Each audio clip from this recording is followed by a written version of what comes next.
Hello there, chat. How's everyone doing today? Why does Twitch have audio and YouTube does not? Because YouTube will copyright strike me. And also it makes it so the VOD automatically uploads on YouTube. Ah, fuck. Yeah, that's why. So unfortunately, because of YouTube's rules, they are very not lax on music. So this music will get me a copyright strike, which means the audio would get muted on YouTube, which means the VOD's useless. So for that purpose, YouTube does not have music, but they have almost everything else. Cooking stream? No. Okay, so I am using a mixing bowl. So I do have a mixing bowl in my hand. It's got salad, so I am mixing that around. I really want a salad.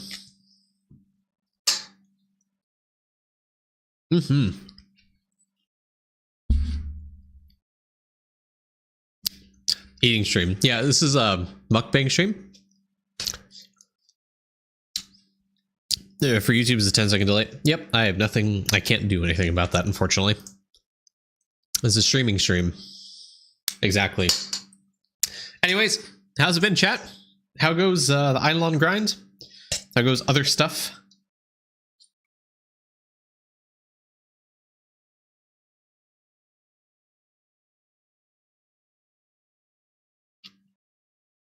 There's beef in the salad?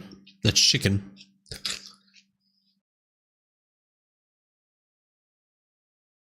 It is a chicken salad. New Pet Sim 99 update came out, so I'm grinding that right now. Pet Sim, what? Is it a different game?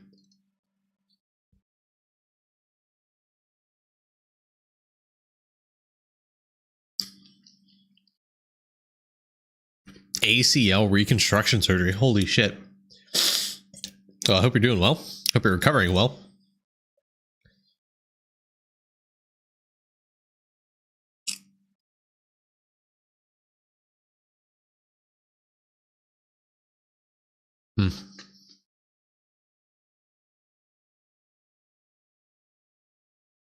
Well, good.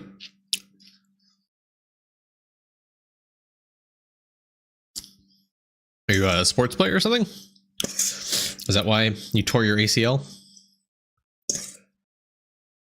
I just know that's common in sports. I guess, I don't know. I don't know much about that portion of the body.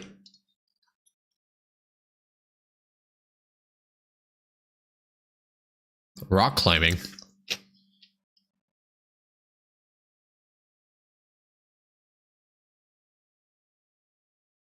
Yeah, that'll do it.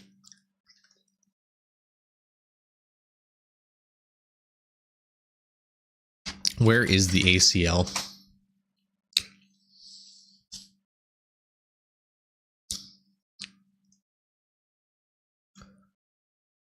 The anterior cruciate ligament, or ACL, is located in the center of the knee joint.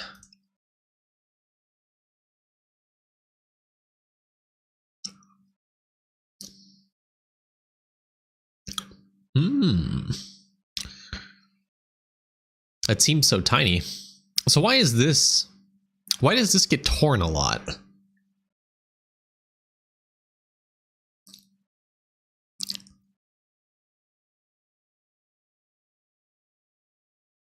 Why does the ACL get torn a lot? The AI overview. Most related to sports and activities all of a sudden change a direction or pivoting. Oh, I guess like if you're like moving into it, I guess that makes sense. Yeah. Okay. I'm not doctor, but I do work in the medical industry. But bones, orthopedics, ligaments, that stuff is not my area. Also, I'm not a medical professional.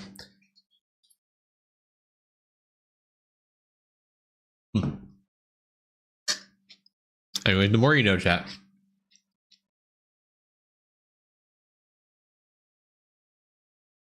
The more you know. So, last we left off, we were Deathbringer grinding, and we are Deathbringer grinding even more. So I did some testing, and our sheet, I think our sheet has Lampars as one of the bone, like tier 1 femur bone farming spots.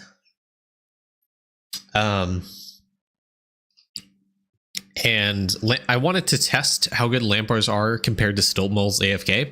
And me personally, I find that Lampars are better AFK. I've been doing this for what, 5 hours AFK, and this is the average right now. So on AFK window, if I'm full AFK on Stiltmoles, I'd be lucky to get this number. So for me, AFK, yeah. Is there any Deathbringer grind that's up to date you'd recommend? Yes, if you go to our Discord, ! Discord in chat, there is a graphic in our tips and tricks about the optimal bone farming setup, like a bone farming like progression, what map you should farm on. Otherwise, Tricks Bunny has a like written guide on in like the main Discord, and I kind of briefly go over. I have 3 videos dedicated to Deathbringer, so you can check those as well. Some of it's a little outdated. The talent point recommendation is very outdated. If you're pushing World 5, crit damage and crit chance becomes pretty important over damage, so I recommend maxing Famine of Fish first over Wraith Form. That's about the only thing I would change from the videos I made.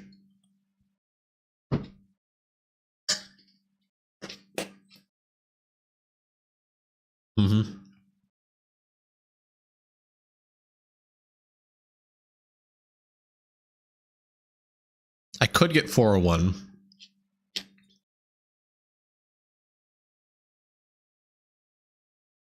But instead of grinding 401, I will be pushing to 420. And then I'll get to 421.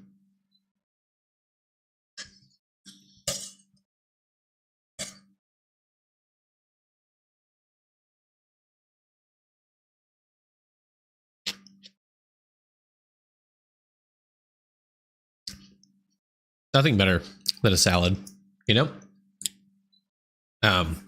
This morning, thank you for your patronage. Someone subbed Chubin Spot. Thank you for the Twitch Prime, man. Welcome to the channel. What's the push to 420 look like? Deathbringer. One of the late Grimoire upgrades is Skull of Major Talent. And that gives you plus minimum talent levels, but it's pretty far in the Grimoire. Take a shot. Thank you for the follow, man. Nuya, thank you for the follow.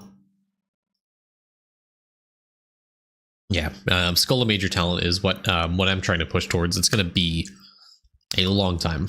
I don't know if I'm going to get there before the Masterclass drops and before AFK bones are implemented, but worth a shot. I'm at least trying to push to Writhing Grimoire. Once I get to Writhing, Deathbringer kind of opens up a little bit. I can start entering World 6. That's the goal. Yeah, very painful, very slow, but kind of satisfying. I really like Deathbringer, I'm not going to lie.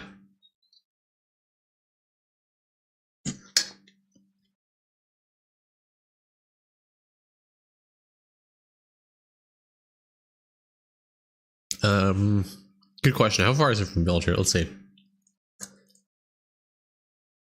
So, Writhing Grimoire is 7 from Villager. And it's 10 from Major Talent.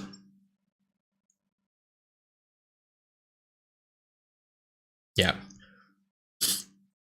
By all means, if you are not at like Wraith Damage 4, I would just wait till AFK bones come out to grind out like Writhing Grimoire and Skull of Major Talent.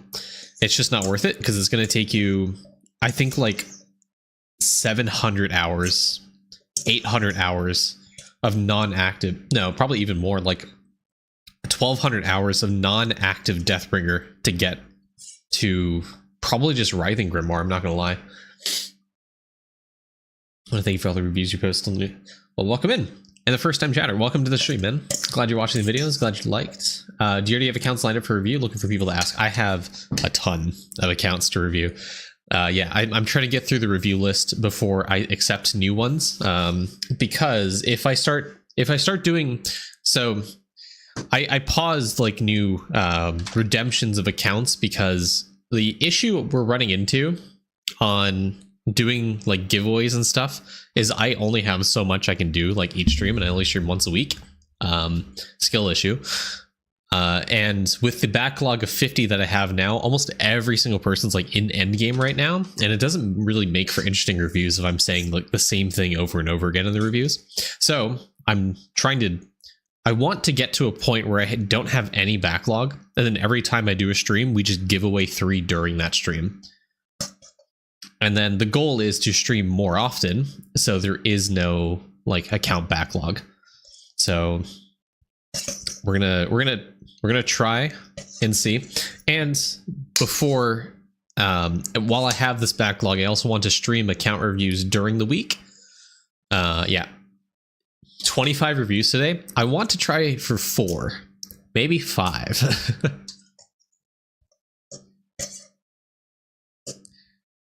I also tried something new today. I did some vocal exercises before stream, so hopefully my voice doesn't wear out like it normally does. I think the problem with the reviews I do is, you guys know I talk fast, and I pump a lot of information to the reviews, and that kind of fucks up my throat. Is there any spreadsheet for the best active farming for DB? It's the same spreadsheet. It's the same image. Once you're in World 5, if you can active farm stilt moles, then you can active farm purgatory stalkers. That's all you got. That's it until like the very end of Grimoire. No, my finger exercises are severely lacking.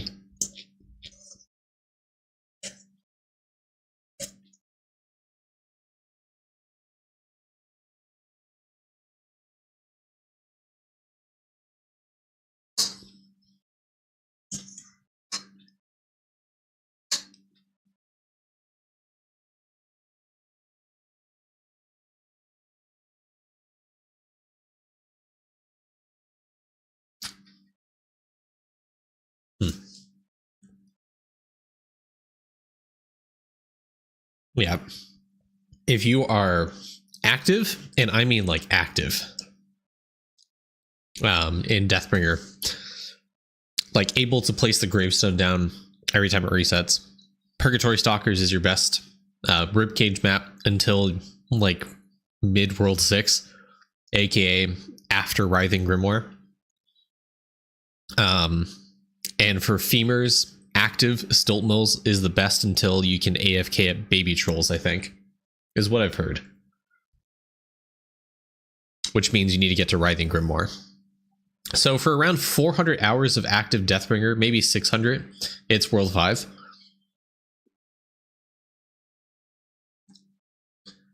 Yeah, so you can active farm stilt moles. There's an optimal grave placement stilt moles. If I put it there, I think I can get 16 billion per hour in the AFK info. But if I'm fully AFK on lamp bars, I can get 8. So which one do I prefer? My sanity or more bones?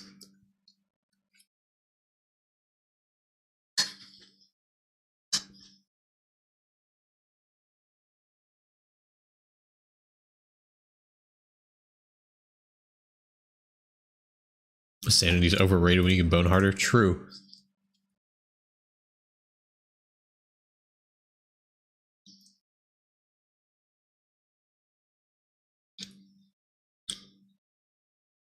Think you'll ever play other games on stream? Yes, actually, I do want to. In fact, next week, I'll be playing Last Epoch on launch. Funny you mentioned Warframe. I was just playing Warframe before stream. But I don't think I can ever stream Warframe.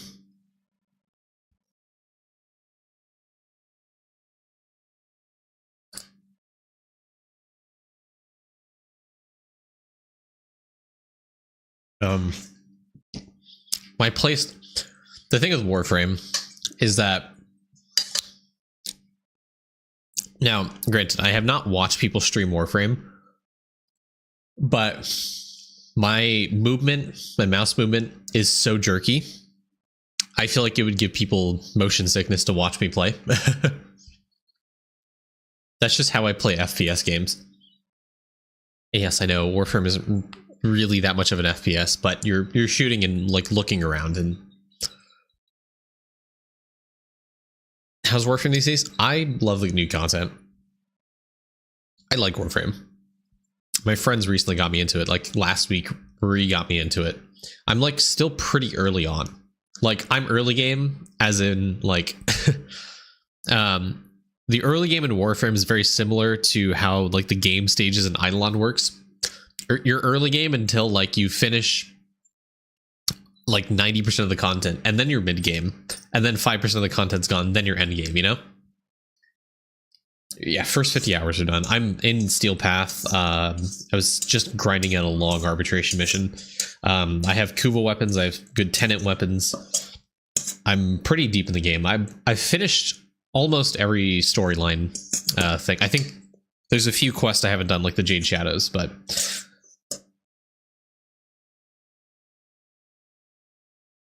yeah.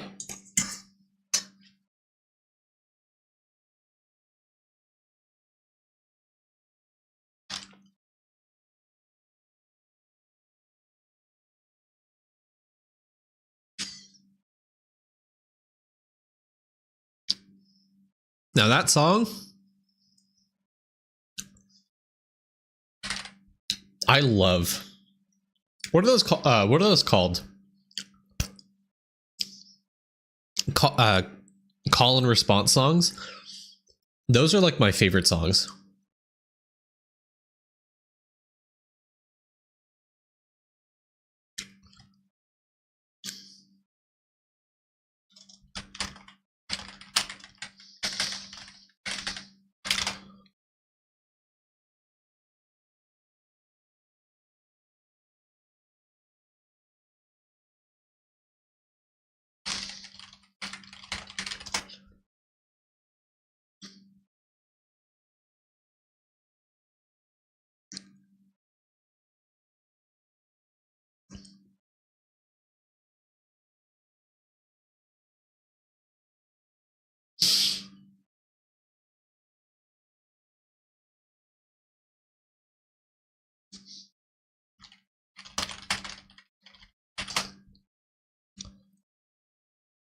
I'm trying to see if I can play this on stream.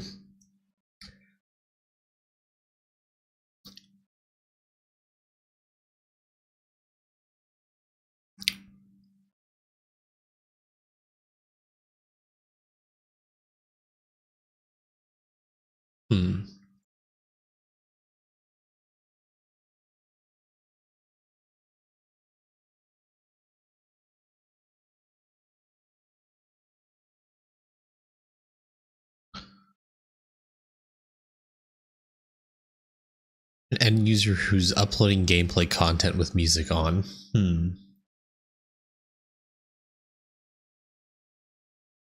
It's because I'm not streaming Warframe, I don't want to play it, but go look up We All, what is it? We all live together.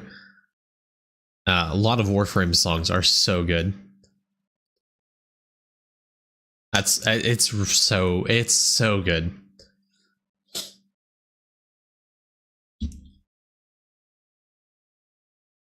We All Live Together is such a banger song. For Narmer, yeah. Such a good song. That whole like New War quest line, all the music, the tone, the setting, like the mood of the entire quest line was so good.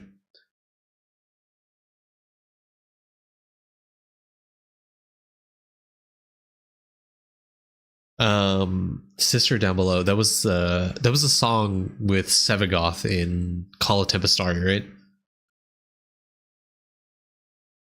I think that's it. Yeah, that was really good.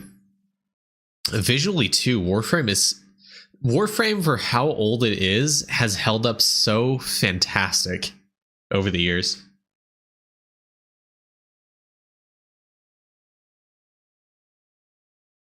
It's a stunning game.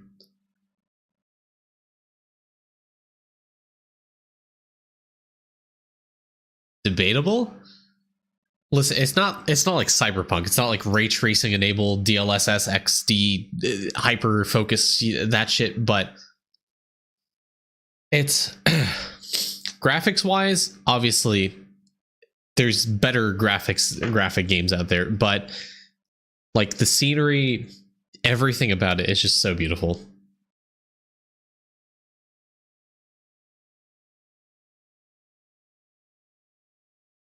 No, I haven't. I don't really watch much Warframe content. Yeah, I think the thing I really like about Warframe is it has a lot of like player agency, a lot of player power, whereas most games of its type of genre seems to like tamper down on player power and making it not escalate out of control. Warframe does like the exact opposite. And I think that's why I like it so much, is because you grind towards something and you get really easily achievable results. It's like instant dopamine hit, you know? Have you played Path of Exile? You know, I've never heard of that game. What is that?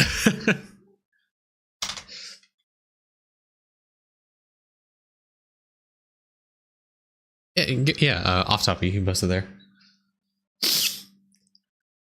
Yeah, post it off topic. Yeah, no, I've played Path of Exile. I was an addict of Path of Exile for a long time.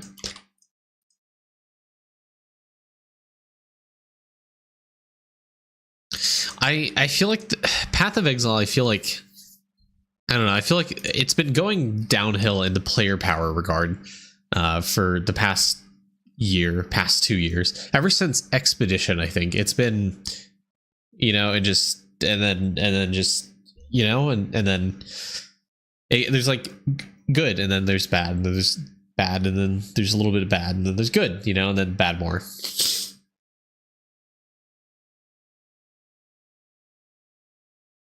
It's been a little bit, yeah. No, King's March was good. King's March was good. I'm talking about Expedition, like 3.15, I think it was.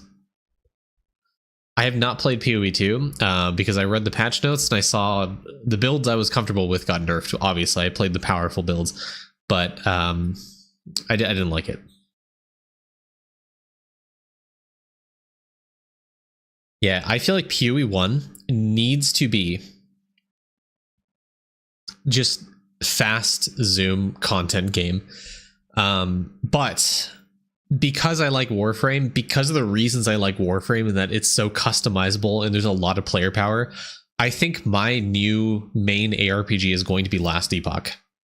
Yeah, it's like the amount of customization offered or available now in Last Epoch. Well, I mean, it's always been customizable. Like crafting has been so easily accessible and so intuitive for since the game's inception. It's become more and more that, especially with this new update. Hey, Ramito, what's up? But yeah, this new update I'm really hyped for. There's a lot more player agency available, so I'm really excited. And that's why I'm going to be streaming it. It's because I really want to get into Last Epoch and I want to make content for it.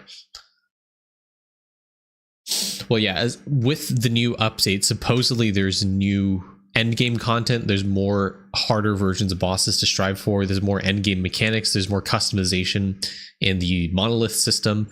I think they posted their patch notes and they also had a teaser video, like 20 minutes. Yeah, this new update supposedly has like really done a pass on endgame and made it better, like way better than it was before. There's a tree where you can completely get rid of arenas in monoliths. I'm super hyped for that. But if you choose to keep arenas in there, they also have something to speed up arenas. So they don't take goddamn forever when you're in the monolith.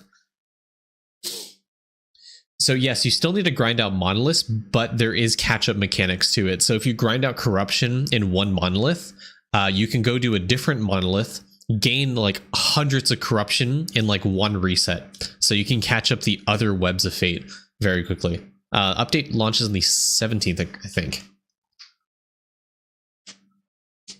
Any game in almost every game is really boring and tedious. It just depends how you look at it and what content you're looking for. Like Path of Exile has a lot of endgame content, but at the core of it, it's just recycling the same map over and over again, or like the same 5 maps over and over again, or running bosses over and over again. It's just what content do you like and does it appeal to you? And if you don't like running maps, you also have Sanctum. If you don't like Sanctum, you have Delve. If you don't like Delve, you have Heist. If you're psychotic, that is. But as a direct comparison, Last Epoch only had Monoliths of Fate and like 4 dungeons.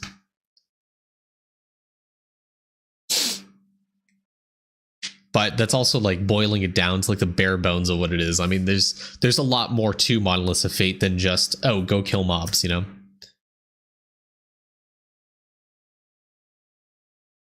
Now, Trove, that's a game.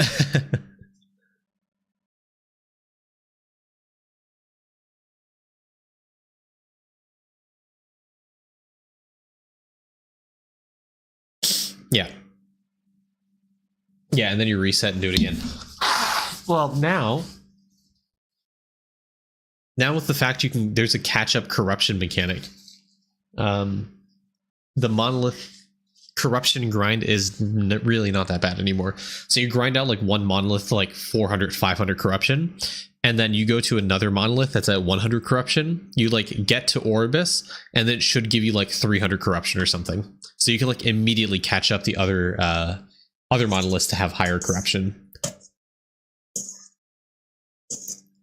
If you want to give away Doot, Golem, Axel, or Malay, I got copies to give out. Sick, dude. All right.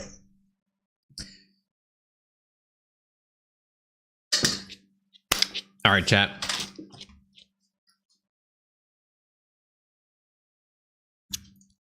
I'll take you up on that, Junwar.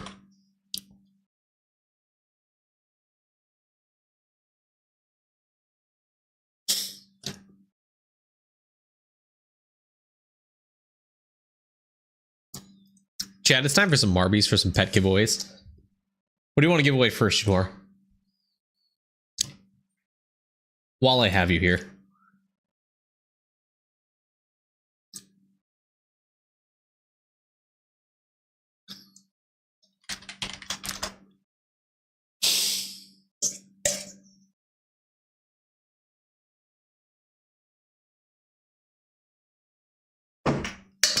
Golem, cool.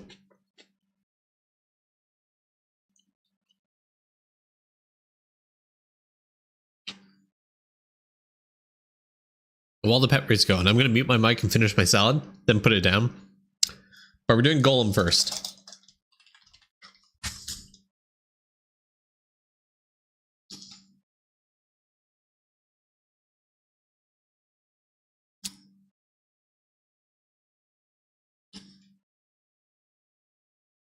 All right, chat. I'm going to mute.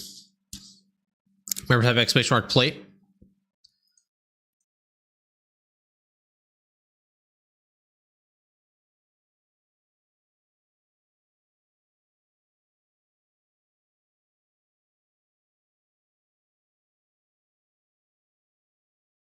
To join.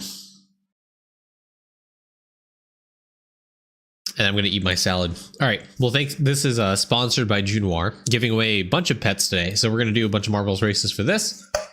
And then once the salad is done, we're going to go straight into doing 2 reviews back to back.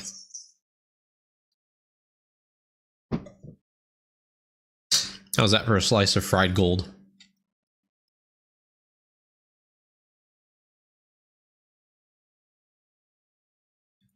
Shout out to anyone who knows the Cornetto trilogy.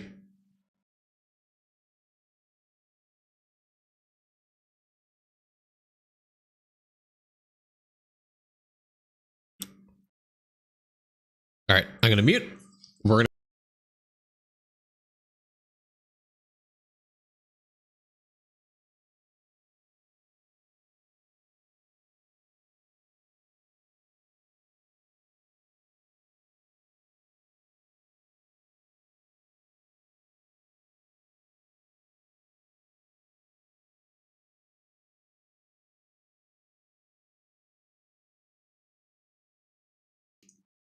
Yeah, this is for first place, by the way.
Seems I came back at the right time. So we have Simpson TV. Simpson TV, do you already have a golem? We'll await your response with severe anticipation. Pass on the pet? Perfect. Evade. I can't go to you, but VA1D _ do you have golem? When are we doing Terraria at the Discord? I think someone started a while ago. Actually, I think I banned them from the Discord for something unrelated. Never mind. We should start a Terraria server. That'd be fun. Calamity mod is goated. So is Fargo's Soul mod.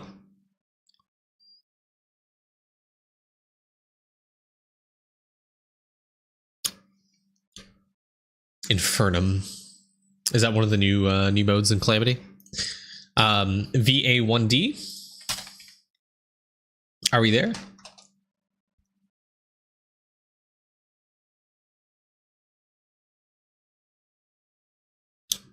Thorium. There's a lot of classic mods out there.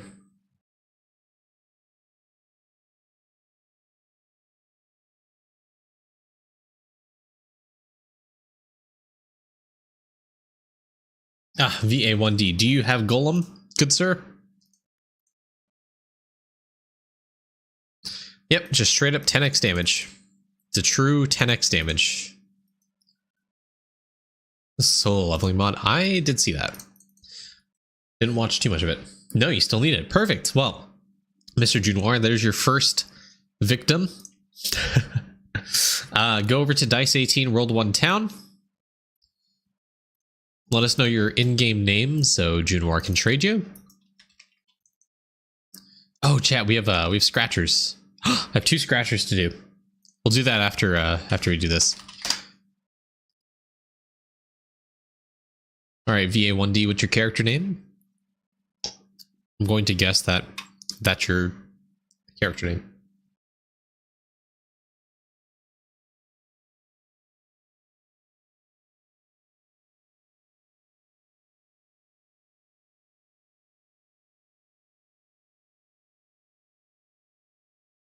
In-game name is free to play Vade. All right.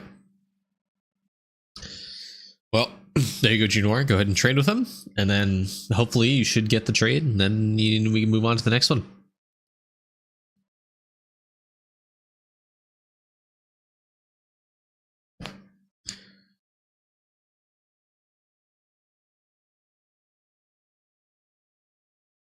Sent the golem. All right. Mr. VA1D should have golem now. And we got a confirmation. All right. On to the next one, Junwar. What do you want to give away? And while you decide...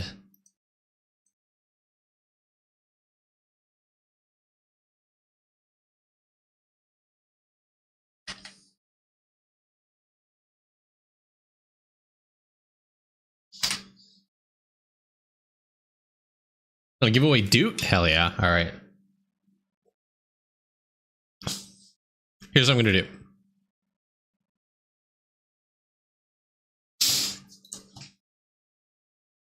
Pick a random track. This is a Duke giveaway. Everyone type !+ play, but I'm going to hide the screen so we can do the scratchers.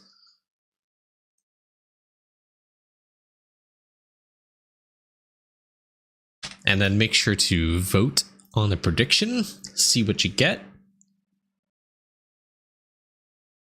Hey, you. Welcome to the stream. Turbo, welcome to the stream as well. Hello, all the new chatters.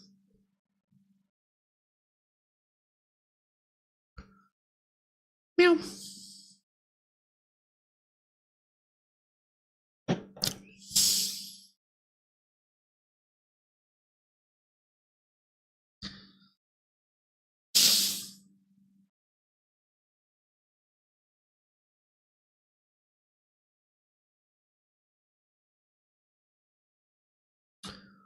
My Sogol. You've reached your Thank you for limit the follow. on talking.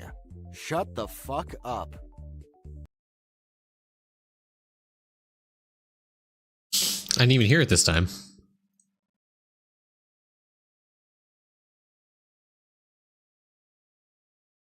Hey, no problem, man.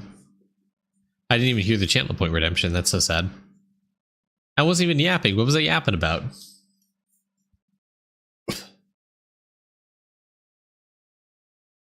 Wow, everyone's saying no. This is gonna be the easiest yes of my life.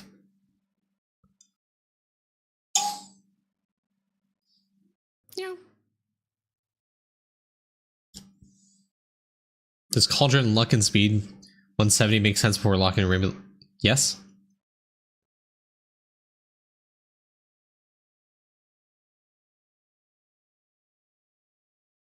Okay, chat. Say that. Okay, what's up, man? We're gonna scratch this one by one.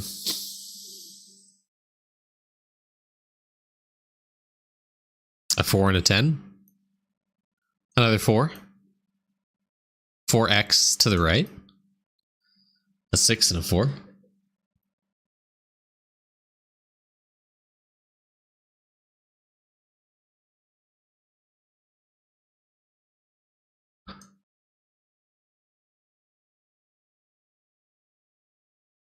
We're off to a great start.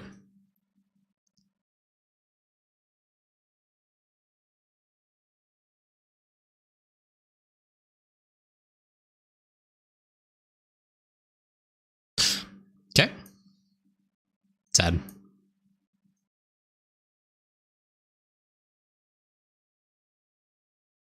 I need a 4444. Dang. 289.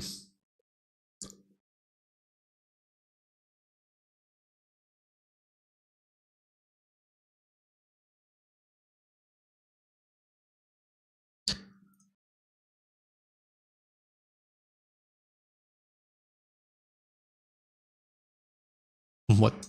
Hold on, what? Okay.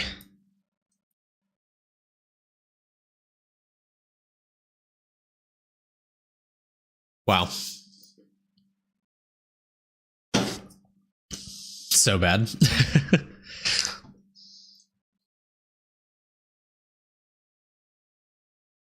R.I.P. Hey, Santa Cruz, what's up?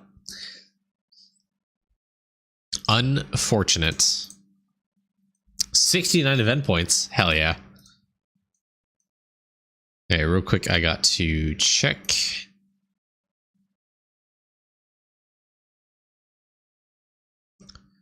Do.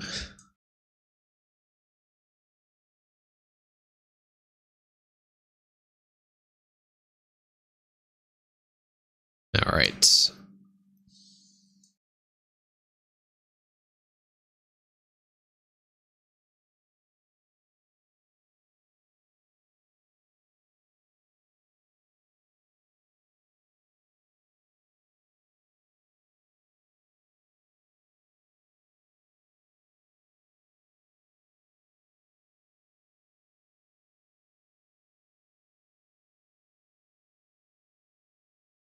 And then back up to sneaking 3. Okay. I got like 4% there, I think, in stealth.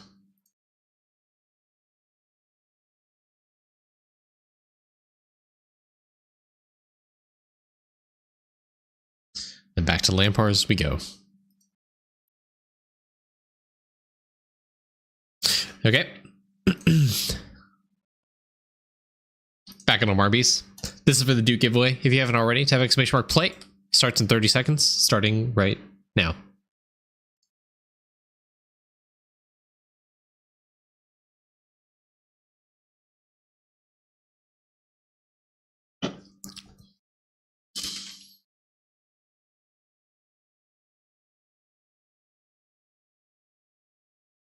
What percent's good accuracy to be at lamps? 100%.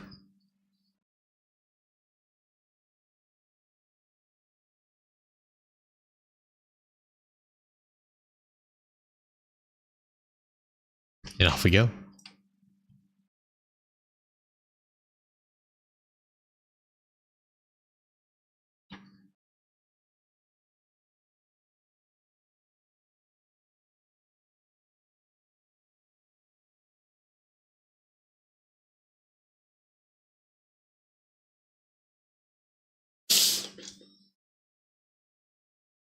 No gas? No gas. I guess that's a dude. We can do gas.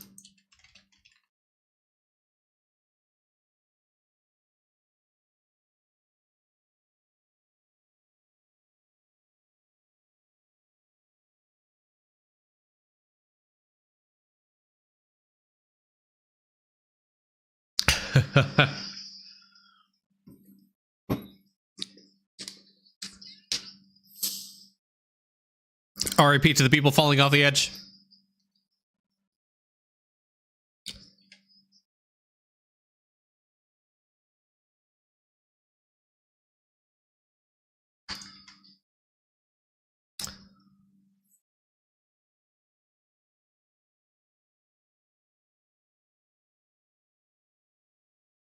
Oh. Falling of the people.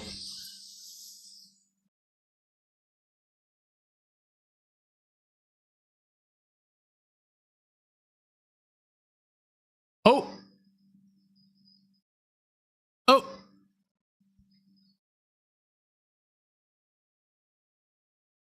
Wait. Huh?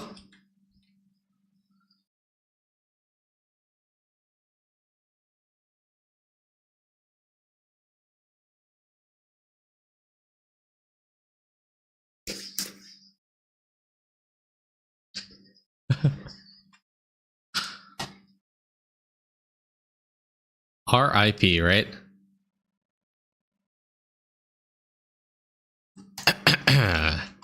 Wow, look at all those balls. Did I die? No. Yes. Yes, you did. Mr. I don't know YouTube. I don't know YT. Do you already have Doot, sir? I need it. He needs Doot. You know what to do. Dice 18, World 1 Town.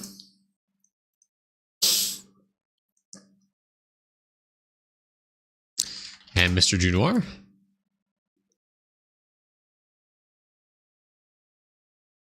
Name is Void Empress. Okay. So Mr. Junoir, make sure to look for Void Empress. While we're doing that, let's go upgrade that in the guild.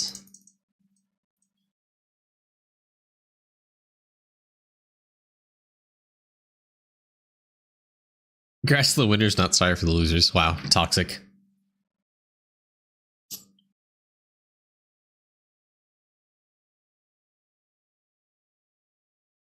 Guild full? No, it's got one slot.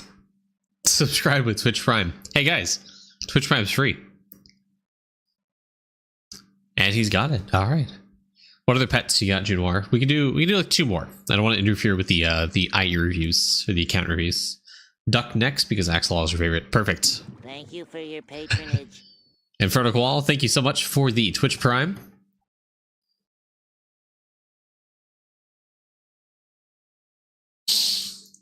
And we are doing Duck. We're doing Duck next. Duck is extremely goated.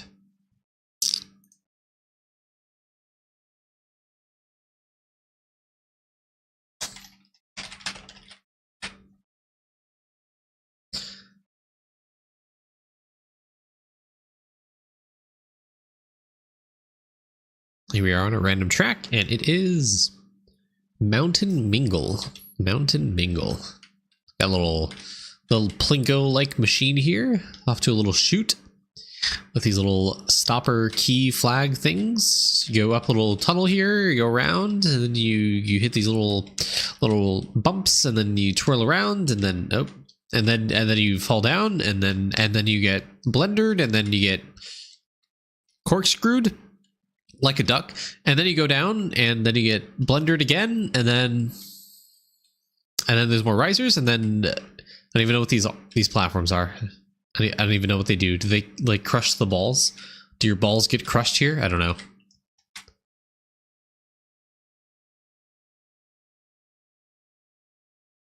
$30 seconds to get the start going, guys. Exclamation mark play if you haven't already. Remember, if you're on YouTube, you cannot join, so join over on Twitch.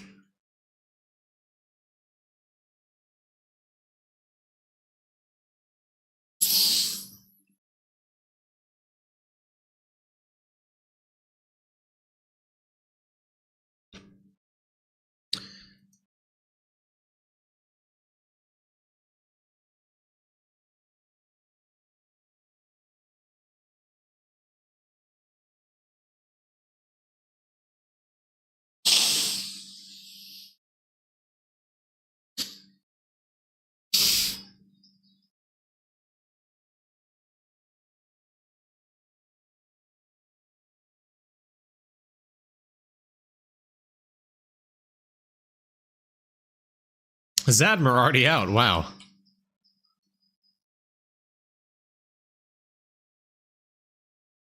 Blasting through it. Shio. Z-Loiter, not that far behind.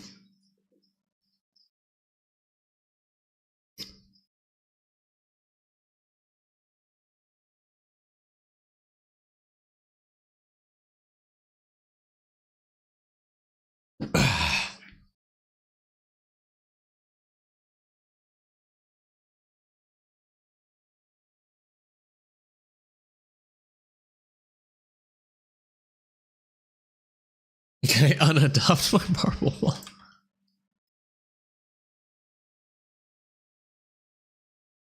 This looks a little sus.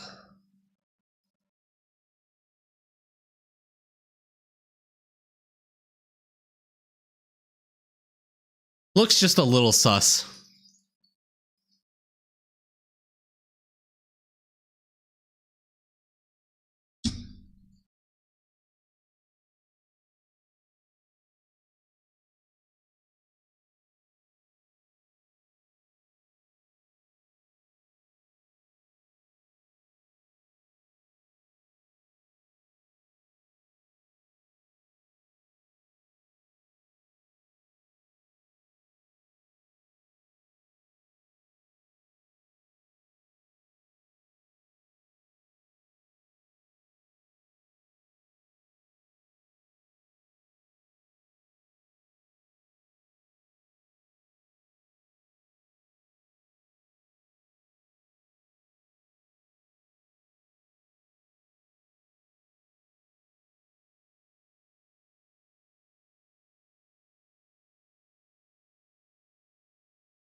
All right, you know the drill, Athanic.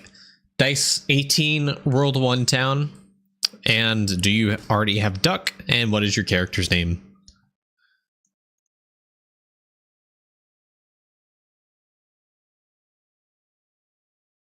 Just Athanic. Perfect. Makes it easy.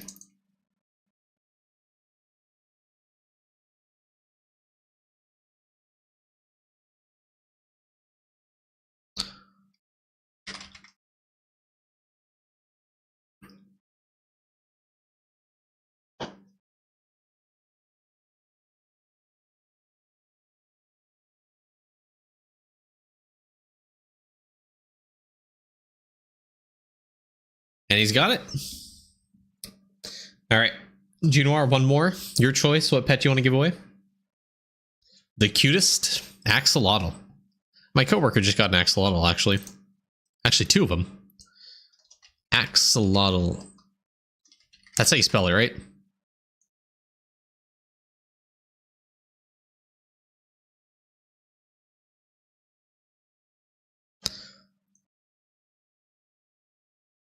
And a random track.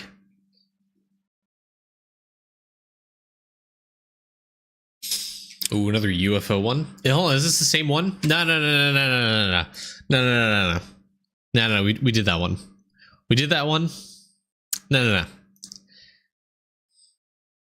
All right, as a reminder for the YouTube chat, go over to Twitch so you can join. YouTube does not have a plugin for this.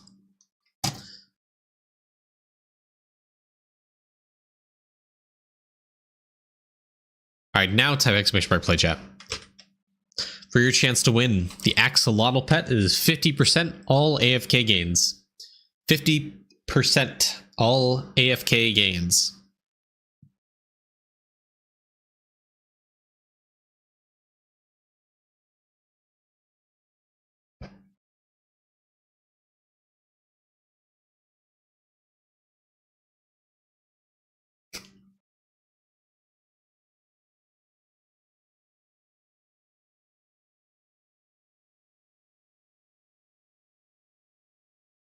Does boosting really work? I believe it does. Could just be superstition. Who knows?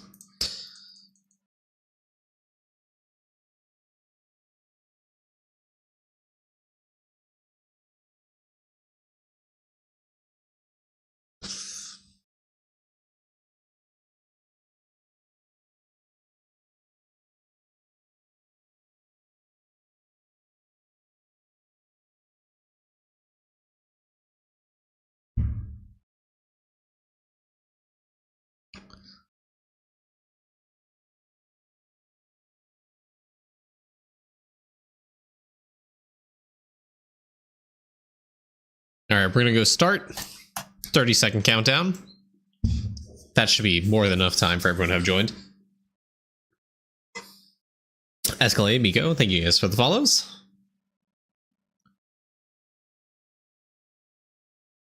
Exclamation mark win.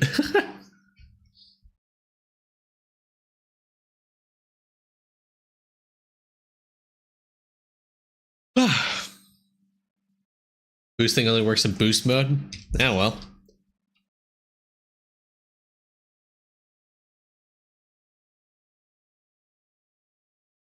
Down the drain they go.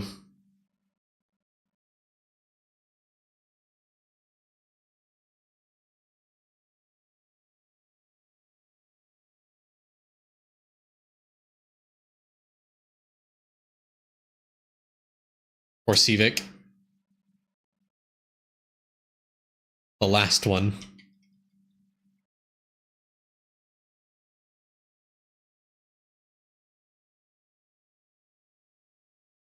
Huh? We're gonna follow Civic on this journey. Hopefully, Mr. Civic can get there at first place to win the axolotl. Insane comeback story. Oh, he's caught up. Kind of shooting out in front of everyone there. There's potential.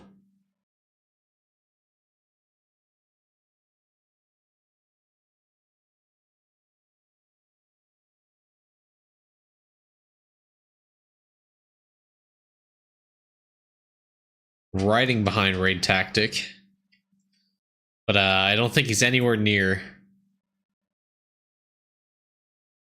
KT! I've got this. I saw Preytow just scrape the edge of the bucket there. Anyways, KT2258 wins the giveaway. Do you already have Axolotl, sir?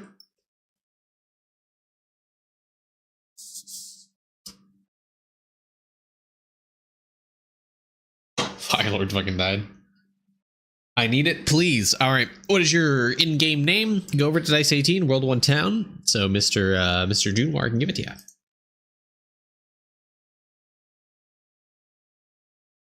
All right. Chat, I'm getting sick of gas. Let's skip Slime Rancher. Yeah, next. Yeah, why not? KT225. I was high in second place. That's a great question. I don't know.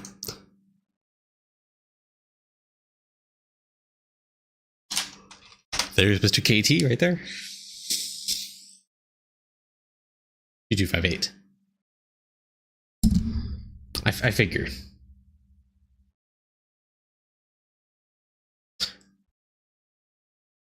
KT2258 winning the giveaway. And that's the last pet. Also, as a quick reminder to everyone. Hold on before I...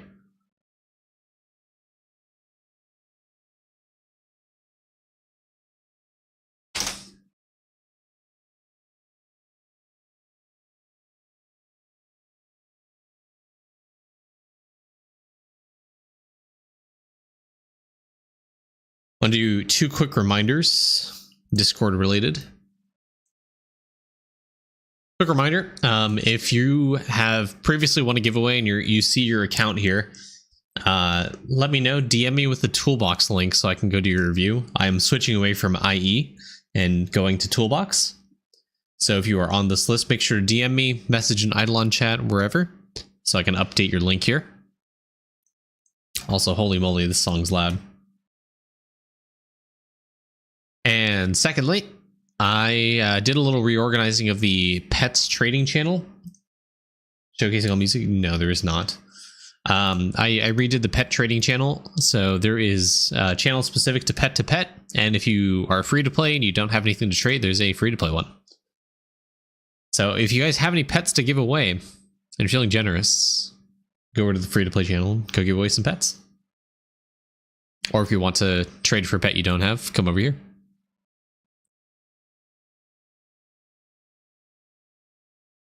That's all. Wow, my hair is crazy. I look like Doc. You know? I just got here. Can we start over? Yeah, sure. Let's go back to the beginning.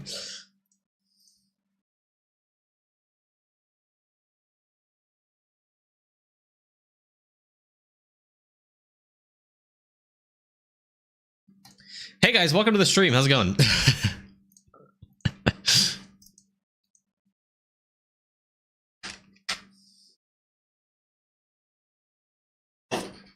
All right. All right, let's go do some daily stuff. I don't know how many BJPs I can take to kill some of these bosses.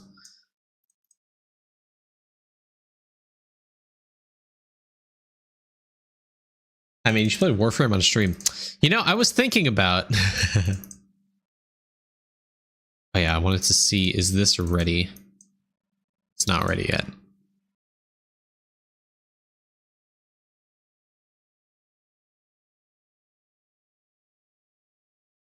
Do that, and then we'll do this. New update should be the next class, yes. Also, is this ready? No, it's not ready. But I mean, who cares? And then I got to make sure to turn that on. And then I got to swap back card sets to this.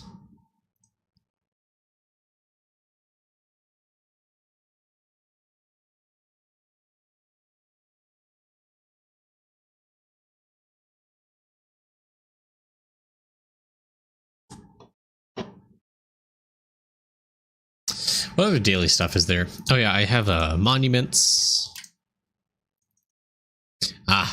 Chat, we have a Gamba here. So the past week, I've done basically nothing but Bell. Oh, ribbons. I think I did ribbons off stream. I don't know. I did do ribbons off stream, but I had pretty big success. I got cauliflower to 14.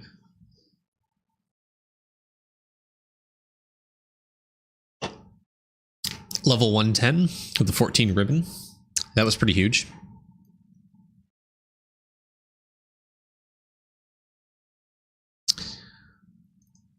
A lot of my meals are at 110. The first page is entirely 110. I want to say like beginning row of second page is on 110 as well. I just got bunt cake up there. Yeah, up to cauliflower's 110, then I have bunt cake at 110.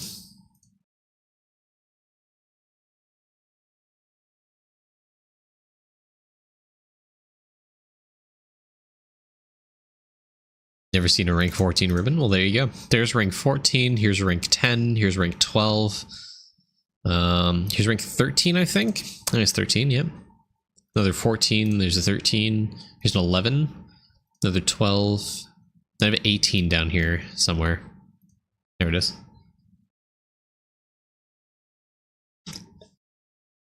Ribbons multiply the meal bonus. They come from Deathbringer.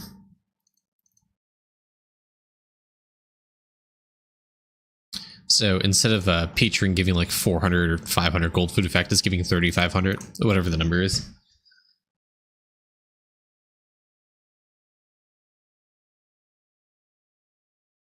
And I got everything here to super.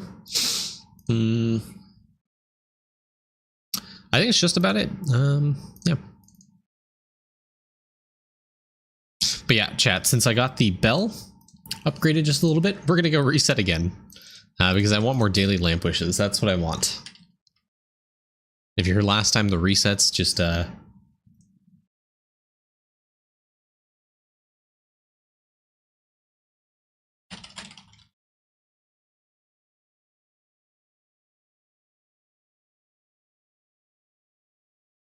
We have plenty of resets, so I'm going to stick with 15. We get 15, I think, hold on. Yeah, we have enough reset juice. We have a 380 studier for the bell. So are we going to get 2,000 on daily wishes? That's what we want.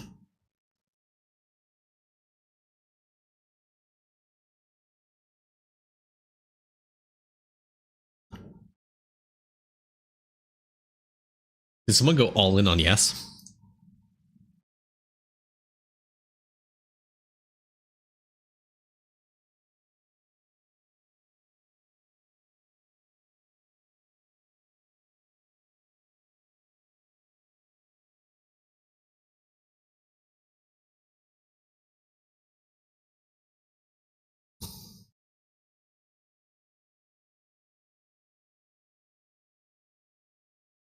She went all in.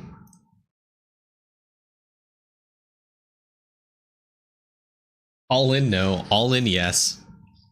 All in, yes. Everyone's going all in. Do I have this command? Damn. We also got that if you want to gamble your points. Oh, sick. Infernal Koala. Now 20,000 points. I don't know what the points do. Sick. 38,000 points. Holy shit. GG's.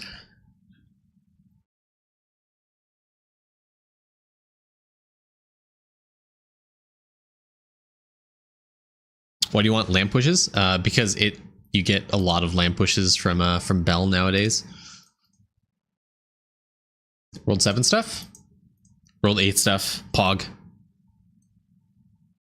I guarantee you someone cringed at me just doing that.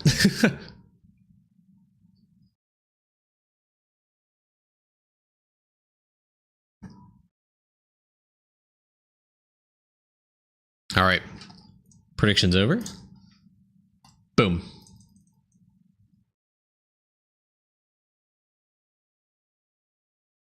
Off to a great start. We got a double on the wishes.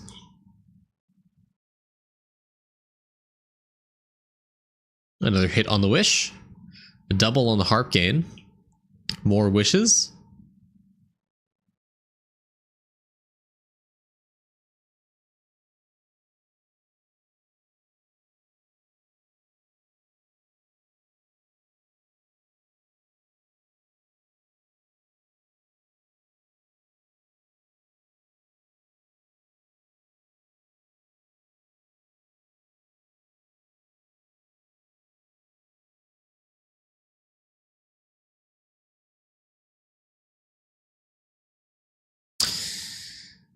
Chat, this is such good distribution for me.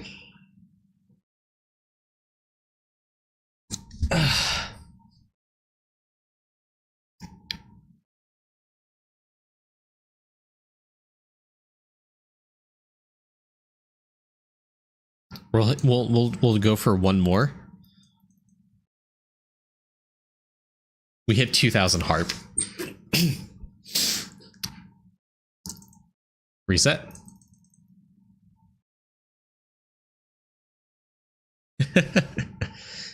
No. Rupee, torch at 1,200 now. Rupee again. Bucket. Wish got doubled. Villager EXP.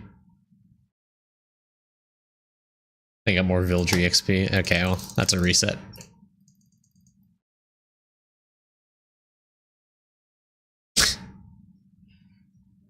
That's crazy. I need like a double doubler on Lampwish. And it's like GG.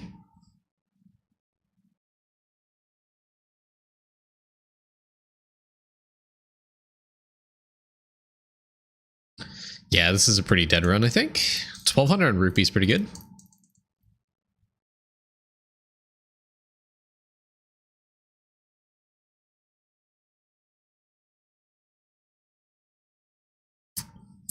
Uh, 15. Fuck, I lost. I wasn't even counting.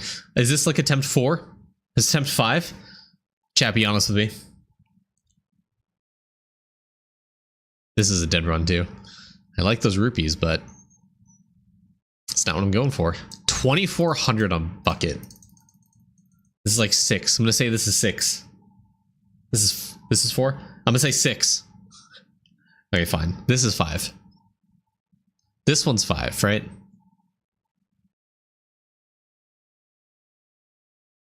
Dude, it's just harp all day.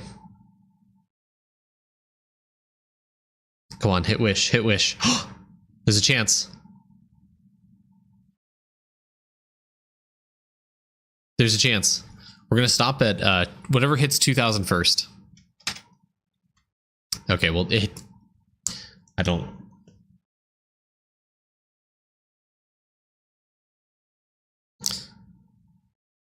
We're gonna hit one more. One more double, and then we reset. If it doesn't hit lamp, RIP.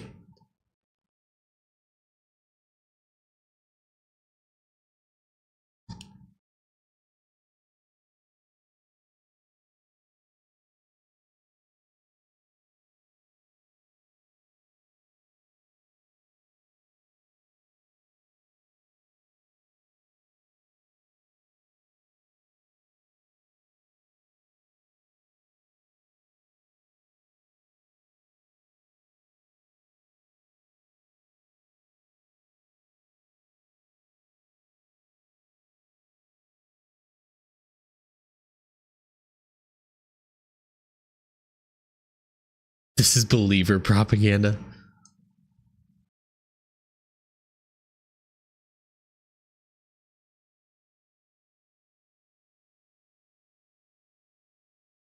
Are you sweating? How many more do we need to hold that and click? Surely in like the next 5, right? I'm just gonna reset. All right, this is number 6. I'm just gonna click and hold. Chat, let me know if it's Pog or not. Let me know if it's Pog.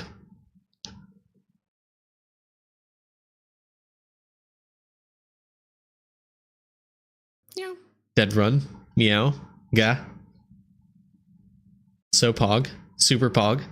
Yo.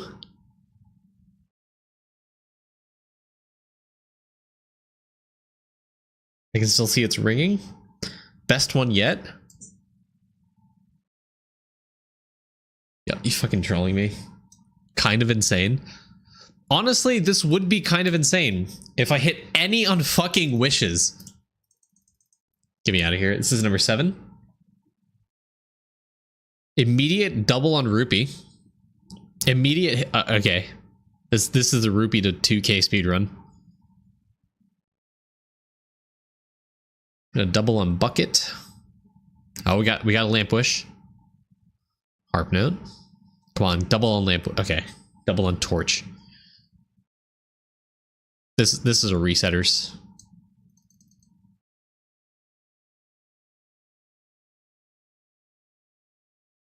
Rupee. Double villager. Double harp. Lamp. Bucket. Torch is good note. Yes, it is, but I want to go lamp wishes. 1200 lamp? This is redeemable. I think it's Jover. I think it's Jover.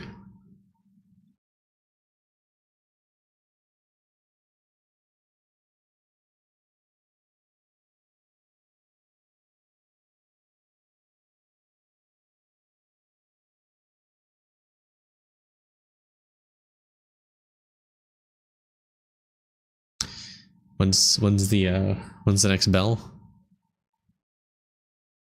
Did it?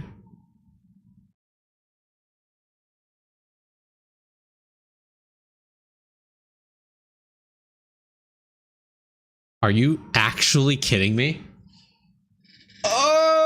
Okay. Was this 8?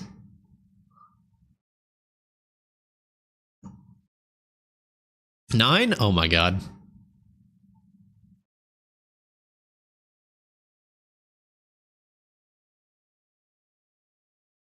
I think the believers are they are gonna be in the doghouse tonight.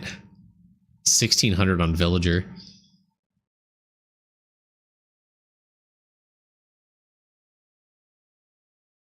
Well, I may as well go pluck my harp, right? How's my sneaking now? I get like 3% stealth there. That's pretty good.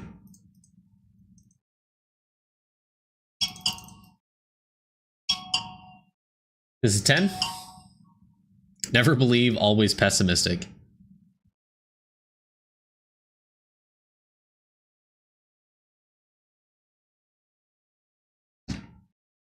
$1,200 in villager. We do have 800 lamps, so there is a potential chance. It's over. It's over. It's dead, Jimbo.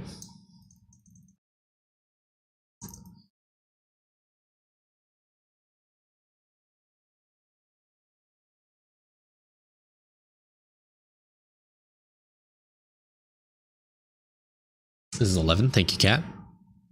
800 villager. 1200 villager.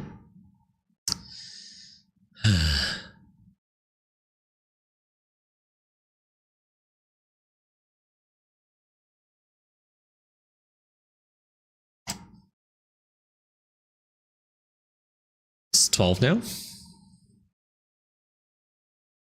Hit the BFR.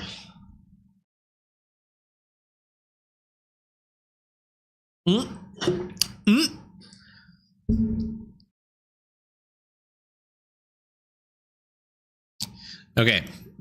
This is like an okay distribution. Okay, this is a really good distribution. Oh, this is a really good distribution. If I... Chat. Okay. This is pretty good. This is pretty good.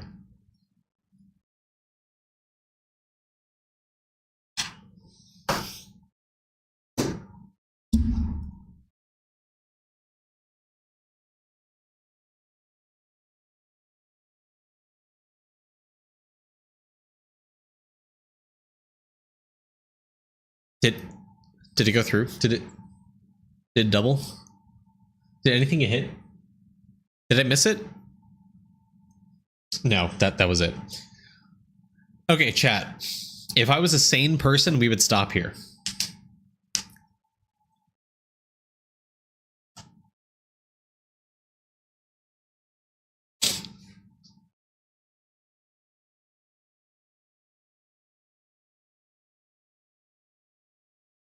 What the fuck, dude?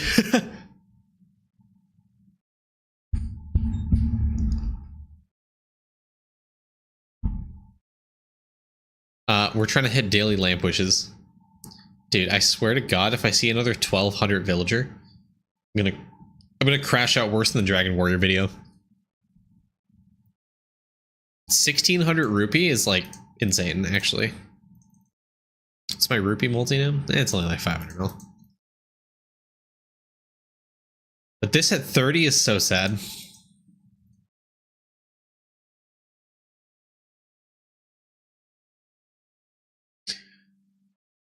This is why society is built by sane people. True. Okay. That's a reset. Was this 14? And the next one's the last one. Starting off strong.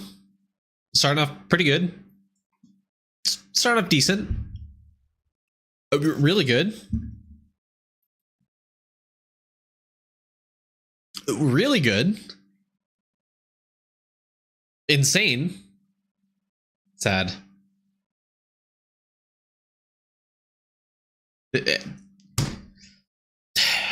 We've hit 2000 like 6 times. Yeah, no, this is dead. And this is the last one, chat. All the believers in chat, I want to see I want to see like Prage hyper holding. This is the last chance here for the bell. I mean, we have more resets that we'll do outside the Gamba, but you know. Anti-Prage. Off to a fantastic start. An even better start than we can possibly hope for. I hope he goes all in on Villager EXP. I hope he goes all... I want to see 3k Villager EXP. 1600 harp. 1200 rupee. It hit everything except Lampwish.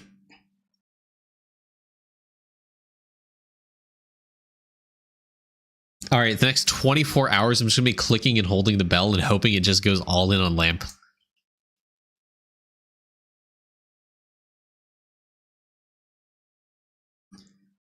RIP. All right, chat, here comes the new prediction.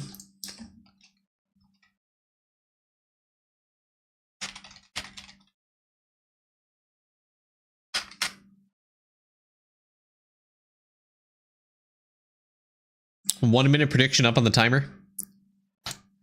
We have 7 attempts to get 1700 lamp wish.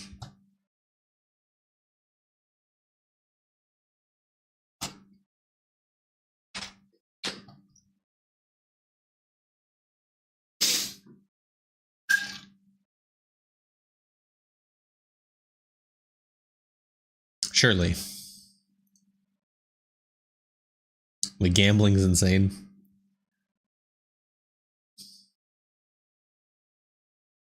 We got 7 resets to do it.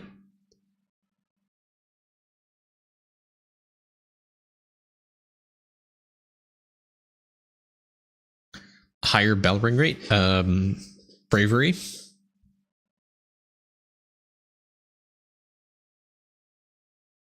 Domain expansion. Bravery. You have Belia and schematics. Predictions are closed. It is time, chat. To click and hold. Click, hold, and rage.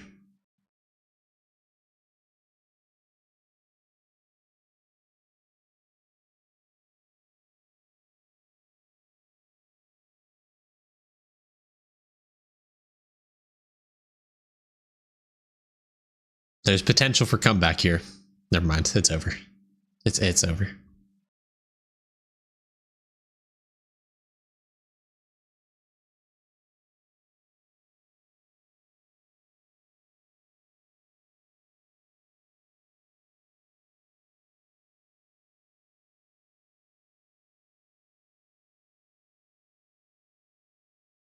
This is number 2. What the fuck?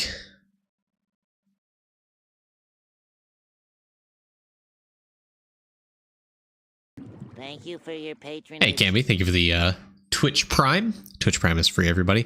We are about to hit 2K on fucking Bucket.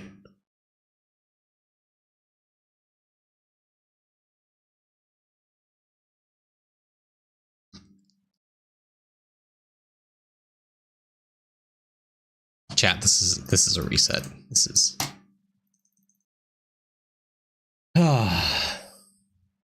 this is number 3. Yeah. Domain expansion dead run. Simple domain failure. I'll appreciate the support, Camby. Welcome to the stream.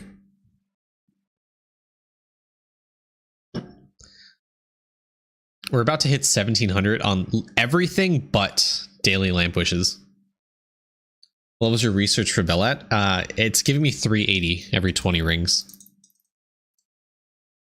This is number 4? I lost count already. 5? Sure. Could be 19.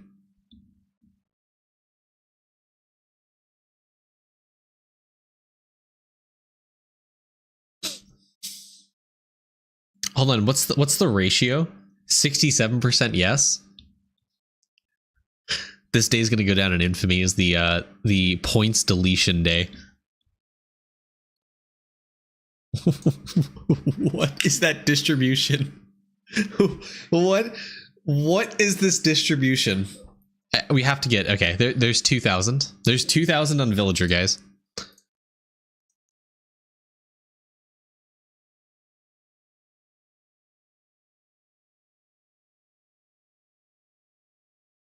This is 6.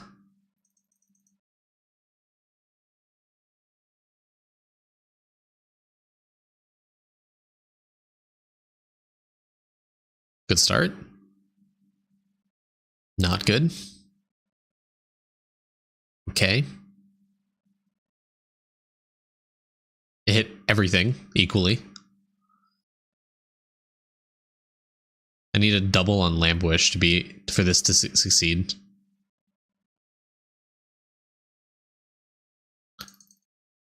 And last one.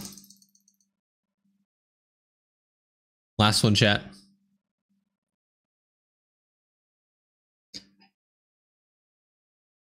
To those of you, the 67% of the points, whoever you are, whoever the believers are in chat, you're gonna need to pray for a miracle. It's gonna need to be a miracle for this to happen.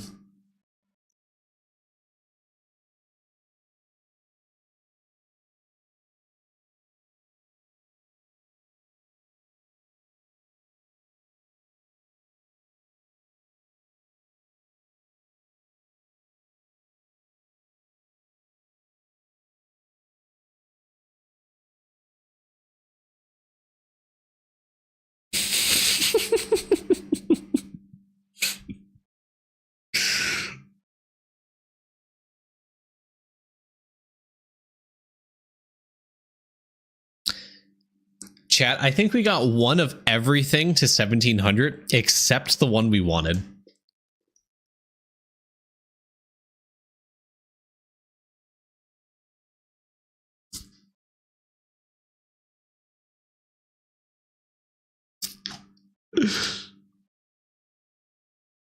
Unfortunate.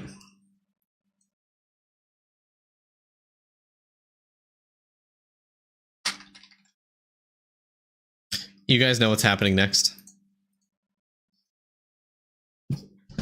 You guys know what's happening next.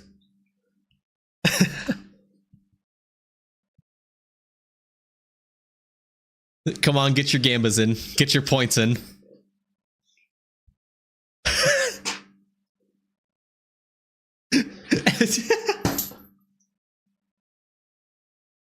I think someone immediately went all in on yes.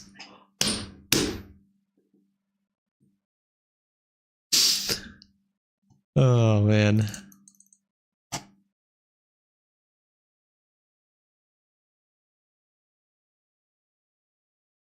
All right. I'm going to click it once. I'm going to click it once, okay? Off to a bad start. Base all of your points, if you haven't bet yet, on what that was.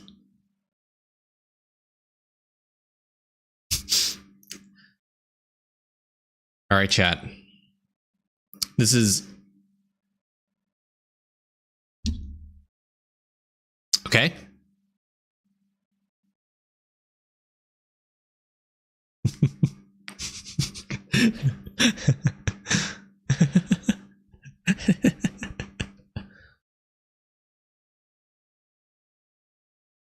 Oh. Hold. Hold.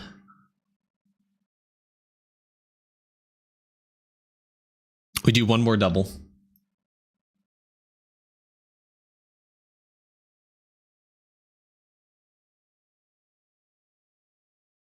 That was... Thank you for your patronage. Novatrees, thank you for the Twitch Prime. So close. So close, yet so far.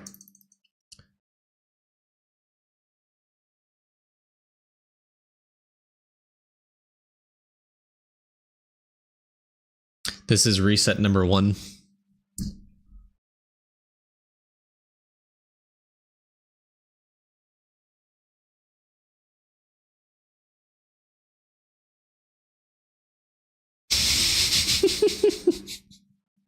Wait, hold on.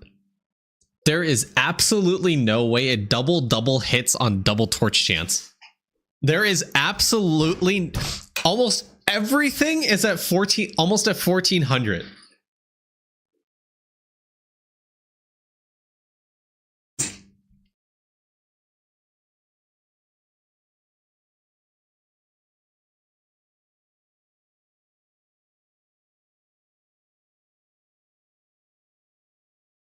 That wasn't, I mean, that wasn't the first reset. No, this is the first reset.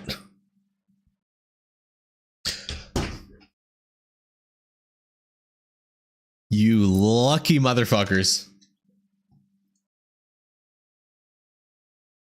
Absolutely insane. The clutch.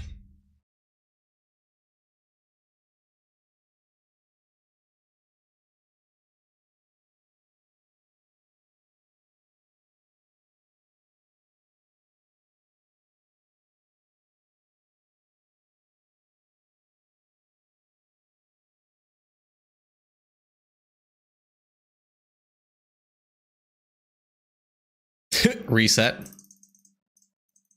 Say less.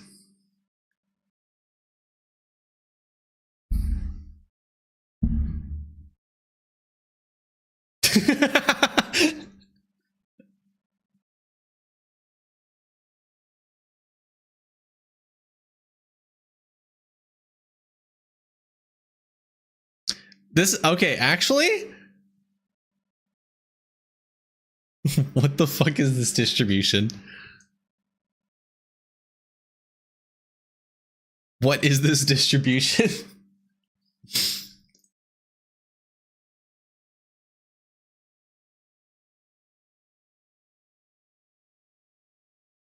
Honestly, I really want... I want Wish, Rupee, and Torch. I want Wish, Rupee, and Torch. This is not what I want. I want like 1k of Rupee, Wish, and Torch. And then I'll call it a day. But unfortunately, the bell fucking double clicks sometimes and I waste resets. Okay. That's alright. That's okay still. It's not bad. That's horrible. That's good. That's okay. Honestly, I might keep this. I just wanted to hit... Okay, this is a reset. See, it just keeps on double clicking the renew sometimes. Okay, not bad. Really good. Yep. Yep.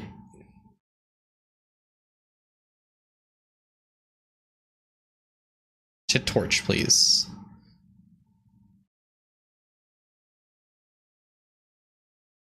Wow. Okay, this is a keeper right here. This is the fucking bell right here.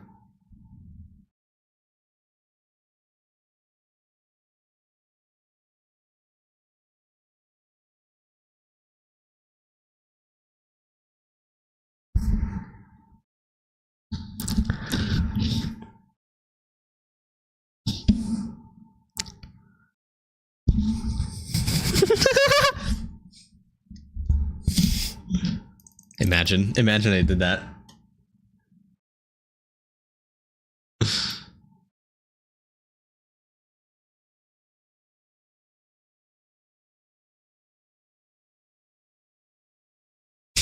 Holy shit, dude. I can't reset this. There's absolutely no fucking way. We're at 37, almost 38 wishes now.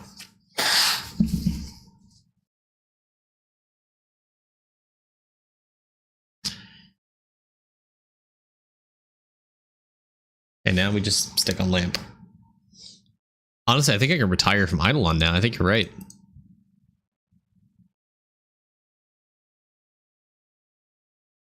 All right, chat. Other than that, we have quite a few. My 2k wish bet. We have quite a few hours to collect for bravery real quick.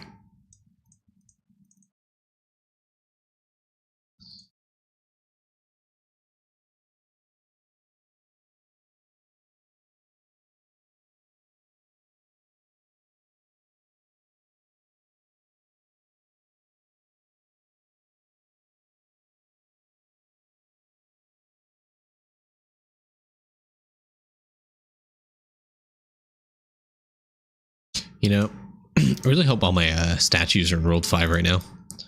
I think they are. Thank God.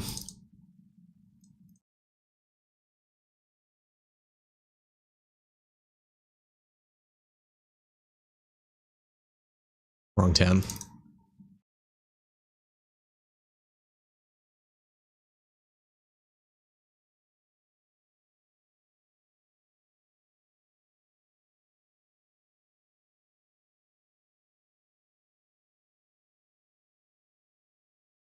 All right, chat. That is 37,000 hours in Justice now.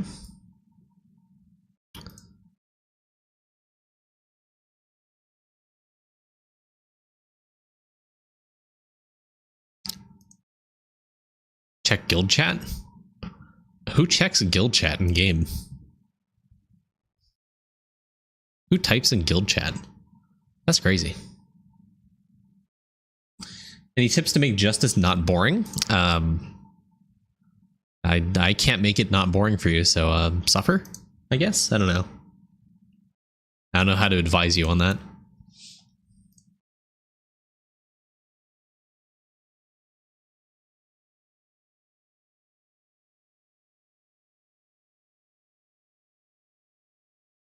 Yay, suffering.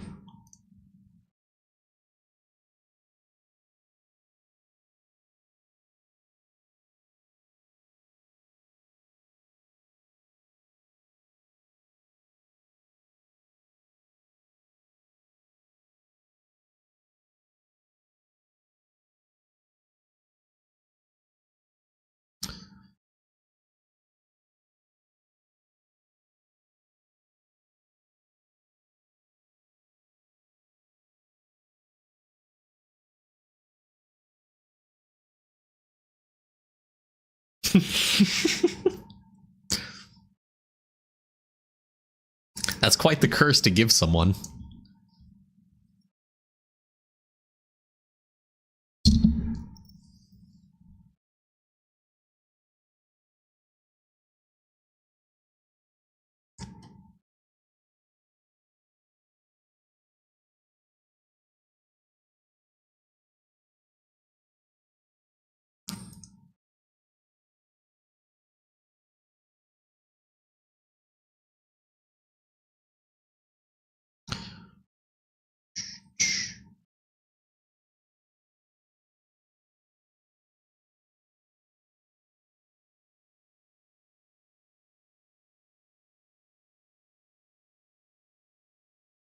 What?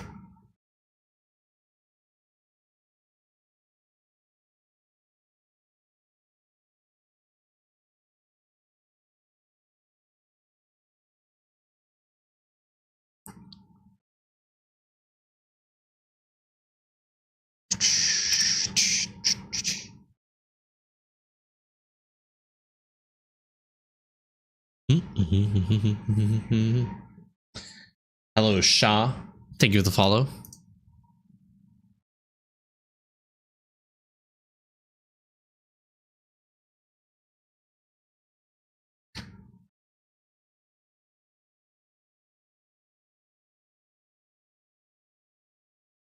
What?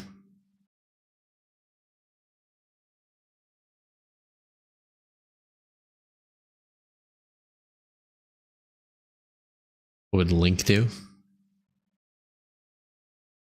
Throw chicken at it?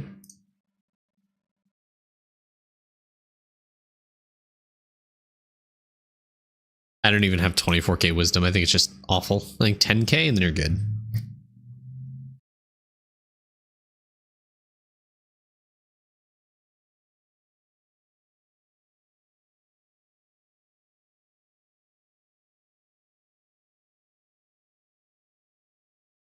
That damage looks ballooned. It's a lot of damage, yeah. Hello?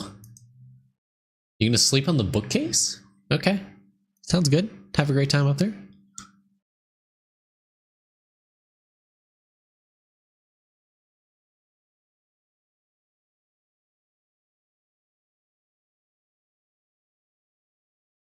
Yeah, this damage is pretty good.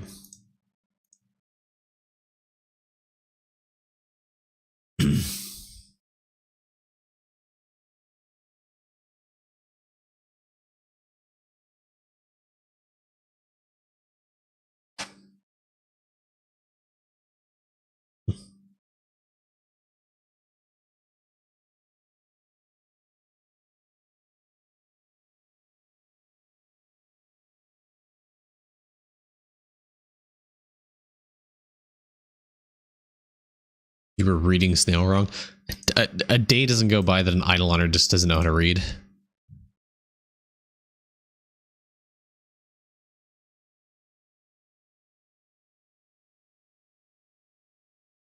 EXP? Going for 100k bravery? I don't know. I don't want to get reset. Funny. No, I think I'll probably park it at 40 and then go back to Divinity Lab.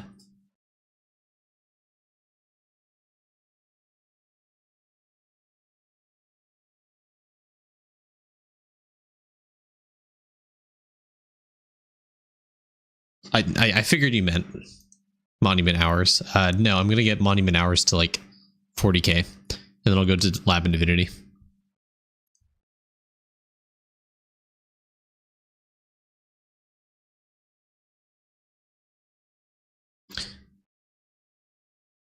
The joke I meant with resetting was because there were people at like 80,000, and then they got hard reset back to 24. That was the joke, Static. RIP.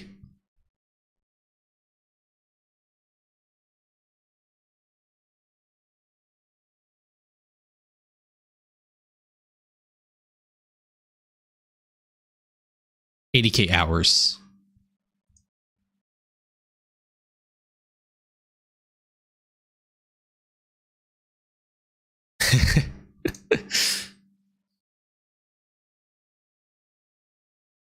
Okay, what's the HP for this next one? 39 mil? Because the Jartifacts.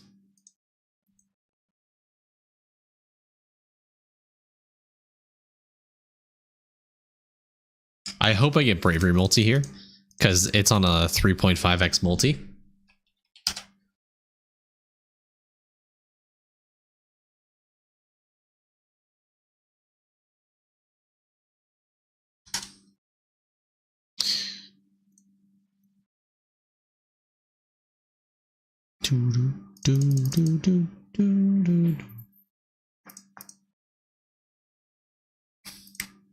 Monument AFK.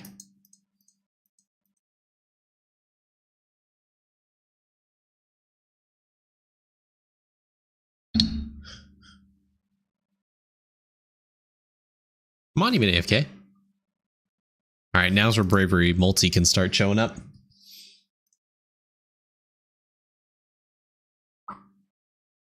Give me multi. Give me multi. Never lucky. Give me multi.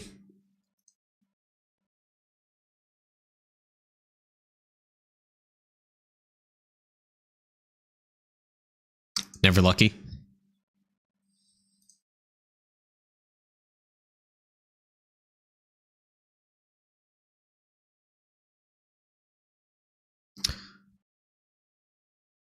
Yeah, 10 megafish is solid.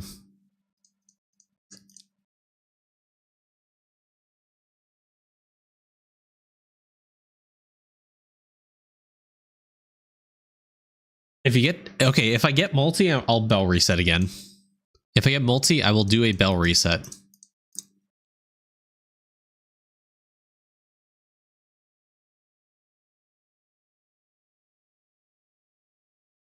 All right, let me pull out a calculator here. 501,663,692 divided by 8. I need 62 mil.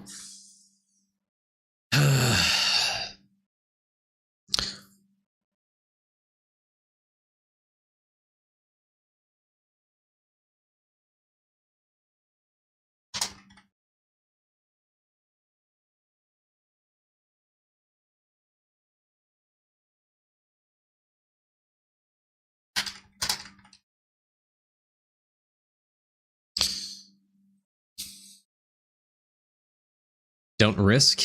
Well, what am I risking realistically? 2 divided by 8. We're going. We're going, chat. I need... Okay. Divided by 8. I need roughly 62.7 mil on a sword throw.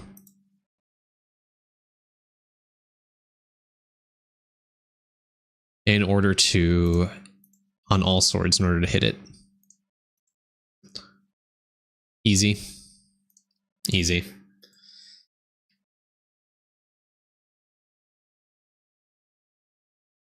Never lucky.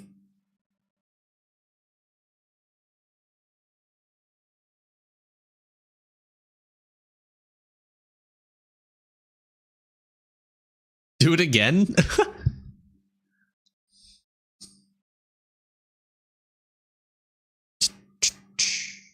Now we have justice. All right, this is where the gambit comes in, chat.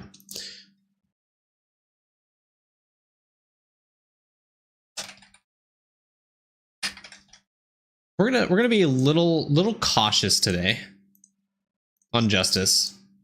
You guys vote. I'm gonna go get some water. We'll do justice. And then, yeah.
I mean, you would think 1200 is easy, but have you guys seen my luck?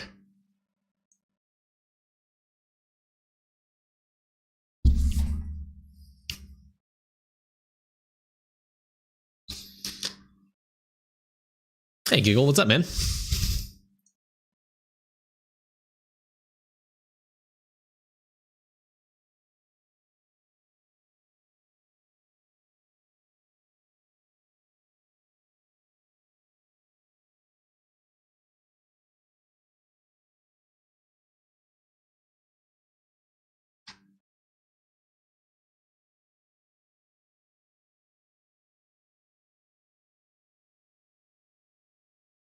All right, let's save that. How's your new job responsibilities?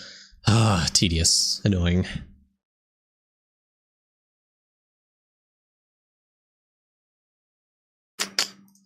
All right, chat. Everyone believes in me. I don't believe in me.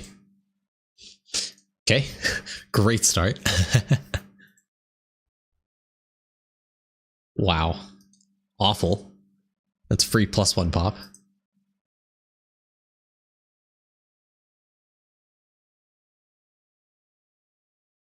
Absolutely. Good pop so far. A fantastic start.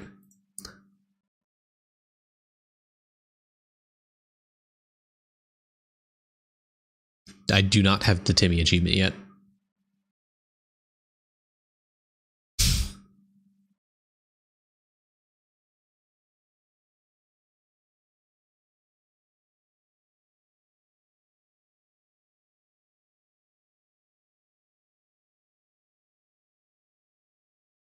Nice.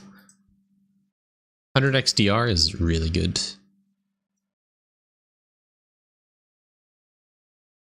Fucking Timmy robbing me of all my money, dude. That's a reject. Do you think you'd ever do content creation full time? You know, it was a dream of mine, but I don't think it's realistic. I can see a path to how that's possible for me. I'm accepting. I'm gonna gamble that. I can. There is a path I can see how that is possible, but unfortunately, I don't think I can gamble on that. Yeah, the next, the next masterclass is probably gonna have those ropes.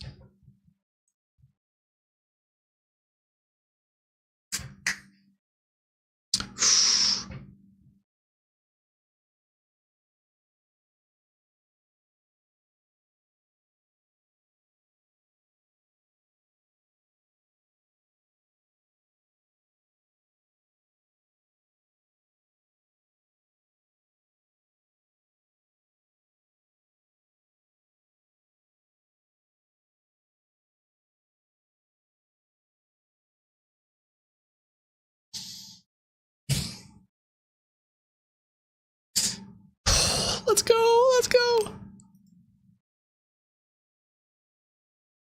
Really low on coins. I wish I had some more coins.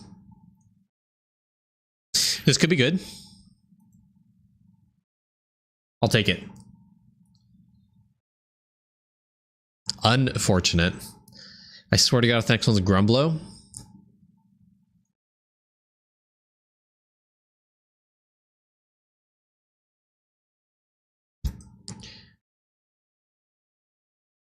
Bro.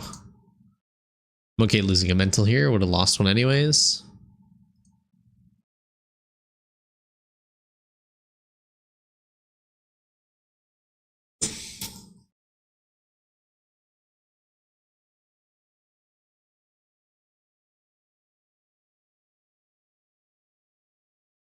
Please magically spawn 8 coins in my inventory right now.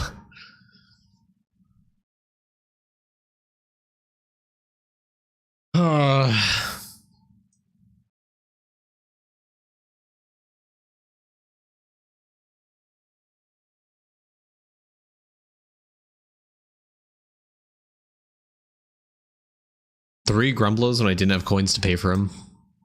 4 Grumblos and I didn't have coins to pay for them. 5 Grumblos. Chat, when I say my luck is awful, this is what I mean. This shit always happens.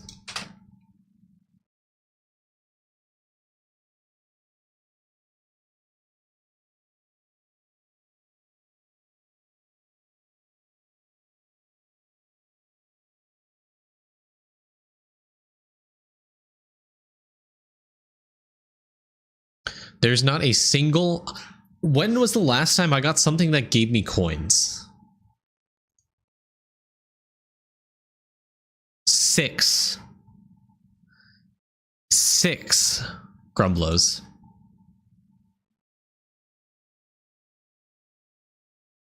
Thank God.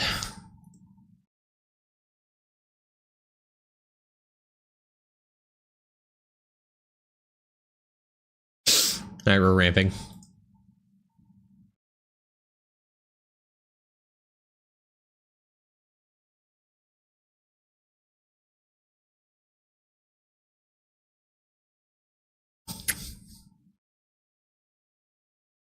Now, yeah.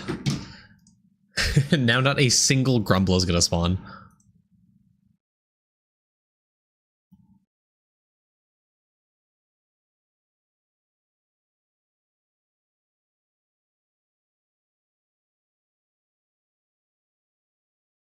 +1 mental. Now a Grumblo is gonna spawn. Now a Grumblo is gonna spawn right here.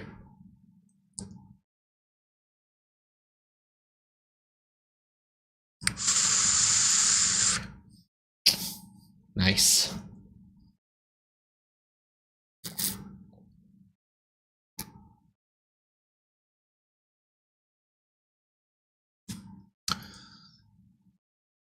Okay, good pop. 7. Okay, this makes up for it. I'm less sad now. 8? 8 Grumblos?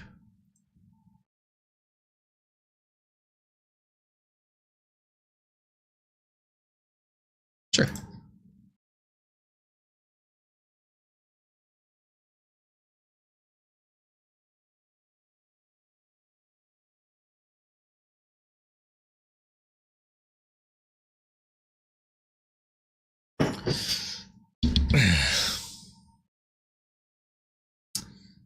Now, as soon as you say that, oh, ice cream. It's the first ice cream one. Absolutely. Yes, yes, yes. Give me the ghost. Fuck it, we ball. Now we get a Grumblo. Now we get a Grumblo. Okay, now we get 4 more Grumblos back to back. Chat, call me crazy. I kind of want to accept this.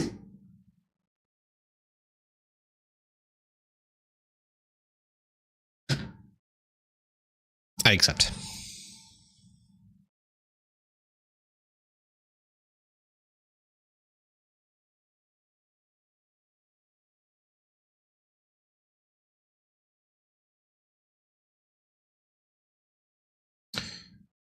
Why you value econ over chests?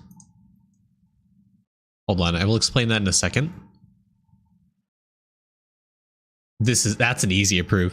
The more chests you have, the worse your rewards scale.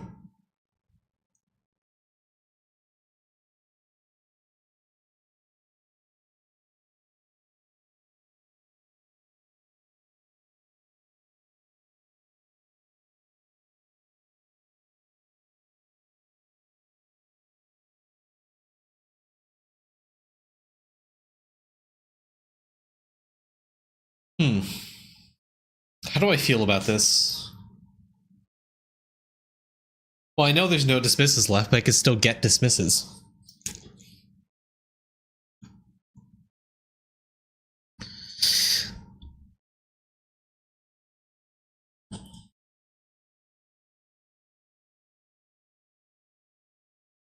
Fuck it, we ball. Fuck it, we ball. Now we try to build up pop.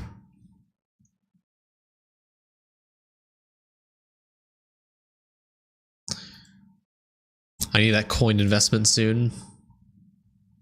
Okay, this.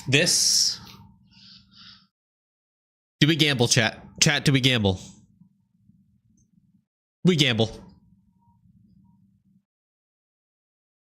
Give me mental.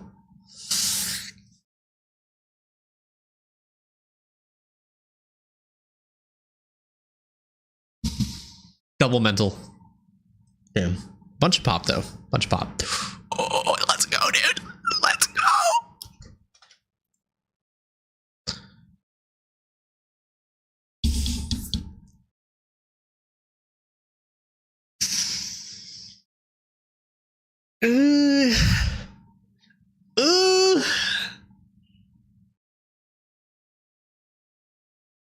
That's a lot of coins. It's 554 coins. And we're at case 102, which means we get a lot of points. We get a lot of pop, so that's fine.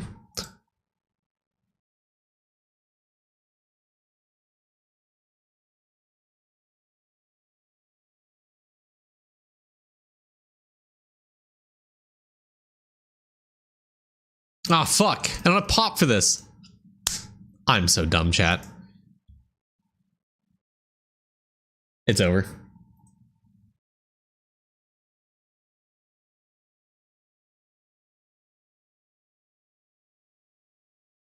Chat, it's over. I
There's a possibility.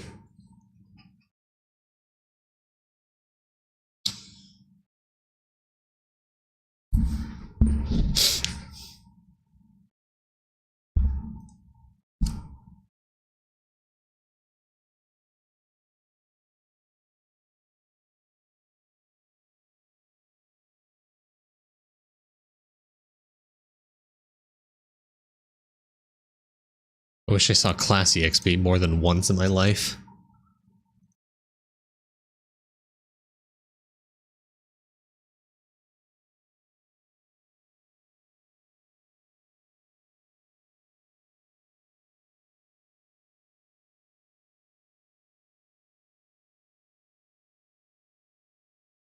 That was I miscalculated that you actually need popularity to trade popularity. What a concept.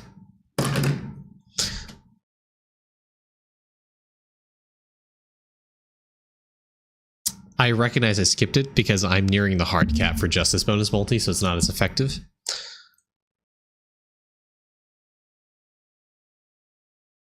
I'm at 2100 EXP.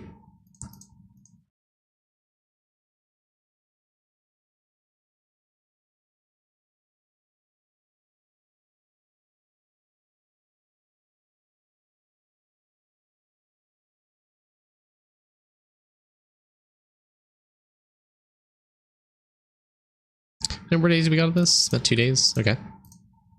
Alright, alright, alright.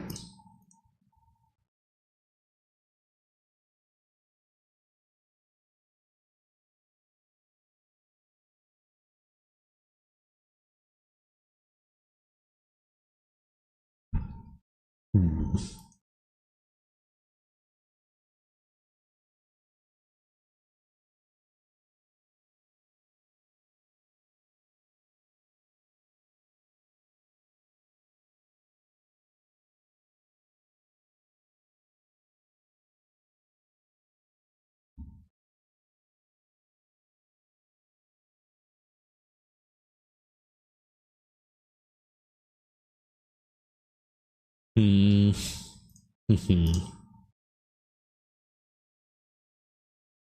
So close. So close here.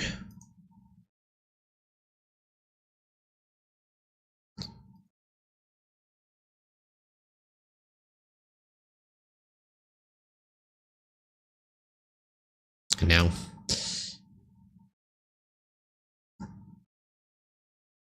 Guess we can go launch some 300 balls. We won't gamble for this. It's only like 300.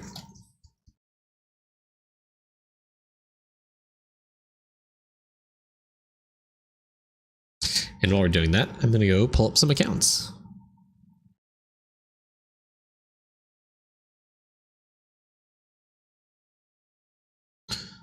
So I believe Oxy is up there.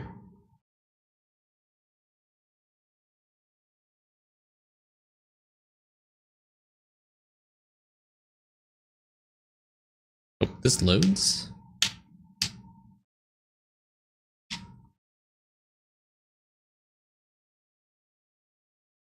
Oh.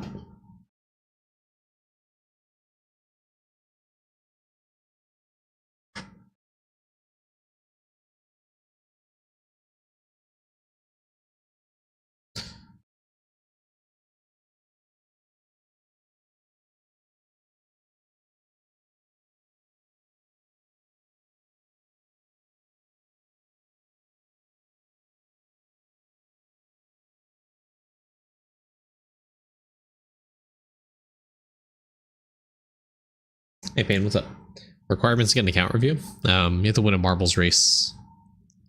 But as Stream Elements bot will say, they are currently paused for the time being. While I get through the 50 on my list.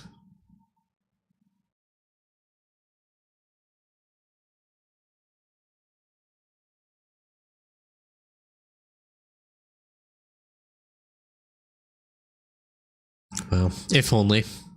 What could have been.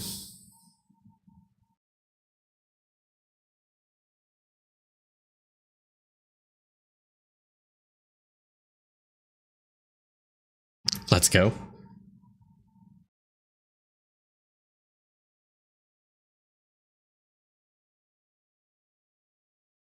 You know, I have not watched Last of Us.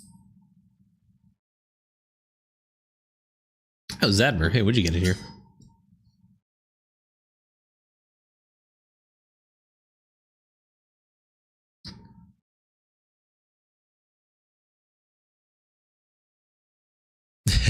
Pledge allegiance to Maine. Yeah. Devote yourself to Deathbringer. Get to Death of the Atom Cost and you get a review.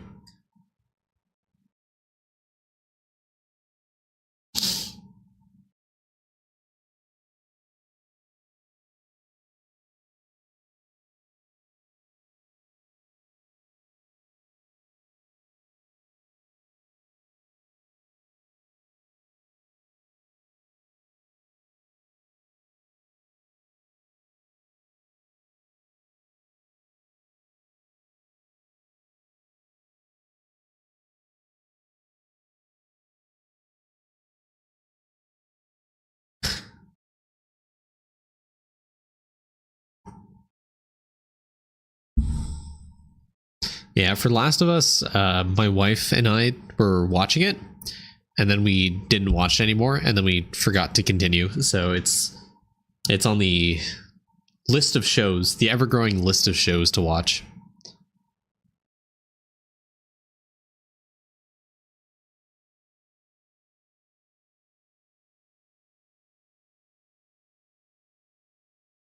Well, there we go.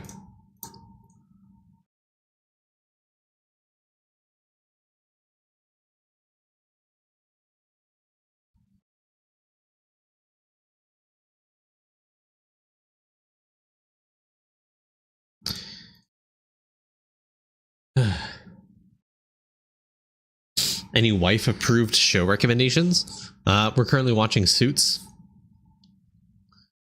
Suits is pretty good. Not Suits LA, just Suits. She loves watching Law and Order SVU.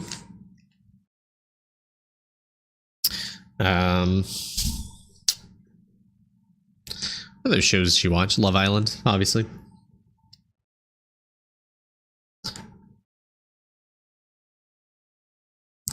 Well, the fun part about Suits is that she's a paralegal, so I get to hear her commentary sometimes about the this is so unrealistic, you know, this never happens. What even is that motion?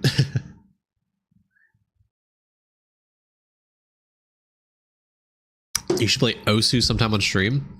No, thank you. I think I'll pass.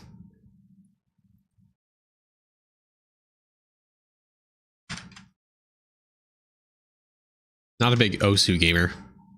What's wrong with Osu? I don't want to play Osu. I'm not saying it's not fun. I just don't want to play it.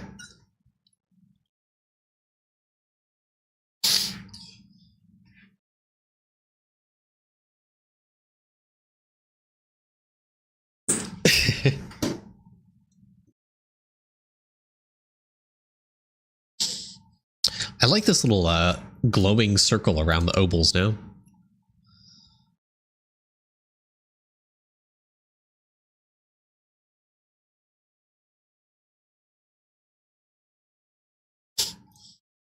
Okay, JDs and Littleman, it is time for us to enter the account review section of the stream.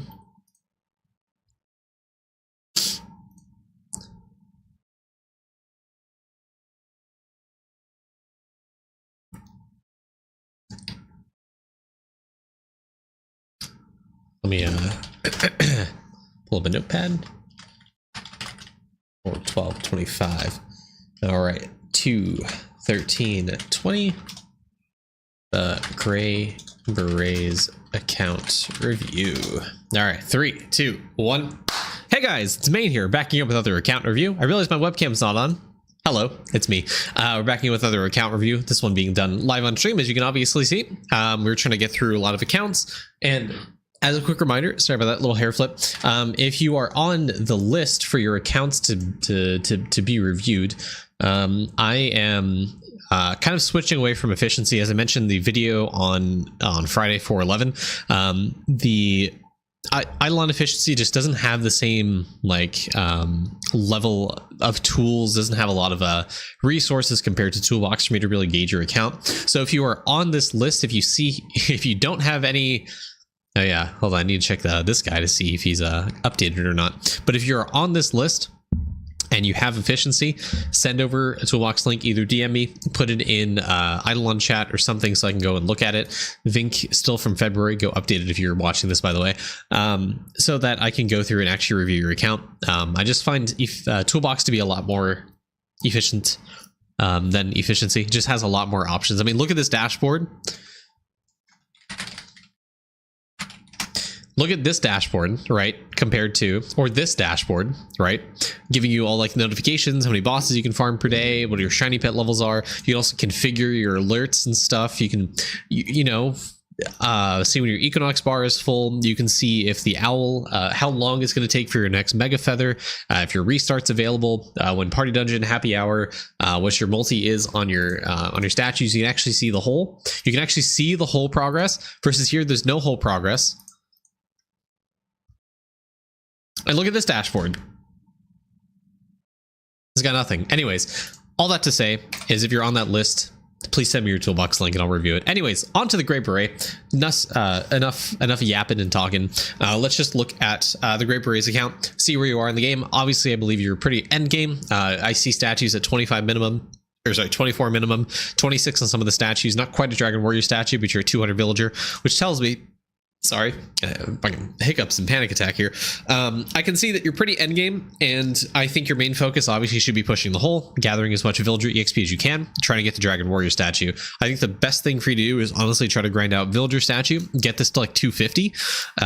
With the reduction of drop rate of this statue at the Gloomy Cavern, you should be able to get a ton of multi-kill to be able to farm the statue a lot better than pre Cavern 11 through 15 update, because it's no longer 1 in 100,000 from what the previous Dragon Warrior statue is. It's now 1 in 10,000 for the villager statue, which means it's a lot easier to gather. So getting higher levels of this is actually pretty good, and it's a multiplicative increase to villager EXP, so it's really, really good. So with that being said, obviously try to do that and focus a lot of your attention on trying to scale villager EXP through bravery, through justice, through wisdom, and if you have the collectible for Monument AFK game, which you don't have yet, you should definitely try to get your collectibles up and running to get the Minecraft gem, because this is really good for Monument AFK game. But there's also obviously like Verdant Thorns is really good. Villager EXP, or sorry, Villager Study Rate for Belai is really good. But obviously the Villager EXP collectibles give you it's like a multiplicative increase to villager EXP, so trying to get those are going to help push the hole as well. If you are, I believe you're a free-to-play player, if I'm not mistaken. I could be making that up, but you may still need the Samurai Guardian, so good luck trying to get that, but that's a big increase to villager EXP. One of the new pet companions version 2. But yeah, those could be, I'm just naming off different sources of villager EXP, but definitely for someone who's not looking at trying to get Samurai Guardian, probably considering doing Justice. You have a 16% chance for an opal here. So obviously whenever you see an opal, I would collect it no matter what your reward multi is at this point, because you kind of need it. You're also at 24k hours in Justice. How come you don't have any Justice bonus multi? Do you, what? Unlucky or just bad, I guess. I won't judge you based off what just happened on stream, but definitely a little unlucky. I think you need to consult the spreadsheet for Justice a little bit more.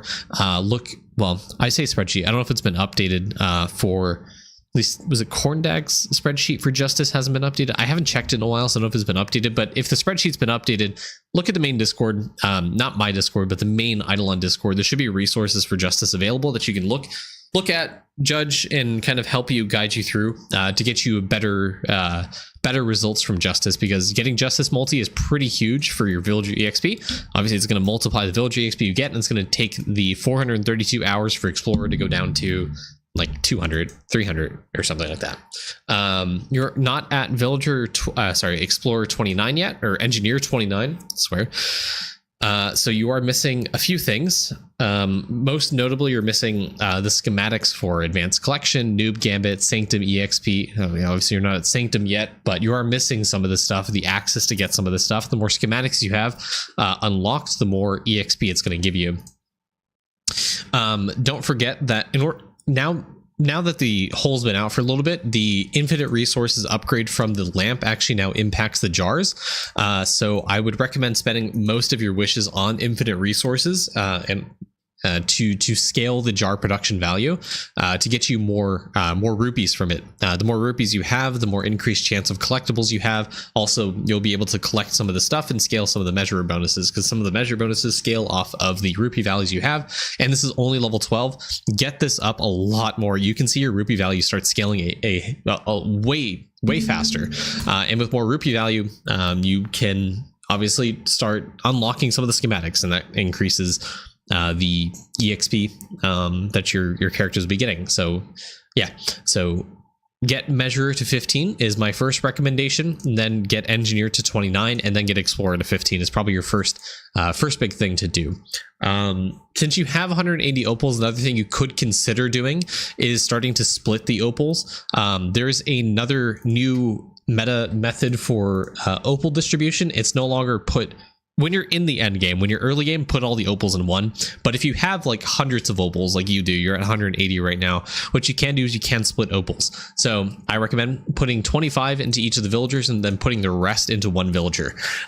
This 25, the reason this is good is because one of these conjurer upgrades, this used to be only 4%. He doubled the amount of EXP that this did, so this actually does give a pretty sizable increase. Right now this character only has 25 opals in it, but it's giving me 6.2 billion EXP. Obviously I have a lot more villager EXP sources than you do, but this is still a good method for helping level up your villagers, and obviously the one that has all the opals, or the rest of the opals, still gets a decent increase in villager EXP as well. Also, I'm not really looking at the main screen, but here's kind of what that looks like. So 55 billion for Beliax, that's where most of my opals are, and then 6.2 billion for everything else. And this kind of helps me prep for the future updates when you're at this stage, but it could help you as well. You know, kind of considering how much villager EXP you have now, it may be worth considering doing, because you have so many villagers you need to upgrade and catch up right now. You could benefit from Conjurer, you could benefit from Engineer, you could benefit from Measure, you definitely can benefit from Belia, and you need to get to Cavern 15 for Explorer. So consider doing that. But yeah, when you do the reset, if you want to put like 20 opals in each of the guys instead of 25, that's completely fine. I would probably put 20 into Explorer, 20 into Engineer, 20 into Measurer, 20 into Belia, and the rest into Cosmo, so you can get more pips, more points to invest into, and you can start getting things like Equinox bar fill rate, or you can get the rest of the upgrades here. Obviously the 4 pips here you need, the more strings, the more wishes, the more rupees, all this stuff you can kind of max out if you were to do that. So maybe consider doing that. Let's go back to World 1 real quick. Let's look at your anvil and stuff. Can't see your points, but you know, I hope you got all your points. If you haven't gotten all your points, that's the kick in the ass. You need to get your points done. Lucky on the no stamp left behind, I see. Yeah, 1 arcade stamp.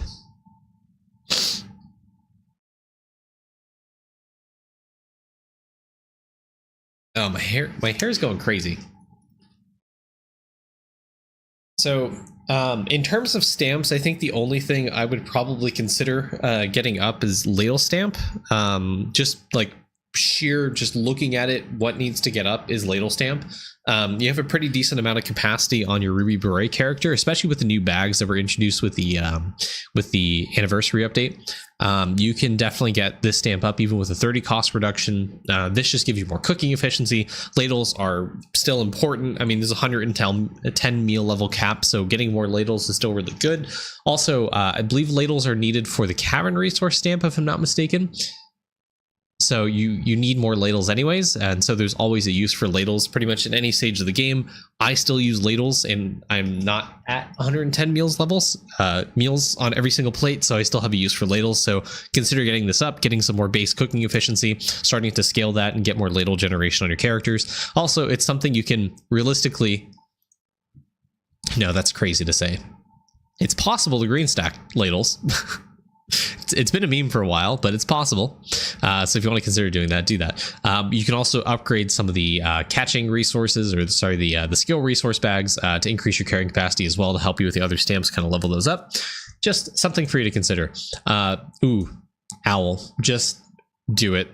You're missing like 30% drop rate here with all the increases to drop rate that we now have available. Obviously, the Siegebreaker elite class for drop rate for plunderous kills, that's a multiplier to drop rate, so you're not actually getting up to 70% drop rate, you're getting like 1.2 times, so like 84% drop rate. If you have the duck melee, that's another 1.3x damage drop rate multiplier.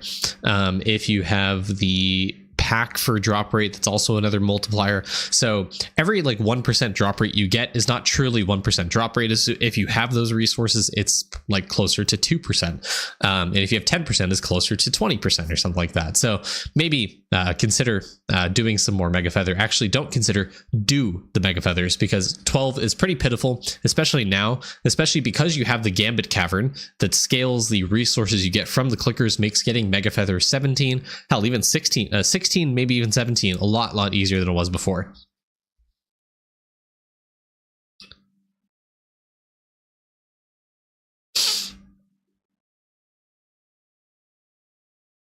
Not bad. Not bad, not bad. How's the good old Prince? 100 billion on the copper ore. It's pretty good. 276 red salts. Pretty good. Hey, all this is pretty good. Econox symbol's only 19, so I imagine your endless summoning kind of sucks. So, so for you, got a doubler. I see you're pumped everything into essence generation, which is completely fine. Yep, it's a good one. Yep. Good. Okay, you're just focusing on essence generation, which is completely fine. But yeah, make sure. I would probably spend like 3 days on essence generation. Obviously, trying to collect as much essence as you can and upgrading. Honestly, I wouldn't necessarily focus on I mean, for like the first day, I would put all of your points back into essence generation to make things generate faster. But you're going to get more essence generation, not from sitting on the doublers for essence generation, but actually pushing damage and pushing higher endless summoning waves. So I would take the time that you're on essence doublers, take like 3 days, stay on the essence doublers, and then do a doubler reset and just focus on damage to help you push endless summoning, because getting more endless summoning levels increases the amount of essence generation you have. Obviously, for every battle you've won across all colors helps scale white essence generation, and I believe some of the others as well. Summoning level right here, and for green circuit wins, so on and so forth. But the main one obviously is infinite essence. For every endless summoning victory you have, you get more essence generation, also more damage, more HP. This stuff scales with endless summoning wave wins, so the more endless summoning you have done, the more essence generation you get, the more damage you've got, you will get, the more HP you will get. So you don't want to stay on doublers for too long. You do want to eventually reset, go back onto damage, and try pushing again to see if you get higher success in endless summoning. So focus on doubling the damage ones, specifically the cyan infinite damage, the damage laundering, I hesitate for units of destruction because I don't know if it's in a different bucket or not. Even the red one, I hesitate. Seeing red is definitely a good one. Mana dividends for essence generation. Brutal units is really good. It's a fantastic multiplier. Final card, fantastic one. Beefier units, mana rar is really good. Sharpened spikes is really good. Stronger units is really good. Powerful units is really good. Unit damage is really good. The mana generation here is really good. Starting mana for real is a fantastic one as well because it helps you get more starting mana, which gives you the 15% mana generation to start off. It's really good. It pushes you over a threshold for even more mana to help you get more mana generation. So it's just really good. Yeah, all the mana generation ones, all the damage ones you can, the sharpened spikes, final card. Now, I am not an advocate for maxing out jeweled cards because I think this is bad, but you do you, up to you. But just mana generation, damage, that's all I recommend. I don't even recommend HP because realistically, the faster your Sparkies die, the better. So yeah.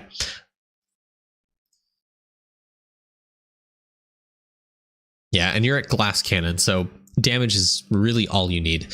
But once you do this, it should start to get a little bit easier up until you get to the next glass cannon, which is this one. And this one is a really big one to hit because this actually does give you +2 Equinox max levels, which means you get more Equinox symbols, which is the whole genesis of me talking about endless summoning because you only had 19 out of 21 on Equinox symbols. But yeah, the more Equinox max levels you get, the more focus you can put on Equinox symbols because this is the best upgrade. Hands down. I think I've come to the determination that this is better than Liquid Vestment. Call me crazy, but I think Equinox Symbols is just better.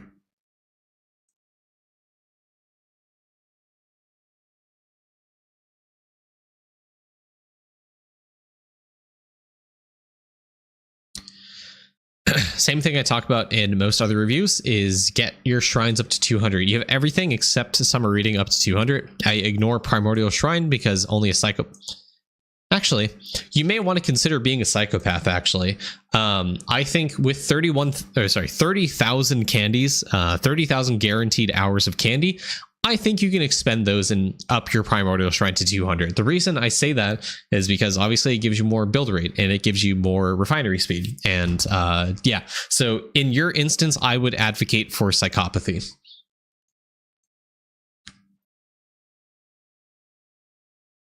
All right. And I hope that's your DB. Great berets.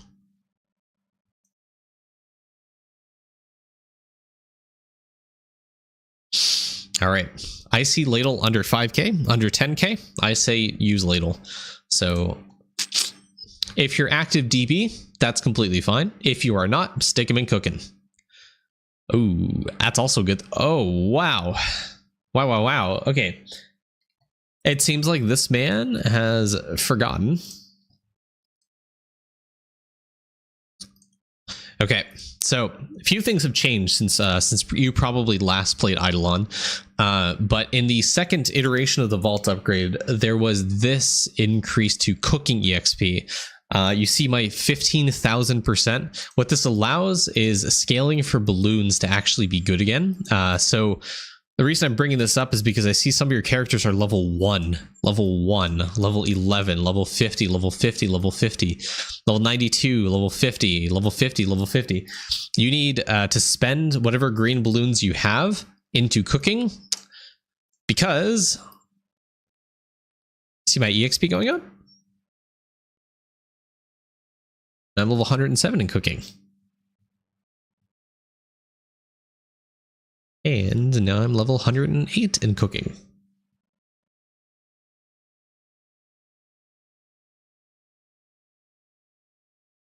And now I'm level 109 in cooking.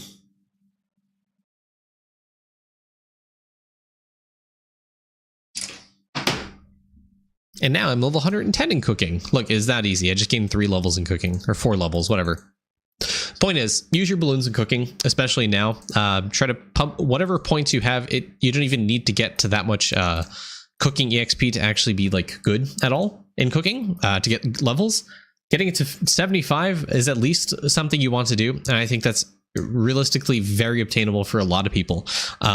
If you're like super early game, like entering World 4, getting to like World 5, if you have the cooking EXP from the Vault upgraded, maybe getting to 50 with balloons is possible. But I think for you, Grey Beret, I think this is very easily obtainable. The more skill levels you have not only helps you with the Rift and skill mastery for getting you more like, what is it, printer output, more skill efficiency, more skill EXP, but it also helps you with bravery. More often overlooked is what the measurer actually scales. If you look at the measurer, the all skill level is the multiplier for how bravery sword damage starts scaling, as well as one other thing. The Monument AFK gain you get here from these rubies. So the more skill levels you have, the higher this multiplier scales. So the more cooking levels you have, the more bravery damage you get, which means you can push further. And talking about the earlier part of this video, villager EXP, you can get more rounds and bravery done.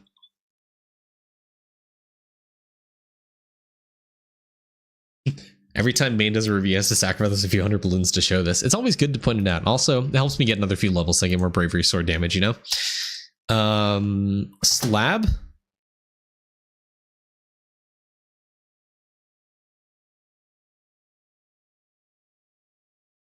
So this hat you can now get in the dungeons. Make sure to upgrade your equipment in like the dungeon shop. I don't even want to TP there to actually show you, but when you like go buy like the drop rate for vouchers and stuff, you can actually go and buy the upgrade now that Deathbringer is out to be able to get the Crow Perch. It's one of the hats that drops when you're inside a party dungeon. It's like the legendary equipment. So now this can drop, so it's obtainable. It's party dungeon exclusive, so you have to be in the party dungeon to get it. But that being said, notwithstanding, you have a lot of slab here that's very easily obtainable. Like for example, Dementia body armor, Void armor, member hoodie, Damascus plates, Evergreen wraps, Elegantine robes, Luster chestplate, Diabolical chestplate, Dementia shins, Cheesewar scale leggings, Luster scales, like these boots right here. You have the Sanic ring. You just need to equip the star sign for this. Go on Bubo for 5 seconds. You should be able to get that. The King of Food obviously is a little more grindy, takes a little bit more time, but that's something you could do. Some of these tokens from World 2 are relatively easy to get. These bags are pretty craftable. Just getting in Party Dungeon and doing Party Dungeon should net you these. And again, you have some helmets here to do. You have a lot of slab that you can do. So I would recommend doing slab because you have a lot to gain from it. Oh, wow. Okay. I think you need to do a passive farming. I think I've talked ad nauseum about farming and how good it is. What? You need to do farming? I think I got debated. This is you like after reset. Never mind. I mean, your farming's not bad actually. I mean, that's decently far into glassy crops. I think honestly, like getting into like the 190s to 200s crops is really, really good. Pushing further beyond that is completely personal preference, completely up to you. It seems like you've watched the video regarding the land rank point distribution, so you're doing really well there. Have you done any Deathbringer grinding, or is this bugged?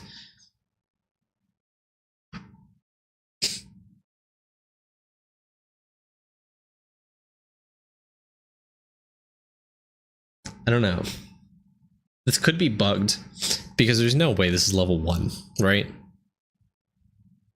Deathbringer has an upgrade in the Grimoire. I want to see if you have it. Yeah, you do have it. So surely that's bugged, right? Surely. So for it just to be level 1 is a little concerning. Either it's a toolbox error or you haven't upgraded it past level 1. But if you're struggling for sneaking, that land rank upgrade for sneaking per farming level is really, really good. This one right here, Seed of Stealth, this scales really hard, really fast for land ranks. So definitely up this if you haven't already.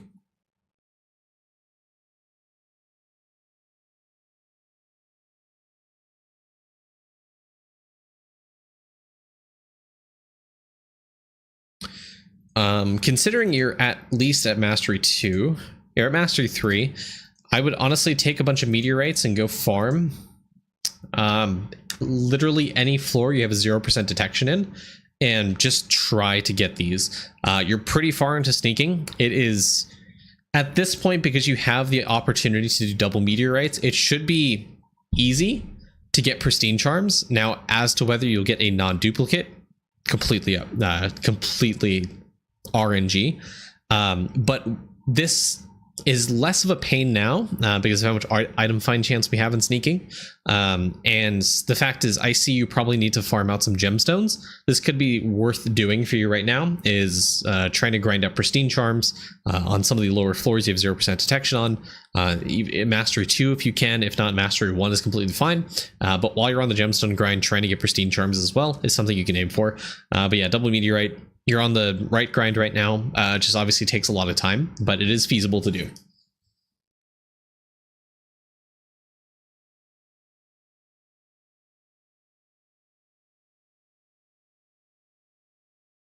Okay, not all the characters you have here are at the 17 talent levels. You see some of them are, or at least your Bubo is only 15.86, so make sure to link to Goat God on Bubo, and just go in lab and, you know, do the talent grinding, because you need a little bit more divinity levels, or you can also use some atoms on Big P. Up to you. I would consider getting Big P up to like 6k, to be completely honest with you.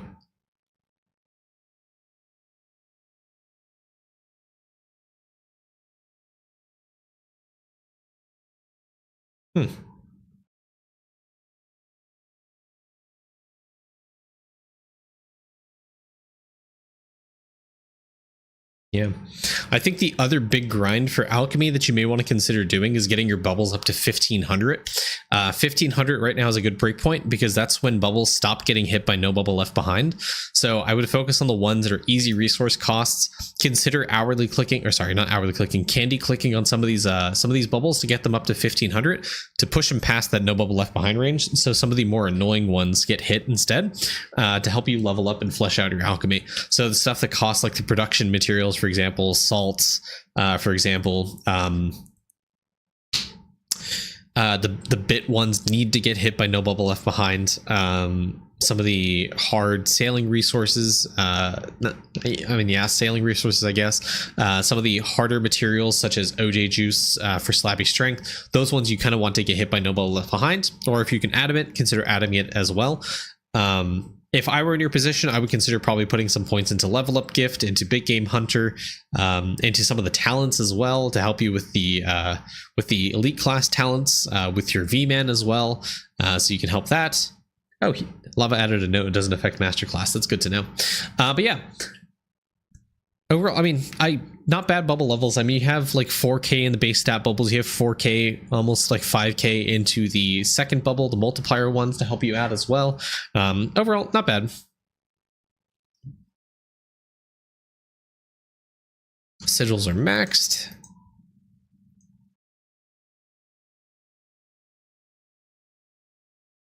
Oh yeah, the mega fish as well. I mean, same thing as the owl with the mega feathers. Getting to like 7 mega fish shouldn't be too daunting.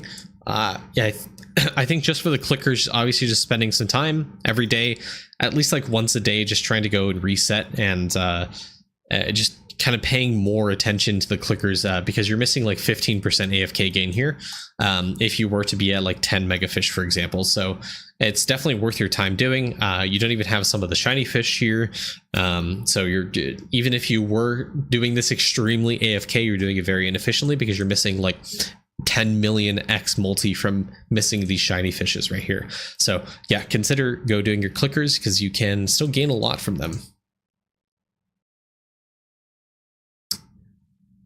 I think we touched just about everything on your account.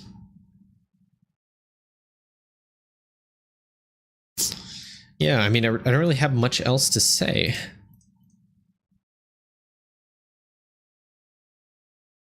Oh, there's a breedability section now. Hell yeah.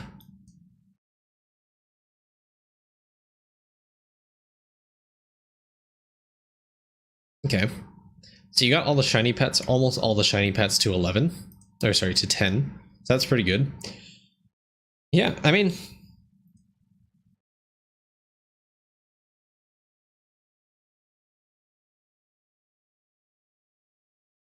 yeah, I think I would just prep breeding. I'm operating under the assumption that the next master class is the upgrade to Beastmaster, because if it was Siegebreaker, that's kind of shameful. I feel like Beastmaster needs a little bit of love, and that's the next master class to come. I don't believe it's going to be Bubo or ES, just based off the fact that there is a new item added to Slab called the Evergreen Robes, which makes it seem like it's probably an asset for a paid pack that's going to come at the advent of the new master class. And the only other source of Evergreen item we have in the game is one of the class-specific armor sets. I think I could be capping.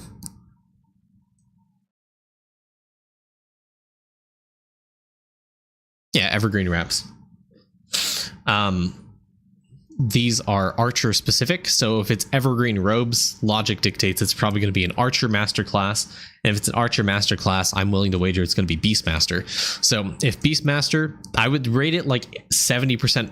80% probability it's a Beastmaster masterclass over Siegebreaker, and I'm willing to say 99 to 1 odds that it's going to be an archer over a mage class. So that being said, if it's going to be Beastmaster as the next master class, I would consider trying to up the sources of shiny pet rate as you can, because if this master class is going to be anything like Deathbringer, you're going to be needing to be very active in it. And if you're very active in it, then shiny pet farming is going to be an absolute must. And it's going to be something good to do. And honestly, it would make being active on that masterclass so much better over Deathbringer, because there's no permanent account bonus active portion for Deathbringer as there would be for masterclass for Beastmaster.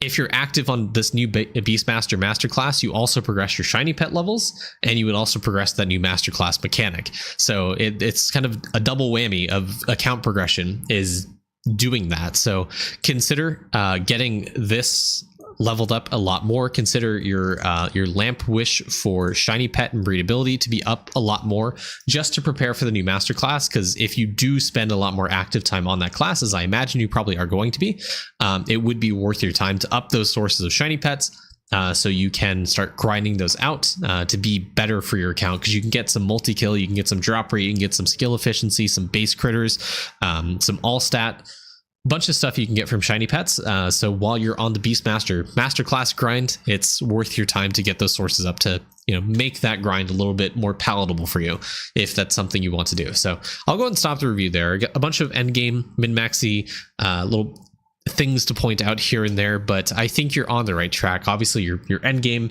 there's not much to say besides those little min-maxy things. We didn't even talk about vials, but definitely probably like salts and some level 4 vials that you need to get, and I guess if you're willing to do the bar grind to 13, that's something you can do as well. So I will I'll go and stop the review there.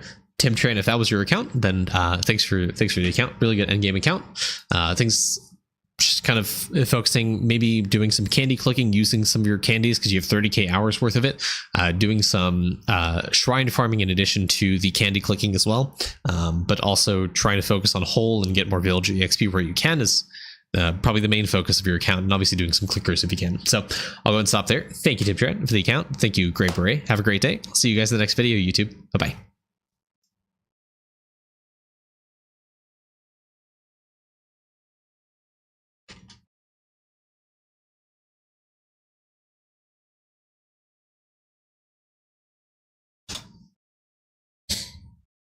Oh yeah, next week. Yes, because next week is going to be the shrine bonus. So candy clicking is going to be really good next week, with the ballot bonus. I see people DMing me. What's going on?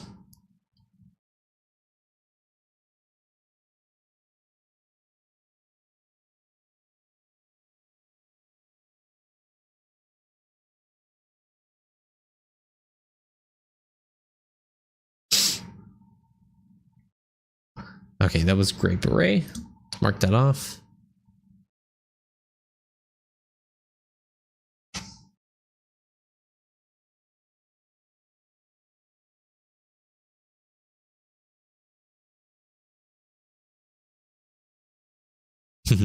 Been saving up for this week.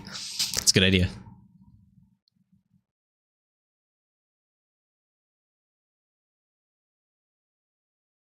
All right.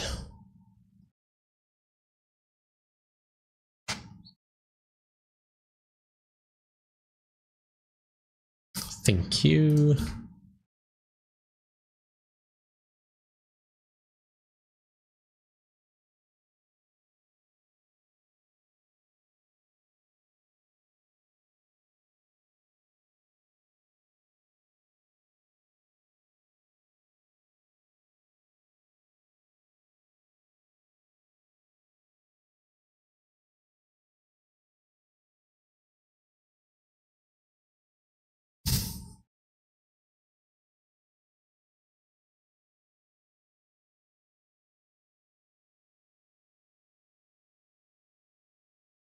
All right, we got some toolbox updates.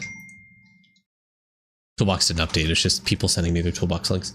Sneak items are veil and beads. Yes, for optimal sneaking. Loco Johnny, thank you for the follow. Veil and beads, and then like 4 or 5 characters on double flowers.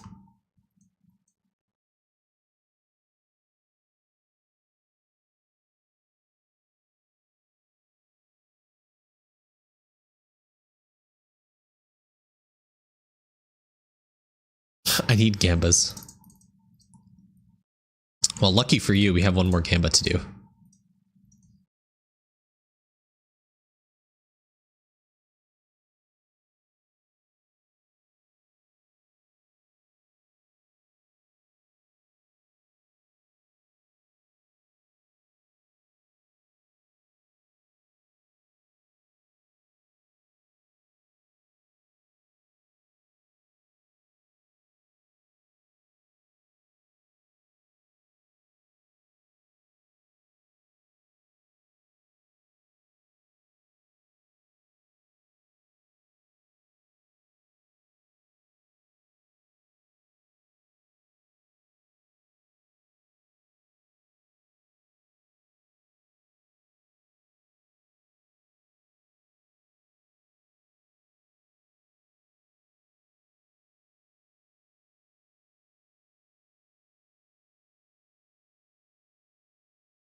The hell's happening on the screen? I'm doing a reset for farming.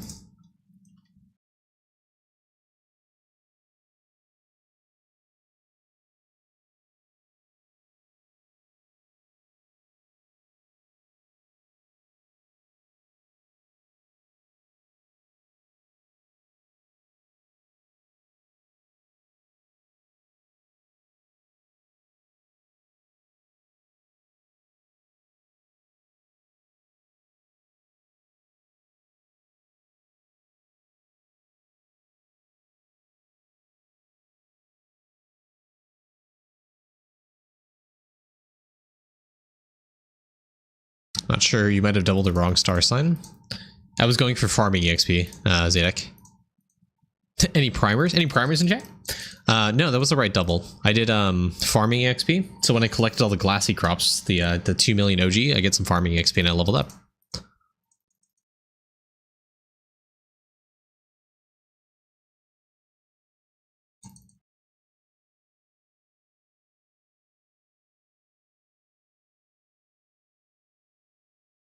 Just remember, the more farming levels you have, the more sneaking percent you get.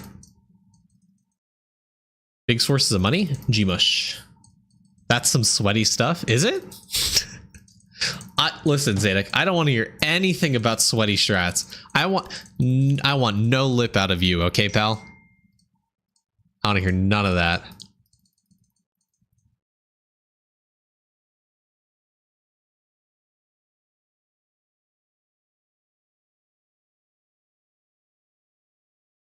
What's Zadek's stat bubble at again? That's a great question.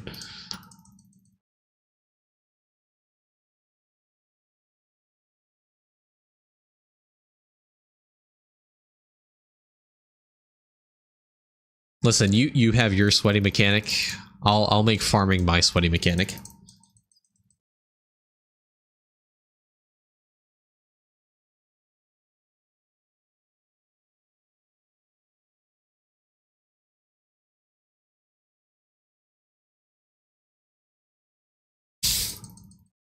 Definitely not candy clicking. Someone check him alchemy. Check him alchemy.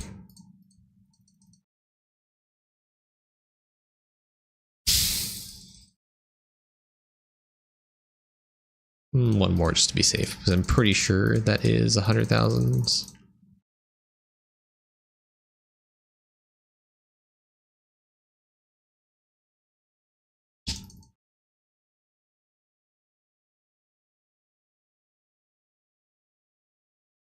Once I get near the end of where I'm typically at for glassy, that's when I can get under 1 second for glassy.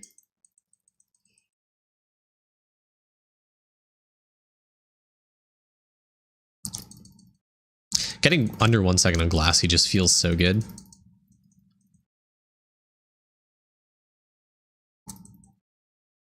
Peter Tross, thank you for the follow, man.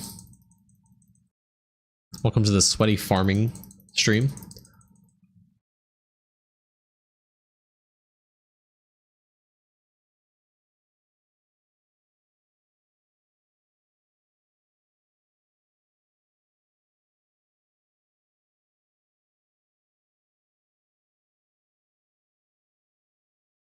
What glassy plant you're on? I'm at 213, I think, right now. Not the highest I've seen, but yeah, 213.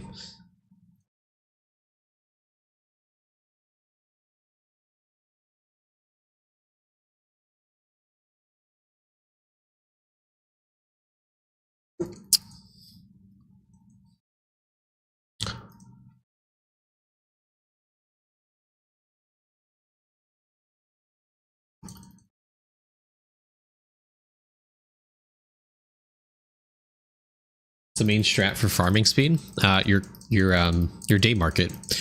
Day market and summoning give you a ton of farming speed. I think there's also a pristine charm for farming speed. Don't quote me on that. There's at least one for OG. I don't know if it's for farming or not.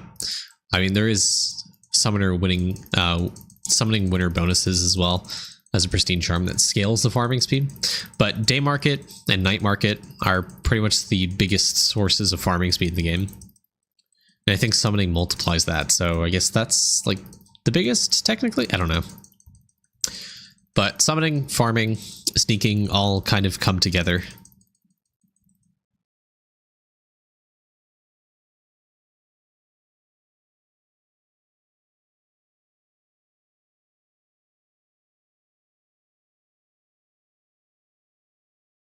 Okay, now we're in the low percents.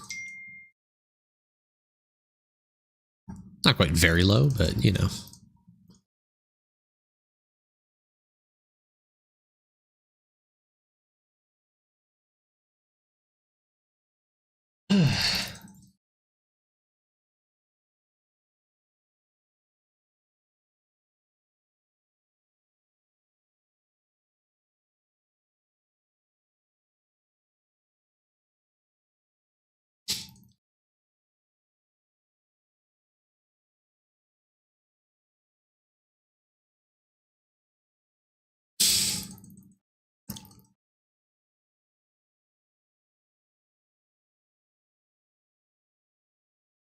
I'm gonna catch all these crops up.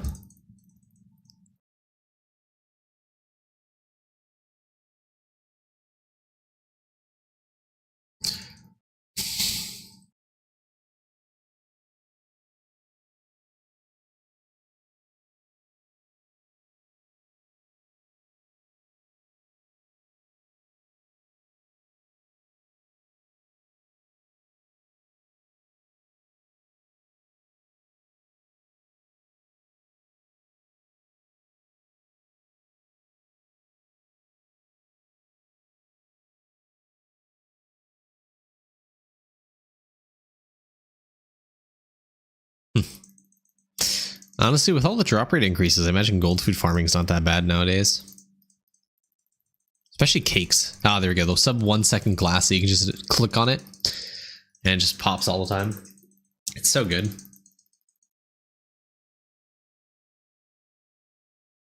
Nope. Okay, we got the little blue banana.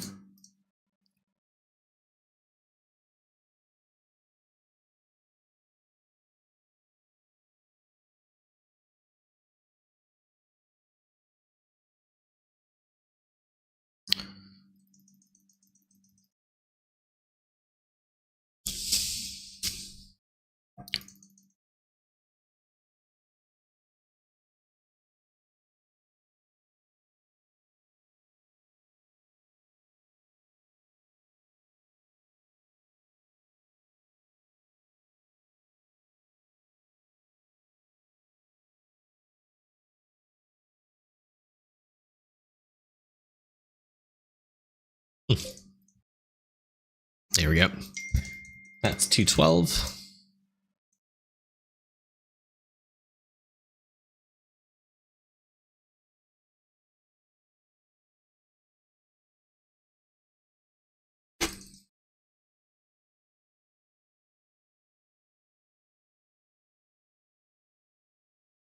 Not gonna lie, farming is probably gonna feel a little bit better once I get Writhing Grimoire.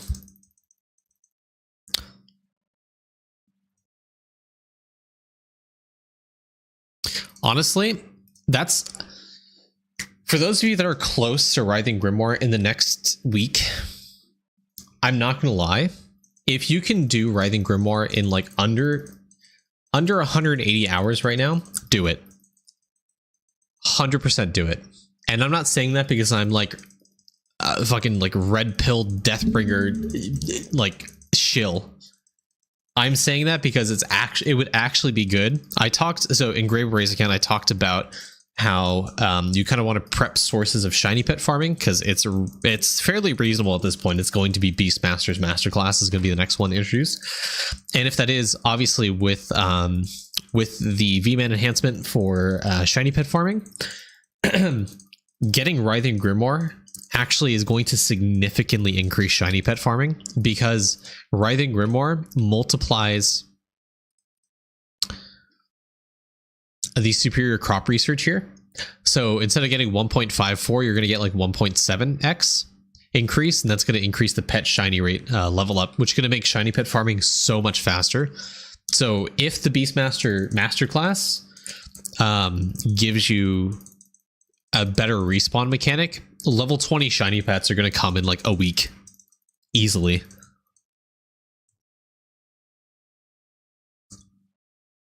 You're at elimination. Should you farm more in Deathbringer?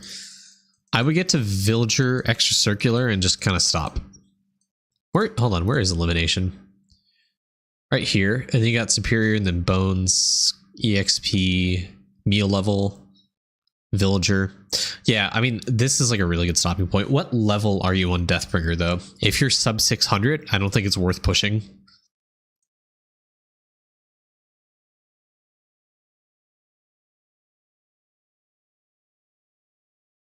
$497.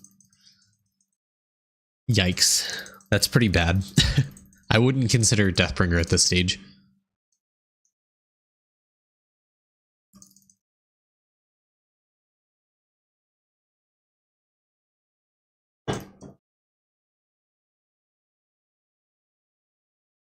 I think we stop, chat. I think we stop. I think it's dead.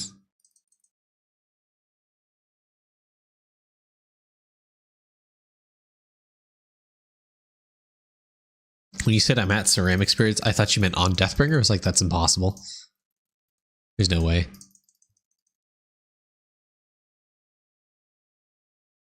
Yeah, Copium AFK bones. And you'd have to hope it's actually well implemented.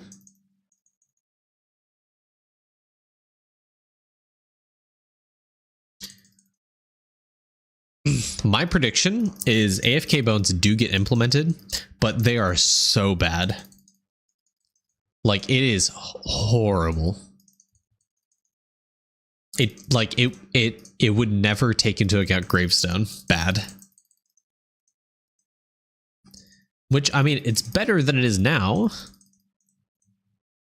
but it would be bad.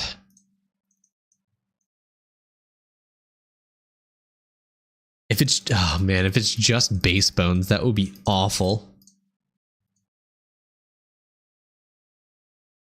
But I mean, that would, you know, hey. You fucked up your speedrun already? You fucked it up because you typed in chat.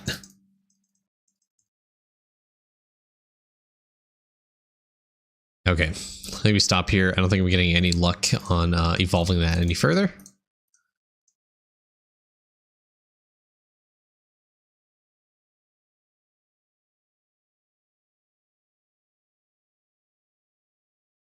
Oh yeah. We're gonna go to the hole. You typed after you fucked up.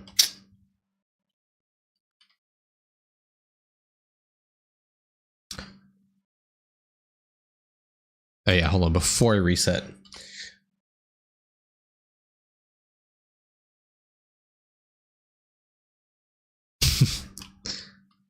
Now, I mean, also, if candies are usable, then it also leads me to believe it's going to be bad still.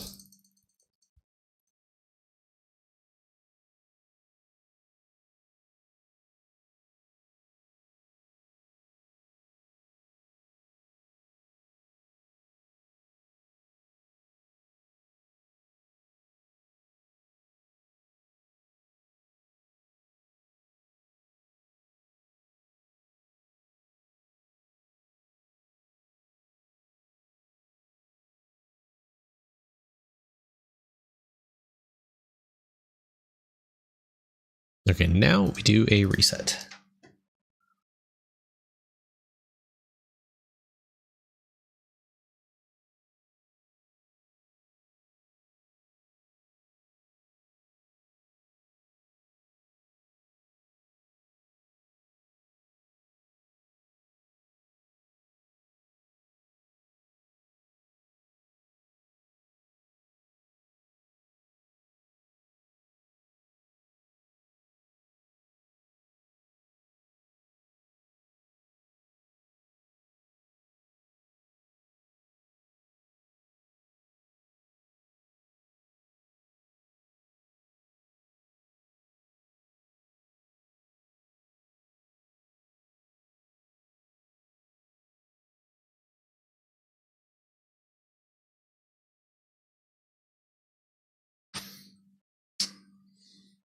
Like 13 of these things.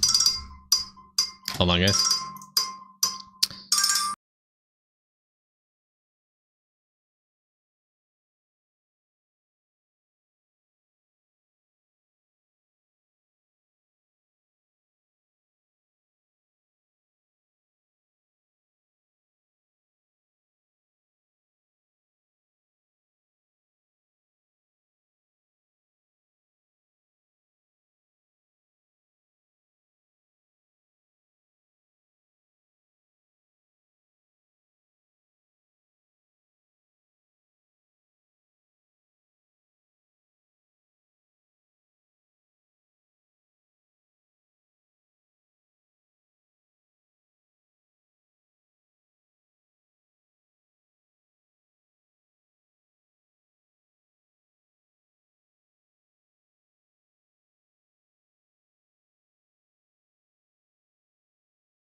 Sorry, guys. Wife had a call. No, I'm not prepping for game. I'm prepping for endless summoning. All right, let's do the lives. Yes, Regina? Can I help you? Yeah? Wow, I didn't know that. I guess that one, like...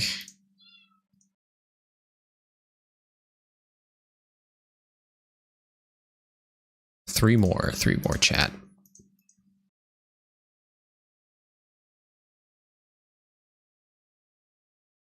Meow. Meow.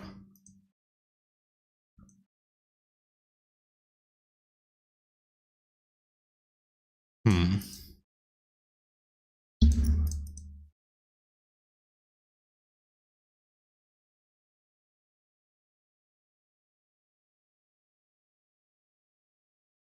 You know, chat for the memes, I'll double this one.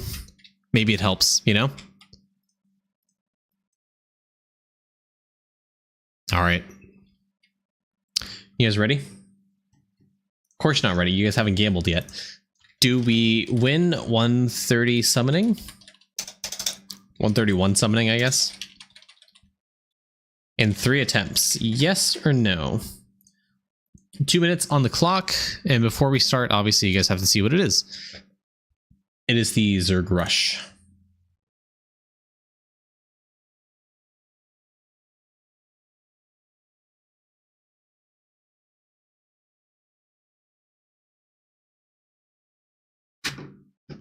No, it doesn't do anything for me.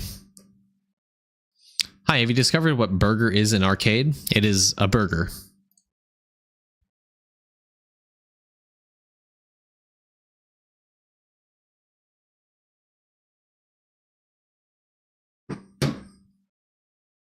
Yes, hello.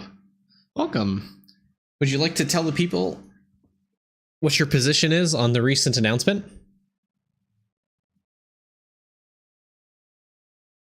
No? You're shy? Okay. Yeah. What burger does? It's a food item. You eat it and you gain, you lose hunger. It was added from the April Fool's update, so I'll let you guess what burger does right now.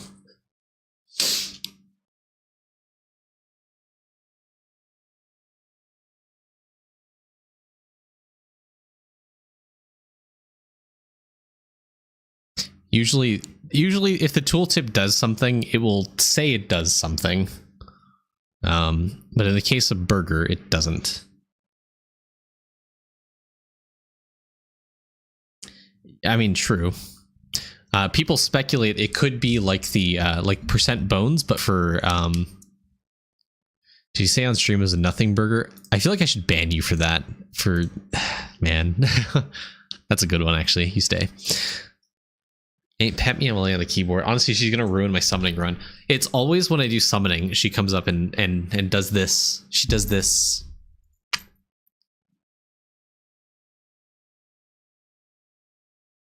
And again, say hello to the people.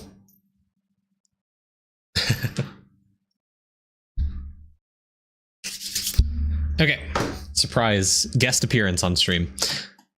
Let's go. Yeah. Not bad. Okay. Okay, start. I always misjudge when to start on this. Honestly, with the damage, it doesn't even truly matter.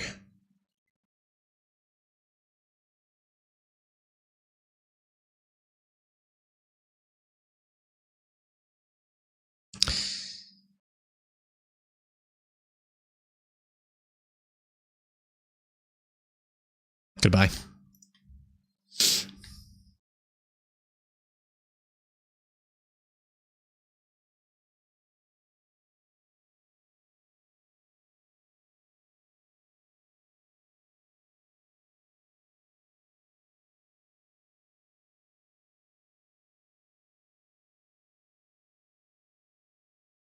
Unfortunately, chat, not a single Sparky there. This is 131 summoning.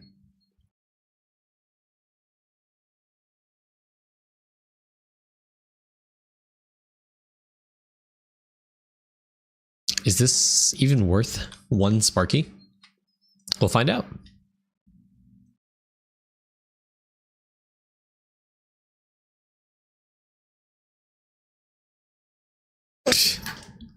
What a joke.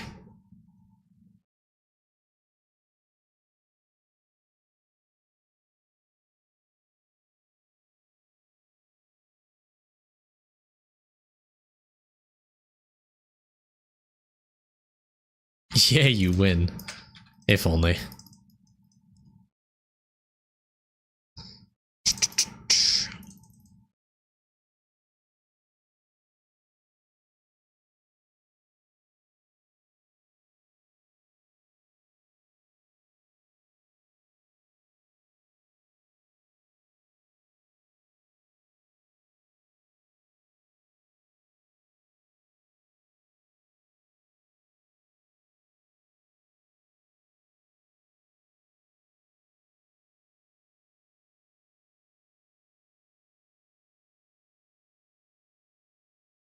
The green stack wish can't. No, I'm not going to do that.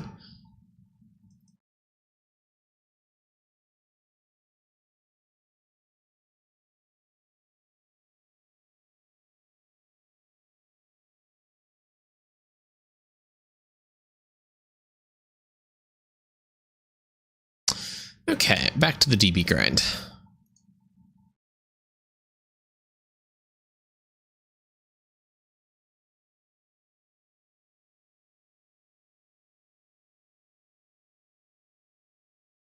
Hey, how many bones do I have? 22 billion. What can I throw? What can I upgrade? Oh yeah, Sacrifice of Harvest. That's pretty good. I think that's 3 upgrades. Pretty good, pretty good. Is it impossible to green stack candies? Candles. No, it's not. It's fairly easy. However, you do need to turn auto loot off, and I don't want to risk my sanity for that. So for that reason, I don't do it. All right, chat. We got another account review up in rotation. This time for Zik Split.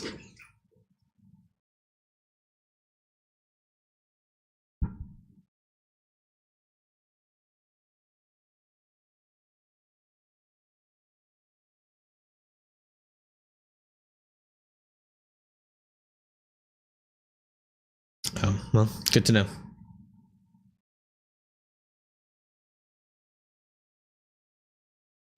I mean, the first day of the event, I think I got like 10,000 candles drop.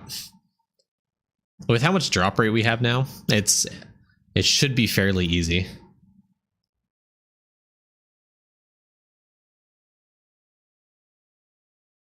Even if they stop dropping at 50 out of 50 boxes, if you were to do that every single day of the event. Also, do they drop after like this first day? I don't know. I don't know the intricacies of the candle drop candle thing, but it was coded as like a 1-in-1 drop rate. So if you had 100x drop rate, you can drop like several candles every time you kill a mob.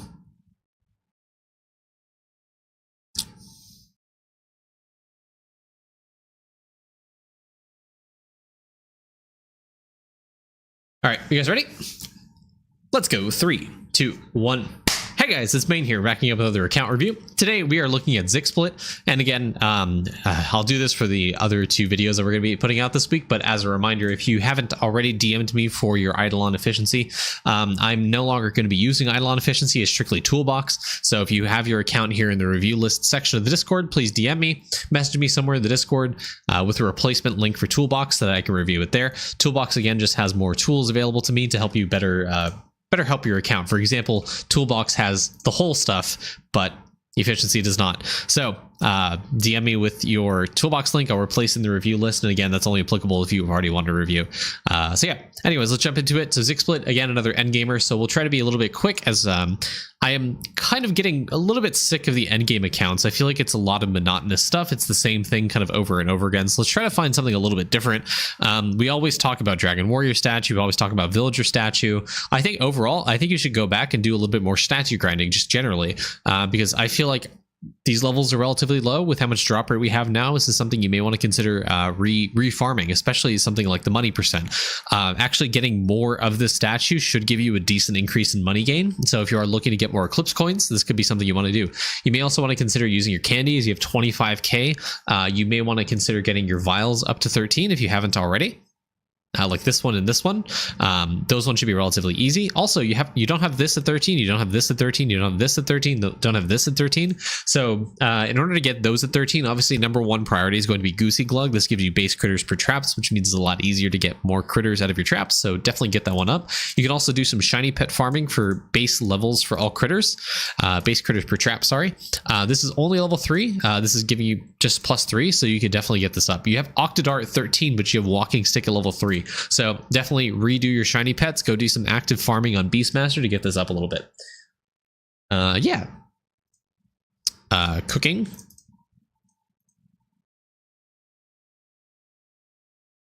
Okay. So you see how even taking that out, one ladle, one ladle, one ladle, one ladle, one ladle, everything. I want to see at least like a 1k ladle cost on every single meal here. I don't know what your cooking efficiency is or how many ladles you can produce, but it does not matter. If you have 1k ladle cost on something, that's where you kind of want to stop and reconsider if you want to spend a ladle on it.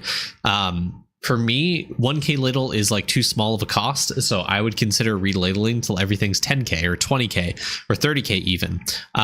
If you can only produce like 20k ladles a day, 10k ladles a day, then 1k is probably acceptable and palatable to you. But seeing something in a 1 ladle cost is extremely sad, and you definitely need to do a repass of your ladles. I mean, even if you just recently got the +20 levels from Deathbringer, just immediately your big focus and shift should be trying to reladle your meals, especially the ones that give you meal cooking speed. The reason being, I've talked about this a lot in some of the other videos, but the more meal levels you have, the more meal cooking speed you get, which means you can upgrade your meals even further than what is facially shown here. So you have a total kitchen speed of 1E81. You can probably get your kitchen speed up to like 1E85, 86 just from upgrading your meals, because blood marrow is that insane.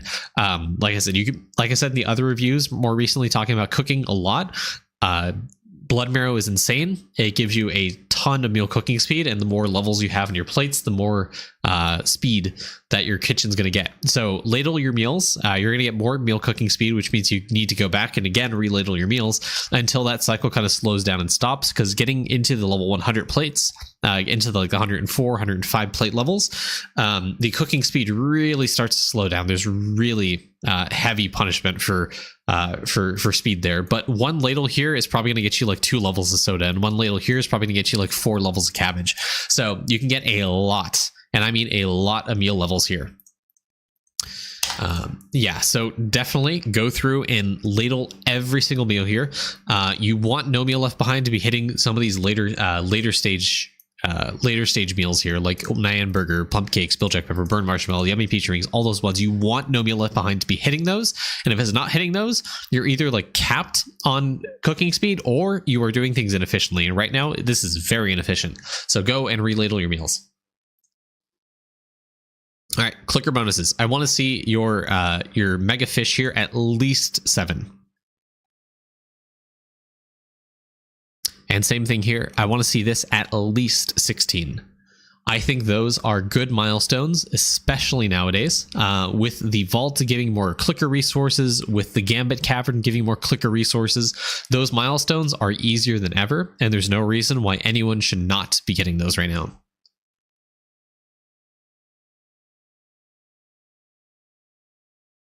Okay. Obviously, you spent a lot of atoms here on Warrior's Rule, or you did a lot of candy clicking, doing like mushroom kills, for example. So I would like to see some of the stat bubbles up instead, like 1k on Roid Raging, 1k on Swift Stepping, 1k on Stable Genius. These constitute a kind of base for your character. They give you a ton of damage, they give you a bunch of money percent, and they give you a bunch of kill per kill. So if you're looking to stack the amount of kills you get for Death Note, for Portal kills, or for Gmush kills soon in the future, you may want to consider getting these stat bubbles up, because remember, all the elite classes have this talent right here, Charred Skulls, except with the exception of V-Man, I believe. But it gives you kill per stat you have. So the more stats you have, the more kill per kill you get. You see, I have 300k total stat strength on this character. I'm getting 9.6k percent kill per kill. It is a really insane scaler for in terms of like just raw kill count. So if you are looking to get more Gmush kills, that is a great way to get more. And along that same vein, getting things like Molt Orange, Prema Green, Severe Purples, those are really good for kills. And, you know, taking a step further, the other bubbles you should focus on are just the skilling efficiency ones, because I gather your refinery, or sorry, your printer is a little lagging behind where some of the end game accounts are. I honestly think at this, depending when you started, depending how active you are, 100 bill copper ore is like nothing nowadays. It's if you're at end game, if you're still like mid game, you're thinking, oh my god, 100 bill, that's crazy, I don't even have a million. But if you're at the end of World 6, if you're pretty far progressed in the whole, like you have Dragon Warrior statue, 100 billion is nothing. So that's a goal for you to aim for on all of your warrior class characters, to try to get 100 billion in copper ore to get you more atoms, and realistically try to push to 1 trillion copper ore, because that's also not that hard nowadays. And if you are struggling to get there, spend a lot more time in Bravery getting a bunch of mining efficiency. Put your characters in Bravery, get more Bravery hours to scale the sword damage, so you can eventually get Bravery multi. Past stage 47 in Bravery is when you can start seeing Bravery multi, and that'll obviously help scale the mining efficiency that you see there. So again, that's going to help scale your prints even further. So Bravery was a really good source for mining efficiency, helps you get into the hundreds of billions of prints. Getting Bravery multi is going to scale you into the trillions, even tens of trillions in prints. If you're really that cracked in Bravery and scaled it that much, it just really helps progress it. And I think 100 billion at like any stage of the game, or at this stage of the game that you're at right now is not that unrealistic. Even for logs, even if you focus on getting chopping efficiency in the wisdom monument, I think it's really achievable to get 100 billion oak log for you right now. Flies, that's a different story. We don't talk about flies. Also, this is on Beastmaster, so 1.5 billion on Beastmaster is pretty good. Also, I would maybe consider taking off Royal Sampler, because I see you probably have Royal Sampler on your characters. Yeah, you do. I mean, it's not... from all the EXP sources we have, it's not the worst. It's only 0.87 decrease of EXP, but that's also 0.87 that you're missing, so up to you. I mean, you would need to take off all your prints to be able to take off this prayer. So that's up to you. You can keep it, you cannot keep it. It's very negligible in terms of decrease, but it's a prayer that's not necessary for you at this stage of the game. So whatever your taste is, man.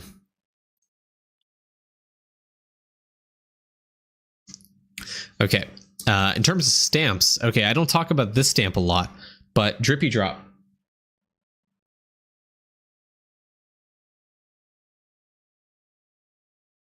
Drippy Drop stamp is actually pretty good for liquid regen.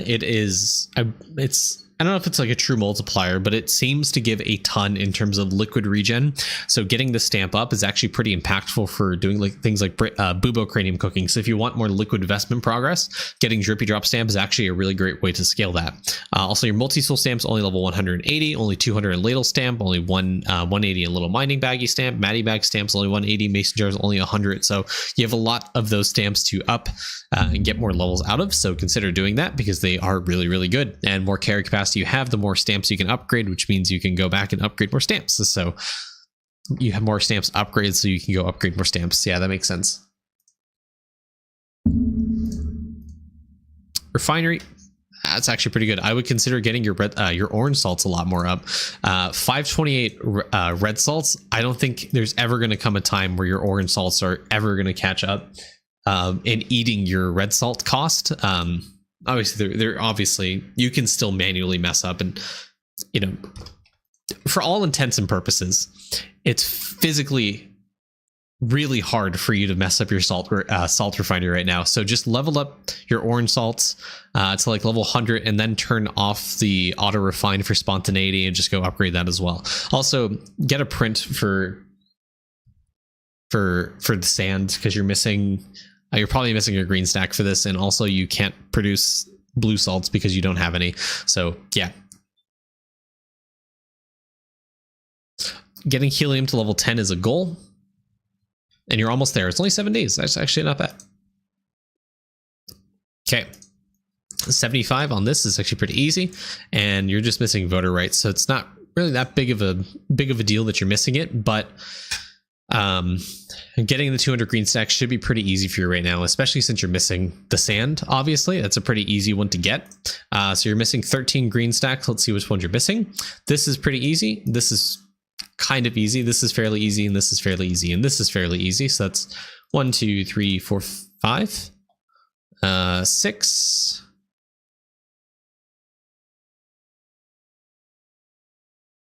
7, 8, 9, 10. I did a video on bone meal.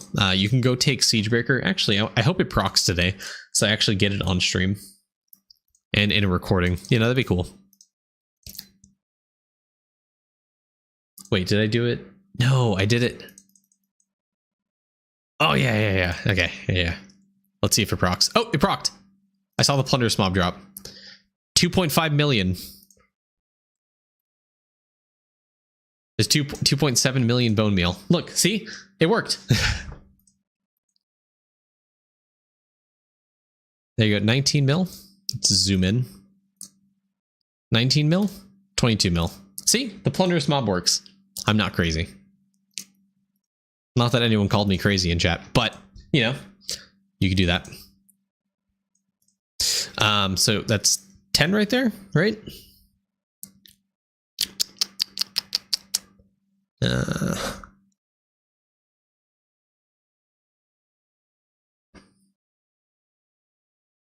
What are all of these items doing? Clean your inventory space, man. Okay. 11, 12, 13, 14, 15, 16. One of these is 17, I think. 18, 19, 20, 21.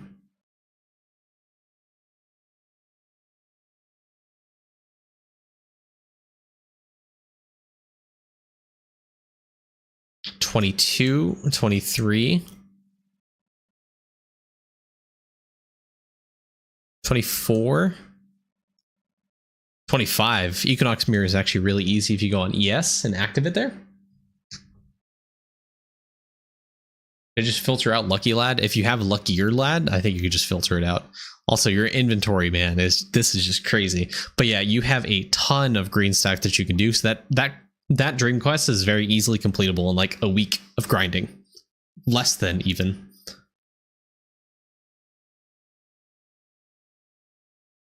You're pretty far into Deathbringer. I gather you're an active DB guy.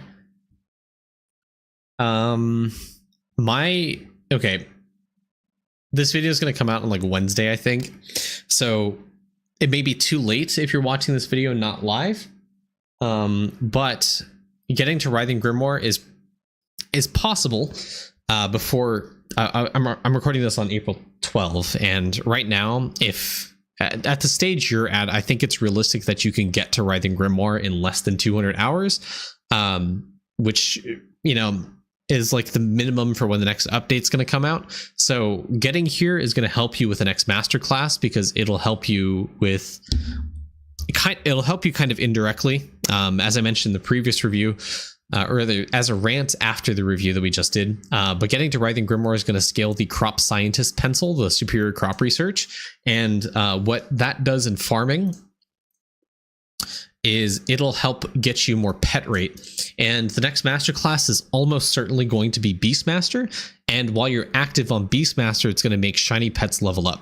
So if you scale the crop scientist pencil pet shiny rate right here through Writhing Grimoire, that means it's going to be easier to level up shiny pets, and that's something you kind of need to focus on right now as well. So when that Beastmaster masterclass comes out, we suspect it's going to be some Grimoire style mechanic where you need to be active on it to grind some masterclass specific resource.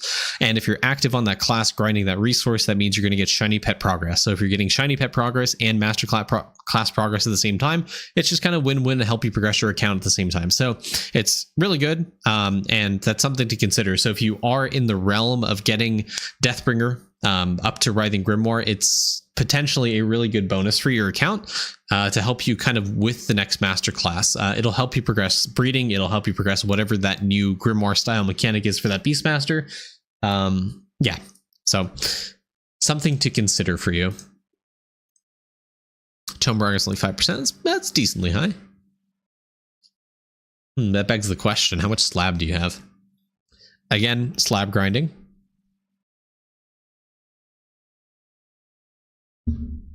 Sanic Ring. A lot of people are missing Sanic Ring. Do they just forget how to get this? So I talk about it a lot, but I never show anyone. So again, where is it? This one right here. So I'm going to show this live on stream, how easy it is to get this. So I believe I have a star sign doubler. I don't even think you need a star sign doubler to be able to drop this. I think you just need to equip it.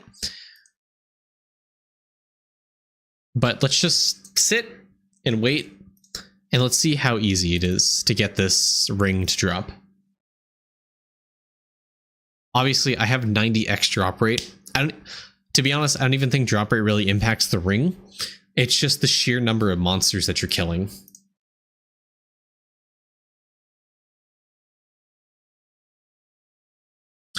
But yeah, we'll come back to this. Obviously, I don't want to sit here until the ring drops, but if I see it drop off screen, obviously I'll swap over. But yeah, doing some slab grinding is definitely a focus for you. I see a lot of dungeon stuff that you can do. So pop into a happy hour with someone, or find the party and do happy hour. But just being on a class you don't normally do. So being on a beginner class, being on a warrior, being on archer, being on a mage, trying to get these. Also, since you have Deathbringer, make sure to buy the upgrade to be able to actually drop this. This is from Party Dungeon. You can pick this up, but you need a legendary helmet, and there's a way to upgrade the equipment you get in dungeon to legendary if you haven't done it yet, and it requires you have Deathbringer. And I can't show you it here because it doesn't show it. Unfortunate. But you can buy the upgrade to get legendary equipment in the dungeon in like the main, like when you go buy flurbos and stuff, when you go buy like the RNG items and stuff, it's in that menu. You'd be able to buy the upgrade. It's like when you increase the drop rate for the vouchers and stuff. That's the menu I'm looking for, is what you're looking for to be able to get that. But that's an easy slab. You have a bunch of easy slab stuff for you to do, and that's definitely something you want to focus on.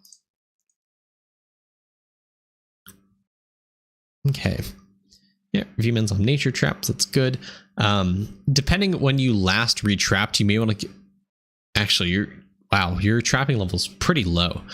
Okay. I would consider retrapping, because I don't know when it was the last time that you retrapped, but 927 mil EXP on turtles is kind of low. I feel like you haven't retrapped in months since you got turtle from Jade Emporium. But if you didn't know, base critters increases the amount of EXP that you get. And if you've at all progressed crops in the past X amount of time since you retrapped, you probably have like double, triple, even 10x the EXP you have now on V-Man. So getting to 120 trapping should be fairly easy for you now if you can retrap. So obviously use as much EXP, retrap on V-Man on most of your characters to try to get higher trapping levels. And for V-Man specifically, the more trapping levels you have, the more critters and souls you're going to get because of the species epoch talent. If you forget, just what that is, because I gather you might, you're at only 5 point. Sorry, you're I don't know what actual bonus you have here, but this talent was one of the best scalers, and still is one of the best scalers for critters and souls that we have in the game. Just the more trapping and worship levels you have on your V-Man, the more critters and souls you're going to get from it. So trying to scale levels of trapping on your V-Man and trying to scale worship levels on your V-Man is going to help you in that grind towards getting those vials to 13. And again, when you get the honker vial up to level 13, it's going to make that a lot easier as well, because the more base critters you have, the more EXP you get, which means you can get higher level trapping, which means you get more critters and more souls as well to help you in that grind as well. So yeah, consider retrapping, trying to get higher level on V-Man specifically. I gather you have a lot of EXP to gain from doing the retraps, doing the renature traps and stuff. So definitely probably worth your time doing, and consider doing that so you can up the amount of critters you're getting, so you can get these vials finished, because you have a lot of vials here. A lot of trapping specific vials.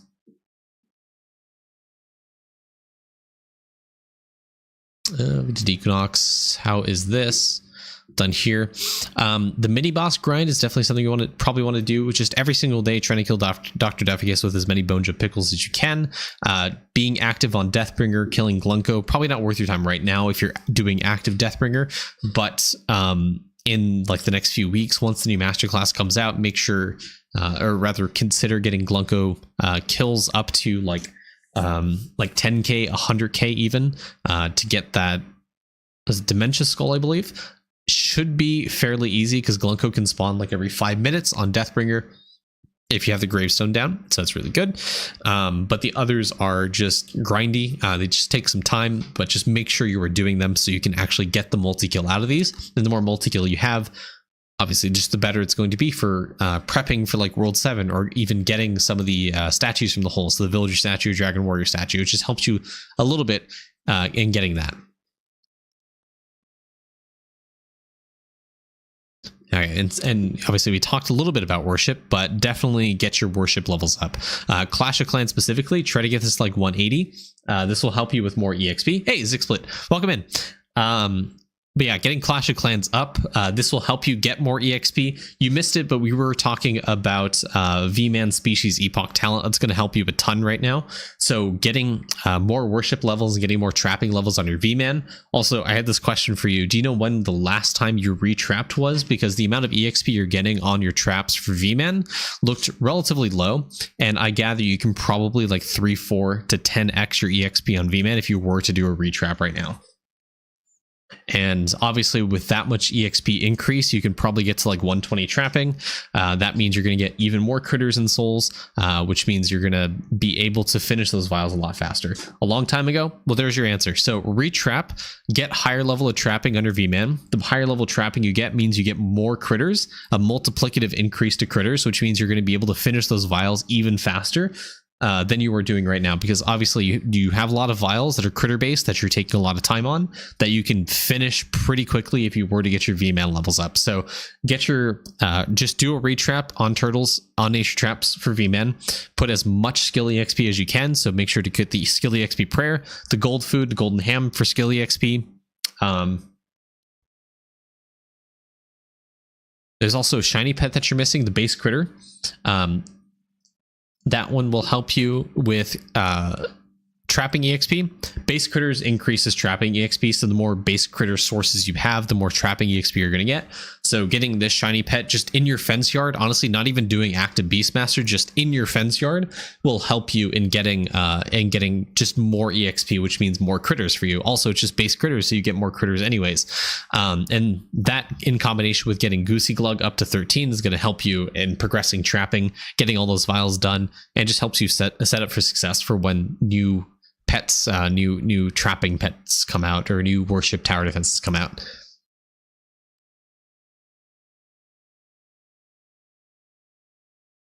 Okay, as is in the previous review, just getting skill levels up are going to help your account. So catching up to 750, you're only 4 levels away there. Fishing up to 750 to help you get the printer output, but the big one's cooking. There's a lot more cooking EXP sources that we have in game now because of the vault. So I would consider getting up to 1000 in cooking, depending how many balloons you have. But there's like thousands of % more EXP in cooking nowadays than that we have as a result of the vault. So getting to 1000 cooking is more realistic than it was in the past. Also, in the same vein, it'll help you with bravery sword damage. So the more skill levels you have, it'll scale the measurer scaler for sword damage, which will just help you push further in bravery. Nice.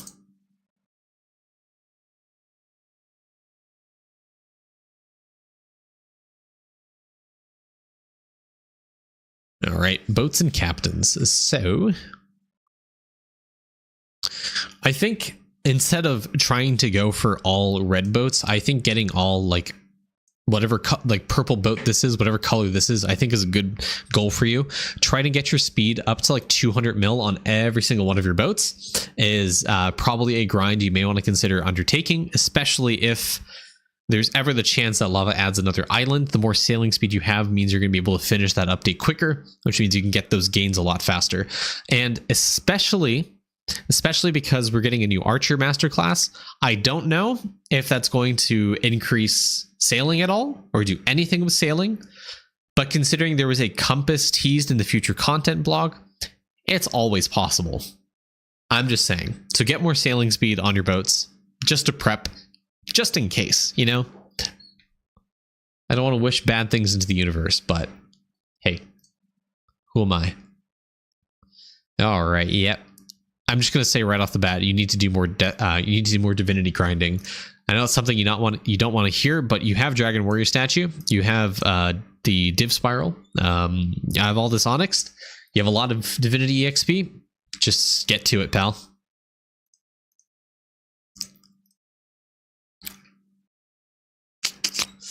Okay, let's see. What else?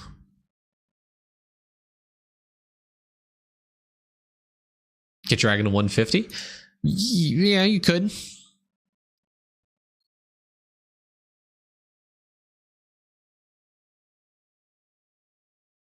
How far in the sanctum are you? 14, only layer 14. So It may, yeah. I mean, it may be worth your time to be here a little bit longer, getting it to at least 150 and trying to get to like layer 20.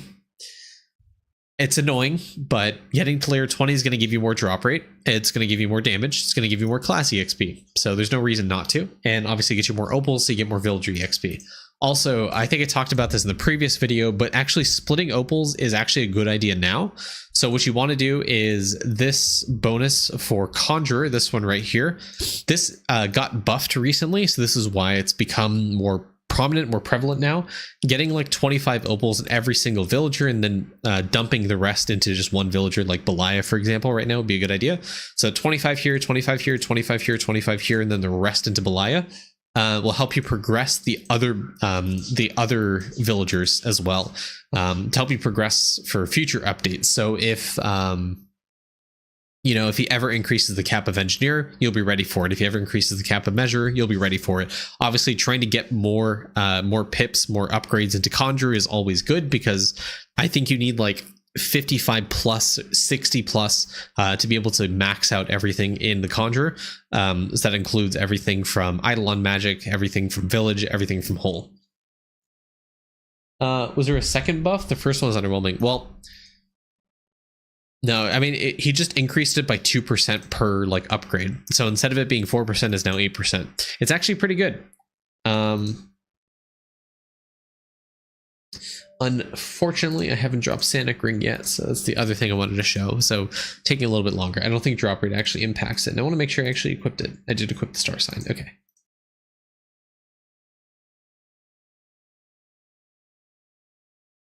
The game's also lagging a lot.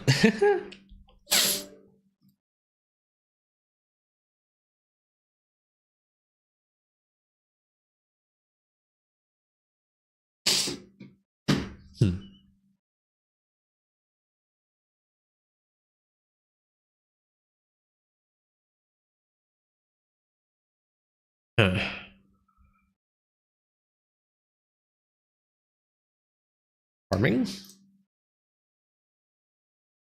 It's not bad. Not bad at all.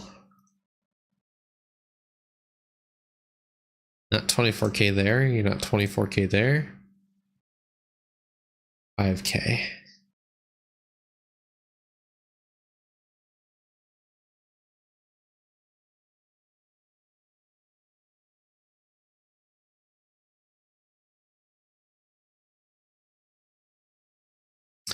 Oh, this is bad. Wow, what are your items? Oh my god.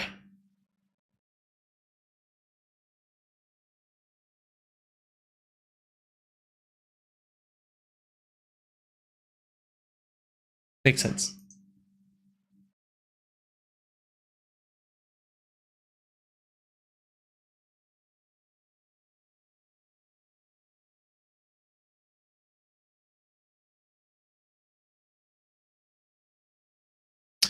So, I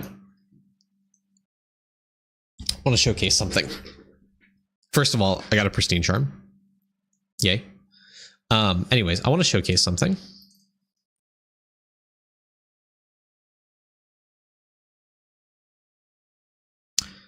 You see my ninja stealth? 3.9 E25. 3.9 E25. Get that in your head. All right. Okay.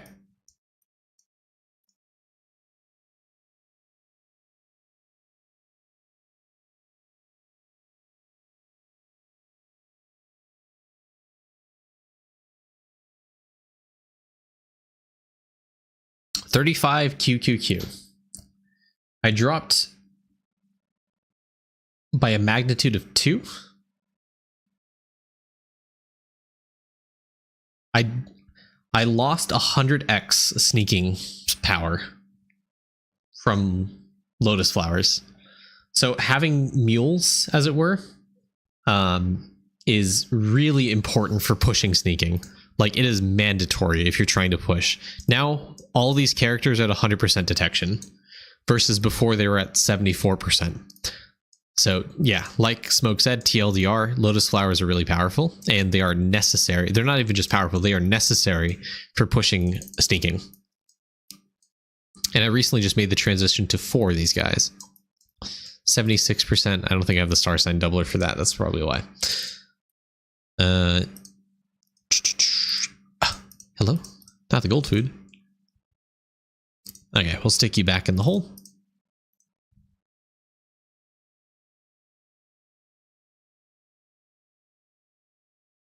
Make sure that I have Wraith form on. Okay, I do. Perfect. Back to desktop view. So that being said, it doesn't matter which character. Actually, it potentially matters. I would not put your archers on Lotus Flowers. Those archers, you want them to be high level for whenever the master class comes out. It's probably going to have something related to sneaking. So if your archer classes have higher levels, the better sneaking they are, which means you're probably going to get more bonuses from whatever increase the new master class is going to have. Also, your inventory is kind of all over the place. You don't need this, you don't need this, you don't need this, you don't need this, you don't need that, or that. You only need the gold charms. You need gloves, nunchucks, meteorites. You probably need a double stack of meteorites and stuff. Also, yeah, the stealth bubble does multiply for archers. So if you're active on an archer class, it increases the stealth that you have. Because remember that this bubble exists. Archer or bust. It will scale stealth chapter. Fun fact. So while you're on an archer class, you're going to get 27% per tome point thing that you have, or whatever your multiplier is for archer or bust there. So decently good increase. And in terms of summoning, it seems like you're just focused on essence generation, which is completely fine.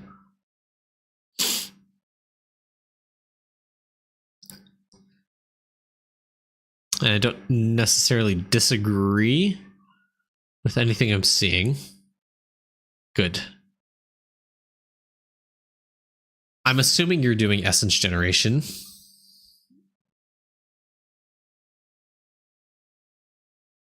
I don't know what you're doing, actually. What are you doing? If you're doing essence generation, you have a lot more points into the damage health than I would like.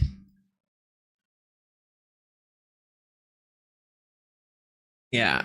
If you're going for essence generation, make sure to upgrade the essence generation stuff first before you throw the other doublers randomly. I know we have a lot of surplus doublers, but even though that's the case, I see you still can put doublers on stuff that would actually help you. Like I don't see a doubler here. I don't see a doubler here. I know it's like a very small increase in essence generation, but every increase is an increase and it still helps you. Oh yeah, and the cyan summoning here, like it's a small increase nonetheless, but it's still an increase, and that's something you want to consider and focus up on. Slab grinding, we talked about. Beanstalk, yeah, beanstalk grinding for sure, 100%.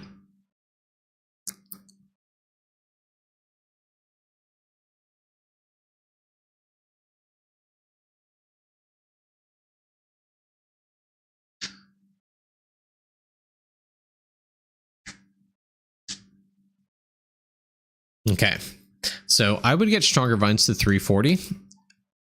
I would push it even further than that, to be completely honest, but yeah, definitely growth speed as well. The more growth speed you have, the better. The end game goal is to try to get sub 1 second on farming speed, or for glassy crops, so that they grow a lot faster. It's really late game to get that, but it is possible. And the way you get there is upgrading nutritious soil and obviously upgrading speed GMO a lot more.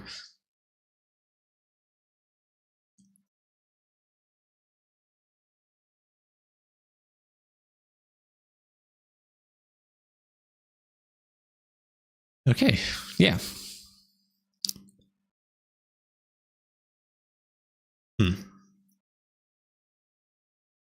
So yeah, I think in your near future, when this video comes out, this will be the case, but there will be the Shrine EXP ballad bonus. So consider using a lot of your candies during that time to help upgrade your shrines. I'm not gonna lie, I think getting to 27, 28 shrines should be possible during that week for you. Yeah, you can honestly, before you spend any candies, wait for that ballot bonus and then spend candies. The ballot bonus next week or this week when you're watching is almost certainly going to be the Shrine EXP. Please, Reddit,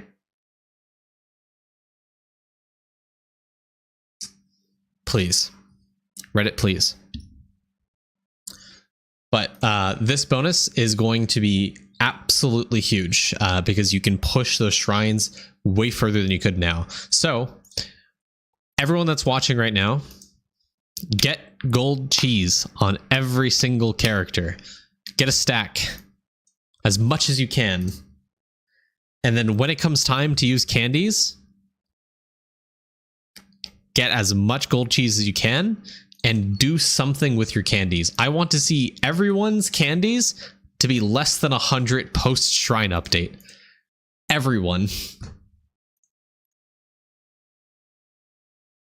That's how serious this is. Like Armageddon level event happening in Eidolon right now. Like this is, stars have aligned, Mercury's in retrograde, the sun's getting nuked. Like it's really good.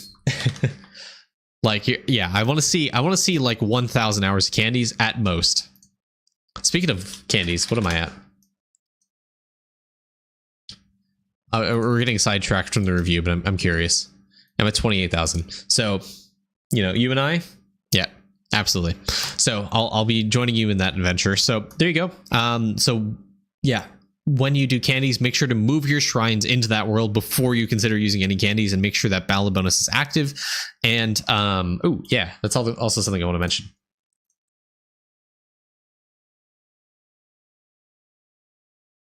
When that ballot bonus becomes active, make sure to actually upgrade this and the conjurer bonus so you get more shrine effect or more shrine AFK time. That way your candies are more effective. Just at least during that event when you use those candies, so you get more shrine progress when you use them.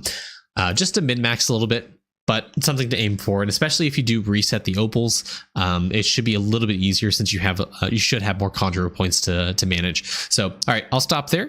Mr. Zigsplit, thank you for joining, even though it was late, for the account. And as well, thank you guys for watching over on YouTube, and I'll see you guys in the next video. Have a great day. Bye. Sanic ring? Ah, shit. I'm not gonna lie, I stopped farming it. That's the ADHD in me. This is mine, and this is Oxy. Good tip, would have forgot about the ballot bonus. I know, a lot of people would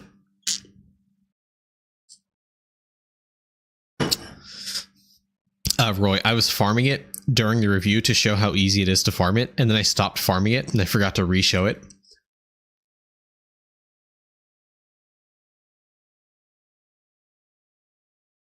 But in the, I think 5 or 6 minutes I was farming it, it didn't drop, so, oh well. But I stand by what I say. It's an easy grind. Just go AFK on Bubo, and you'll probably come back to an inventory full of them. Yeah, no problem, Zig. Scammed.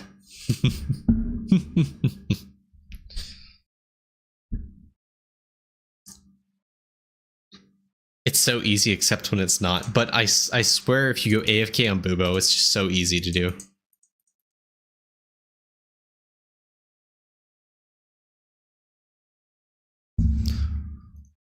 Yeah.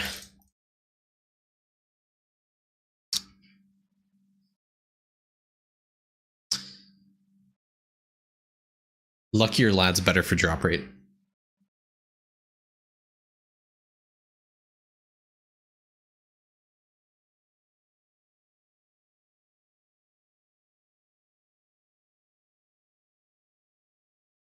But yeah, I mean, just make sure you have the star sign equipped to be able to drop it. Otherwise, if it's not equipped, even if it's infinite, it's not going to drop.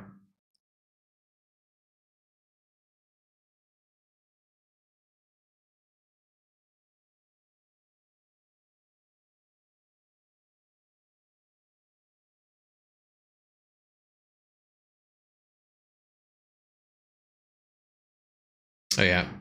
Who did I just do? Sick.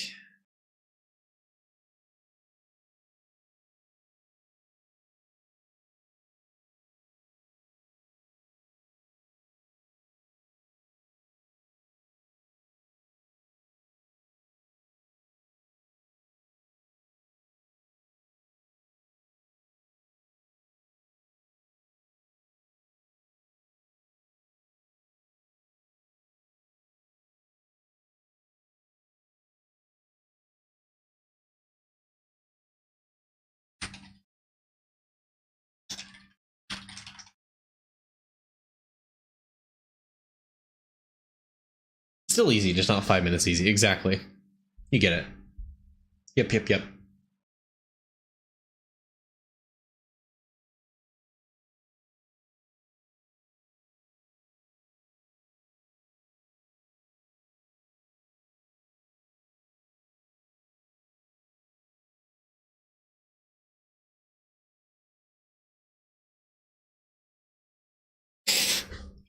I want to sit here and watch one of my...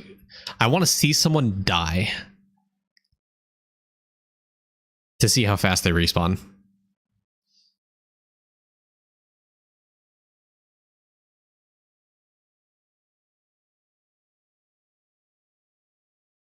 Clip that.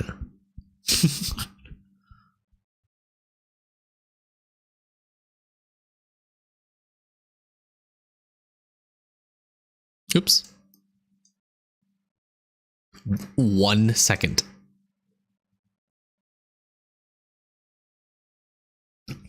Hey, Ben Shu. Thanks for the follow. Thank you for your patronage. What's up with the sub? Ben Shu. Thank you for the Twitch Prime, man. Welcome in. I heard there'd be murder. Guys, you know, it'd be fun, actually, like, as a community playing Trouble in Terrorist Town. You know?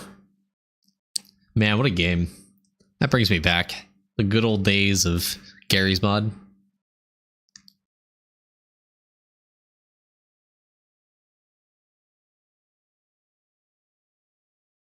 As a community play... No, I'm not going to play Osu. You cannot convince me.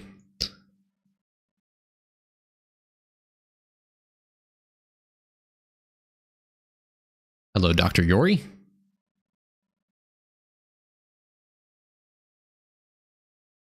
Oh yeah, how's YouTube chat doing? Are they dead over there? Are they good?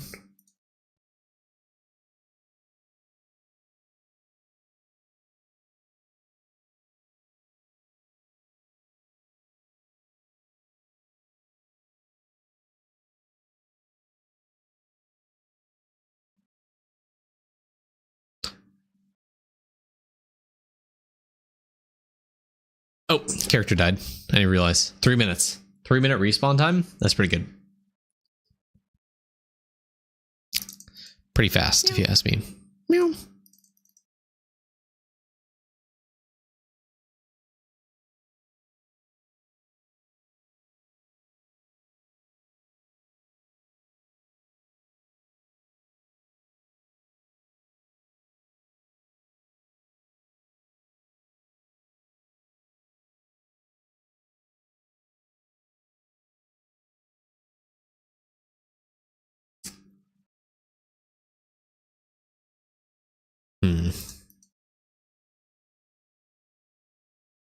You know, I kind of want to test if cauliflower is giving me more rib cages on Purgatory Stalkers. So I'm going to test that after this. Someone remind me, because I will forget in 127 seconds.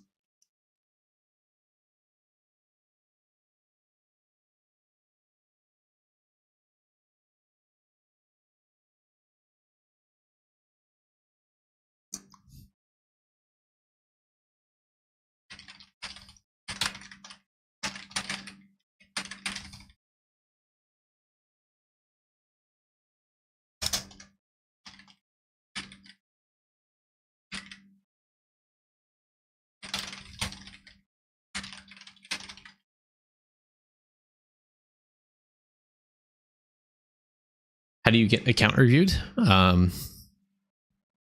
By winning giveaways on stream. I've currently paused it, like I said earlier in the stream. Obviously, I don't expect you to be here during that, but I paused it for the time being so I can catch up on the 50 plus people I have on my list right now. Overflow of dice opals. Well, it's nice to have an overflow of opals so you get some fragments. Especially your early game.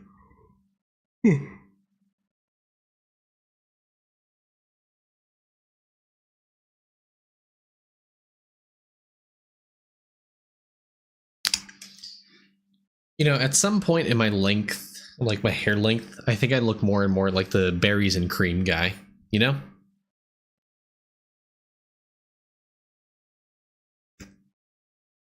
Anyone know that reference?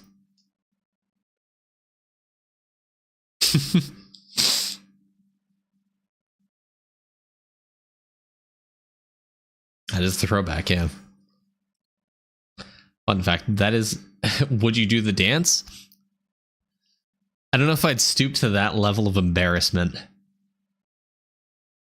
But I think that was my brother's like obsession commercial. Cauliflower reminder. Thank you. That was my brother's favorite commercial for like years. All right.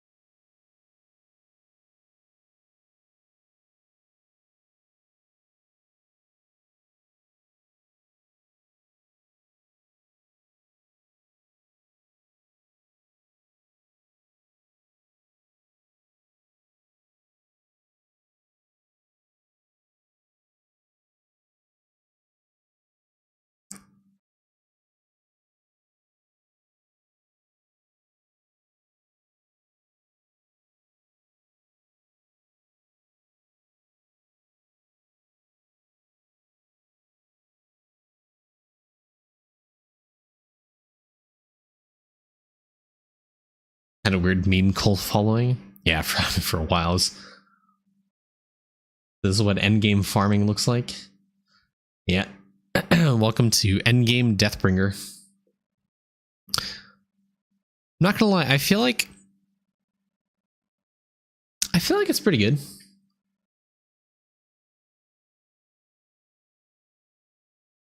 I feel like I'm attacking really fast, especially with that 14 ribbon. I mean, it went from a 12 to 14. Like it did the double. It did the thing. And I recently got it to 110. So those two, and I had a potato chip on my character. I was running chocolate chip before. Now I have potato chip. Maybe those combined will push me to like 850, 860 gravestone, you know? If I hit 900 gravestone, that'd be insane. That would be such a clickbait title, like a thumbnail, you know? Cauliflower, like a really good game changer. Yeah.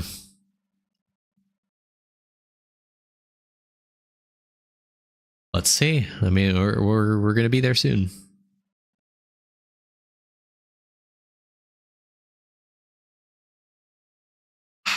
I'm not gonna lie.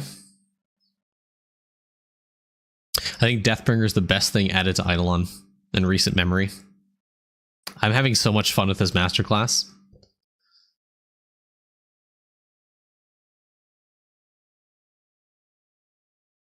Yeah, chocolate chip is great, but obviously if you're in Wraith mode, you can't spawn crystals, so it's a useless chip. But potato chip gives you attack speed, and that's kind of what you want.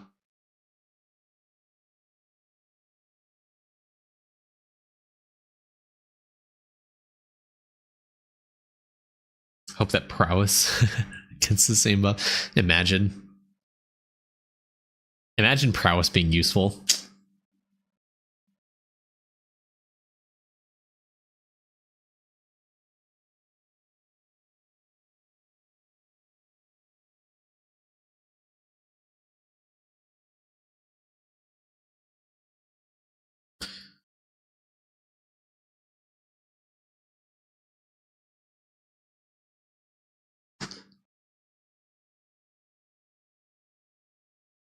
I actually didn't know you couldn't spawn crystals in Wraith.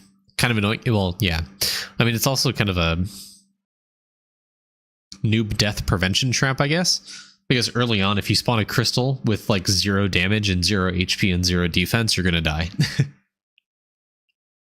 But yeah, I mean, it is kind of annoying. I don't know if that's like a temporary thing. He just forgot to do it, but it seems it kind of seems intentional. And I mean, yeah.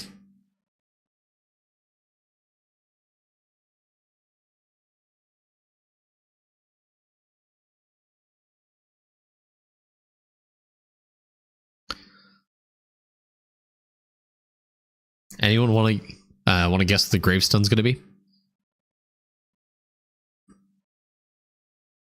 When do you think is an appropriate time to start active DB? When you get into World 5, when you get to the ability of killing Purgatory Stalkers is when you want to be more active on Deathbringer. Actually, let me rephrase that. When you get to the point of being able to one-shot is when you really want to be active in Deathbringer in World 5. But you could also be more active in World 4. Because some of them require you to be entering and exiting Gem Shop all the time for optimal...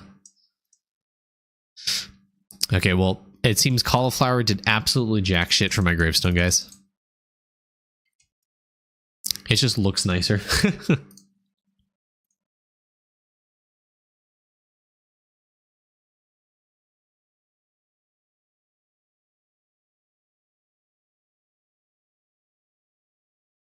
It seems crazy fast. Is there a soft... no. For AFK gains, yes, but allegedly there is no cap when you're active on the character. How many bones per hour are you at? Good question. It's going to mess up my thing. 41 billion or so. I've gone up to 43, I think is my highest on Purgatory.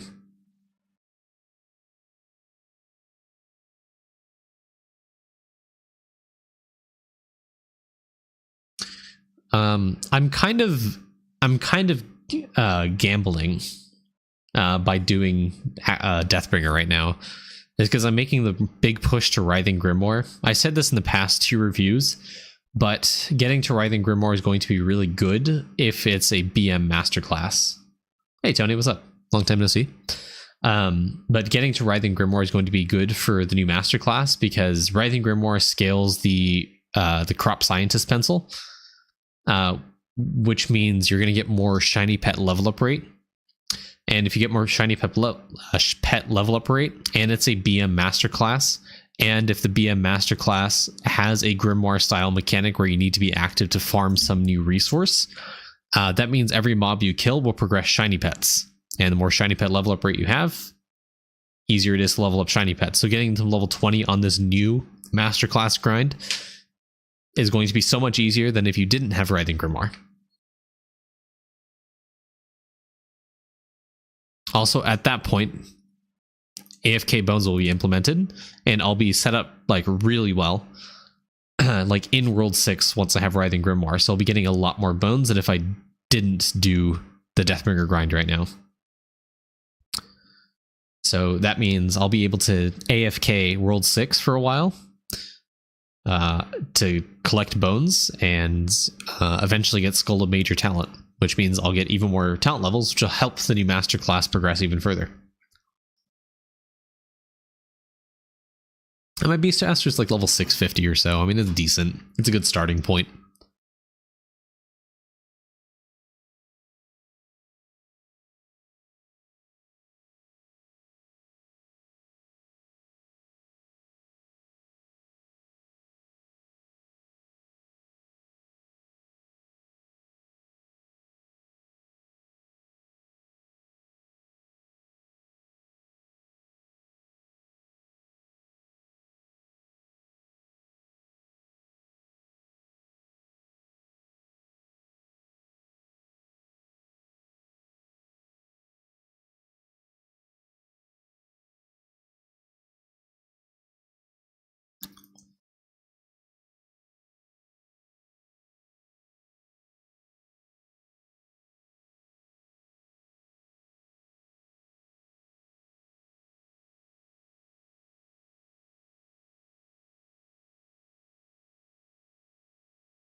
I mean, I'm going to assume the new master class is going to introduce probably the World 5 pets, which means probably a new World 5 slicer, which means +1 slab.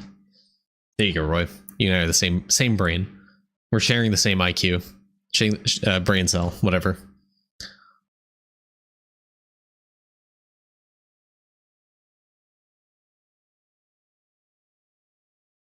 $45 billion. Hey, that's pretty good.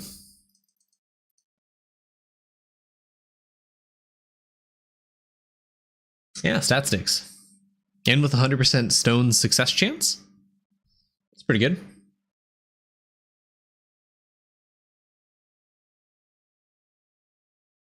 Oh, Jeebs, thank you for the follow.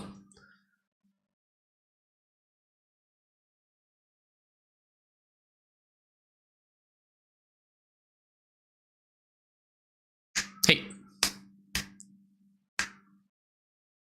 Regina. She's eating the window. Hold on. Like she's chewing on the window glass. Thank you.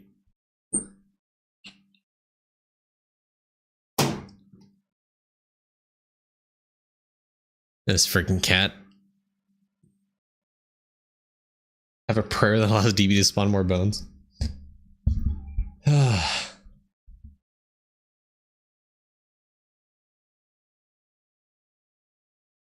I'm stuck with DB damage. Have any tips? You just kind of need to progress Grim more. The more you progress it, the more damage you'll get because of the talent. But obviously stacking more bones, making sure your talent point distribution's well and good.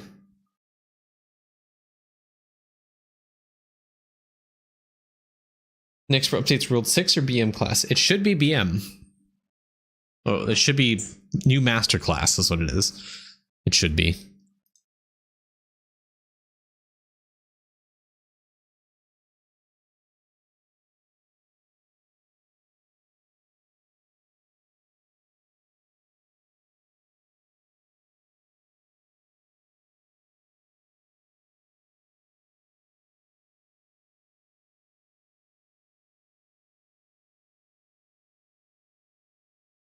Yeah. It is almost certainly Archer Masterclass. Just because of the new slab item of, like, if you look at slab, the new item is evergreen robes. And the only other mention of evergreen item in the game is an Archer specific chest piece, I think in the World 3 anvil. So it's because of that, it's almost certainly going to be, those are probably the robes available in like a paid pack for the Archer Masterclass.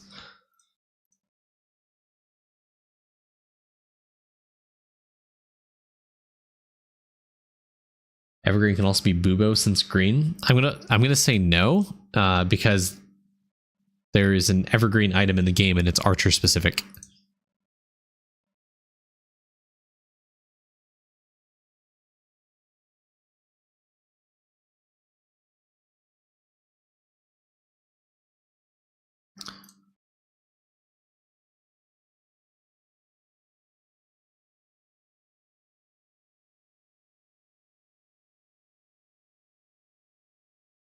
Not Evertree, I said Evergreen.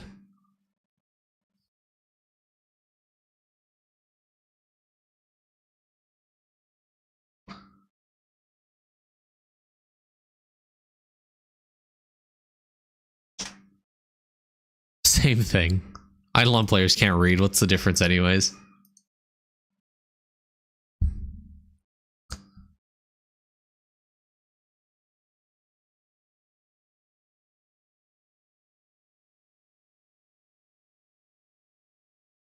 All right. Evertreen. Chat, we have at the very least one more review to do. V-Man Masterclass incoming. I swear to God.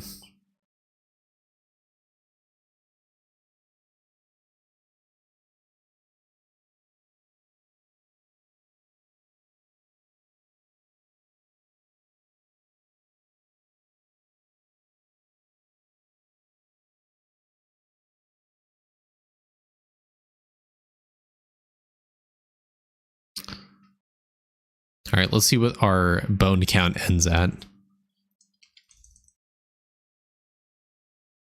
So 834 on the tombstone, 45 billion on the AFK info. That's pretty good.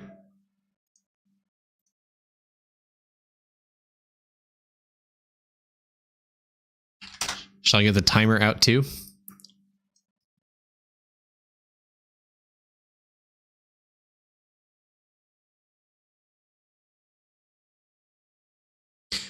Chat.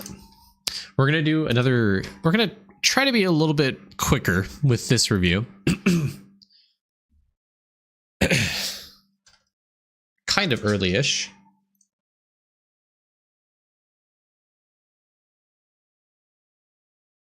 What?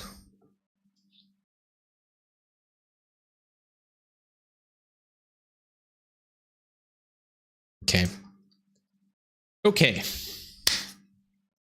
Oh, sorry. That clap was misleading. I think I may have Pavloved you guys to think the clap is always the start of the review, you know?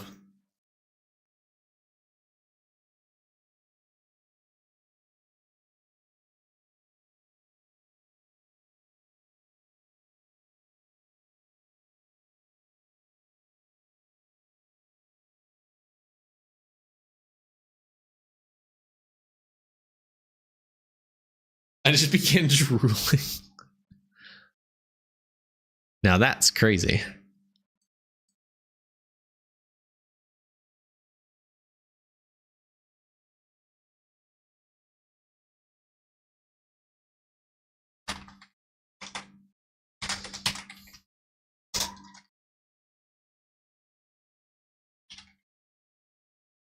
All right, let's go, guys. 3, 2, 1. Hey guys, it's Main here, backing up with another account review. Today we're looking at Rivera's account, and as this should be like the third video this week. So as another reminder, if you guys are on the review list section of the Discord, which I'll pull up here, as a reminder, please DM me, message me somewhere in the Discord your Eidolon Toolbox link. I'm turning away from Eidolon Efficiency just because it has less resources. So that means I'm less able to help people if your account is there, because it doesn't have a lot of stuff that I need to look at to really help you. It doesn't have anything about the whole, so I truly have no idea how to help. Which honestly, the whole is one of the bigger updates about the game. It adds a lot to the game, and so, you know, by not being able to see that, that's kind of one big sticking point where I'm using Toolbox more and more. So with that being said, let's jump into the review with Rivera. Rivera, at the end of World 6, completed Samurai Guardians. Obviously, I see a lot of non-Onyxed stuff. So either just now starting the Onyx grind, just recently got Choco Chip, I don't know. But definitely that's my first piece of advice. Obviously, try to get all of the statues to Onyx. Don't worry or don't hesitate about dropping 20k Kachow statues, because that does nothing. You don't want to deposit them right away, but make sure to at least get it Onyx before depositing anything, and get the rest of these statues to Onyx as well before depositing the statue. Whether you choose to hold on to these or not is completely up to you.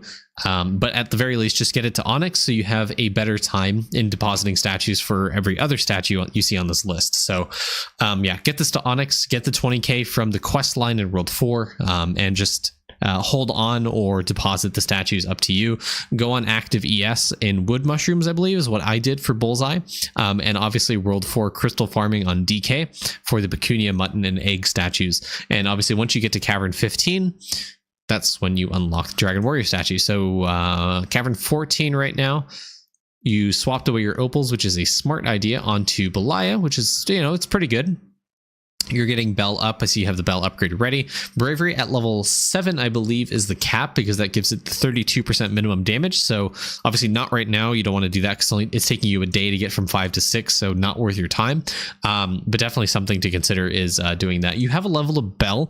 So what I would consider you do instead is get a level of the Den. This will help you get more opals pretty easily, because if you don't have that multiplier, that means you're really easy scaling is available to you in terms of opal generation from the den. So getting Belaya up in the den is actually going to help you a ton, and getting into the several hundreds of thousands to even millions of score, and potentially getting you like 1, 2, maybe even 3 opals from the den. Just kind of depends. Also, leveling up the motherlode, the hive, and the evertree upgrades are going to make it easier to get the opals from those cavern resources, the motherlode, the hive, and the evertree, so you can start scaling and getting more opals from those resources. So that definitely something for you to go back and do and get some free opals that way. Also, those resources help scale the hole a little bit in different ways. Number one, it gives you another opal. Number two, it helps increase the motherlode will help increase the amount of rocks that you get in the well cavern. The hive will increase the amount of harp notes you get from the harp, and the evertree gives you the amount of rupee that you get. So I think right now you should probably consider getting more layers unlocked in the evertree, so you can start scaling the jar a little bit. You can still go back and get more opals from the hive like very easily. You can equip catching food, specifically the butterflies, to help increase catching speed, so your siege breaker can start getting more resources, start getting another hive peeled back for the layer of the hive peeled back, so you can start scaling some harp notes and start scaling things like stealth with the quaver notes, or just scaling the measure and getting more harp note generation, what have you. But also something you may want to consider doing is soon resetting your opals from Belaya and going on measurer and starting to scale some of the measurer bonuses, because Belaya really starts scaling a lot with the jar mechanic. The second page of jar artifacts helps gives you another chance at getting a collectible that scales studier rate. So scaling studier rate is going to obviously help you unlock some of the studiers a lot faster. I think it's still fine for you to level the Belaya because it's only 87.5 million EXP. It's not that daunting. But that being said, getting at least level 11 measure is going to help you start scaling the rupee value. Getting level 12 is going to help you with monument rate. Level 13 for jar production speed. 14 for 11, 12, 13, 14 here for gambit points, 15 for more rupee value scaling, and 16 for drop rate. All in all those upgrades are really good. I think just getting at least level 11 right now is a good stopping point, because it'll help you increase the amount of rupees you get, which allows you to get even more digits of rupees, which means you can get more collectibles to help you scale it even faster. And I think, honestly, I would stop getting collectibles right now, because you don't want to soft lock or jar, like I was going to say jar yourself out, but block yourself from getting those second page of collectibles. There is a schematic you unlock a little bit later to not this one. Oh, wow. It's pretty far down.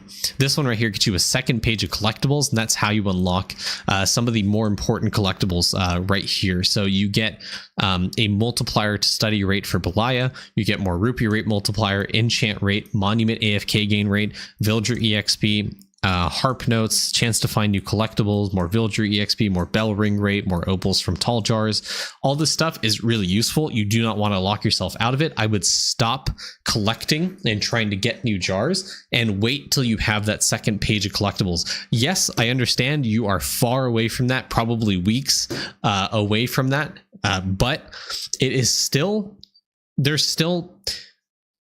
The whole reason it's really hard to get all the collectibles is because of Jargate.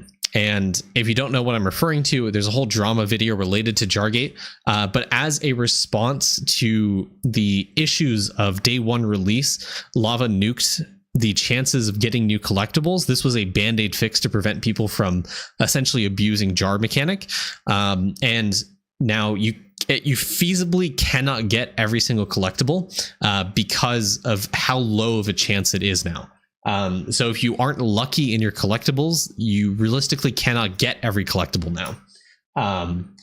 But yeah, so I would hold off on getting collectibles from page 1 because you have almost every single one, which means you are almost fully bricked from being able to get any collectibles on page 2, or at least any meaningful collectibles on page 2, because there's only a select few that actually do something.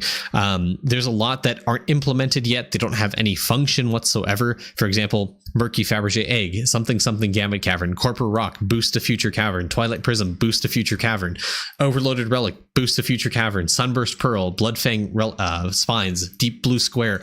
These ones do nothing, and you can get them, and by getting them, you can't get others because you reduce your chance of finding a new collectible. And if you don't get Inferno Droplet, you're kind of bricked out of getting pretty much the majority of page 2 right now.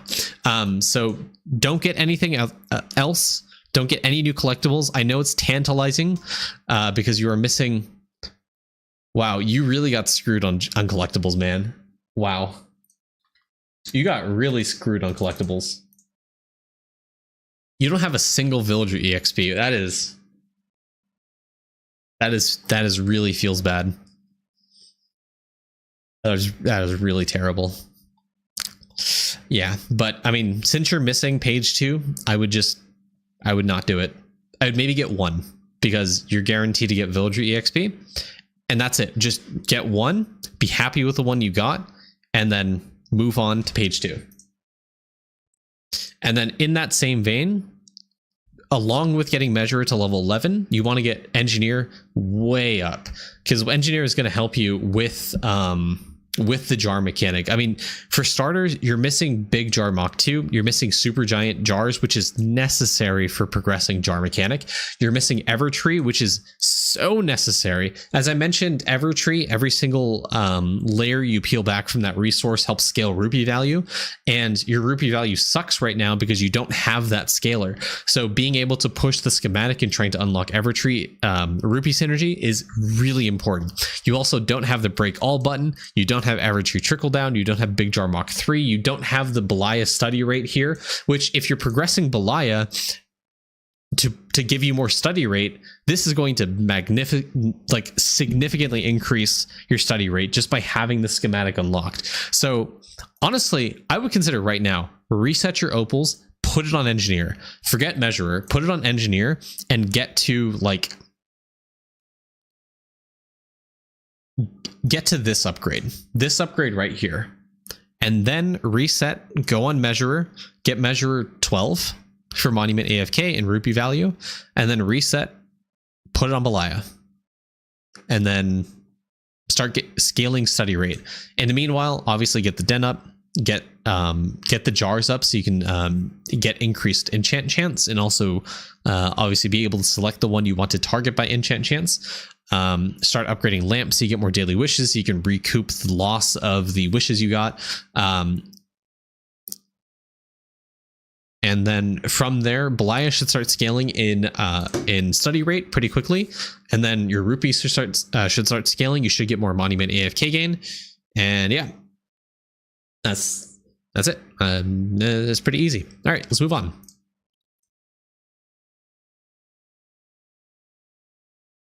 Please get the stamp, and please get this stamp.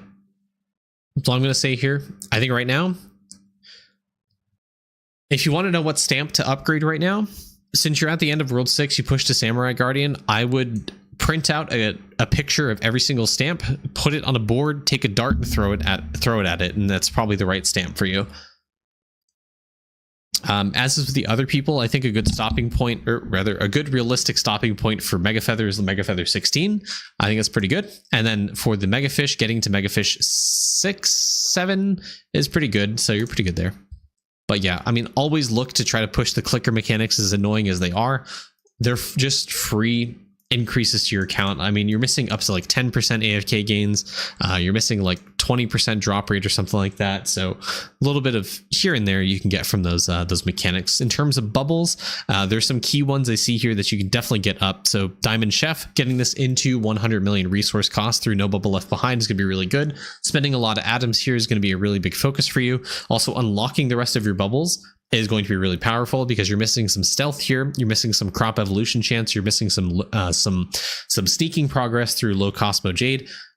These are insanely good bubbles. I would take Bubo, do some cranium cooking, and unlock these bubbles.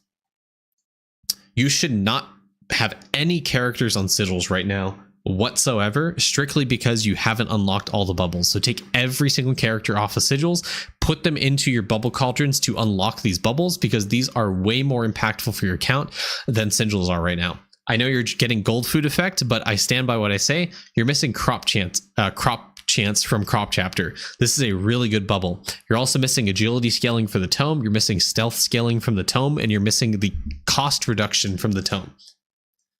Those. Sorry, just give me a few seconds so I can pop over to this screen.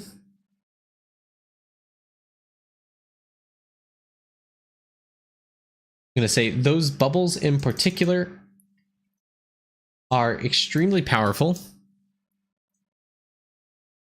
because obviously it'll reduce the resource cost for everything in the sneaking category. So if things are too expensive in the sneaking window, it'll make them cheaper.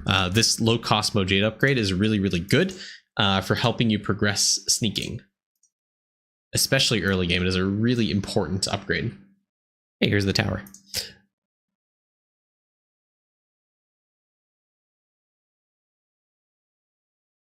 Okay, vials. It's going to come down to obviously getting a good 3D print of these. You're missing things like Krakenade up to level 13. You're missing the Spook Pint for level 13. You're missing some critter vials, some production vials. There's a lot here that you're missing that feels easy at this stage of the game for you, especially considering you're at the end of World 6. Like you're at Samurai Guardians on some characters. So the fact you're missing some World 2 vials, like World 2 monster vials, it feels a little wrong. So I think a definite thing for you to focus on is taking ES to some of these maps and just active ES. So on Rats, trying to get this vial to 13. On Beige, right? Getting this vial to 13. On whatever mob this is, 13. Whatever this mob this is to 13. And the Samurai Guardians to 13. Like those mob material vials should be pretty easy for you to focus on and get into level 13.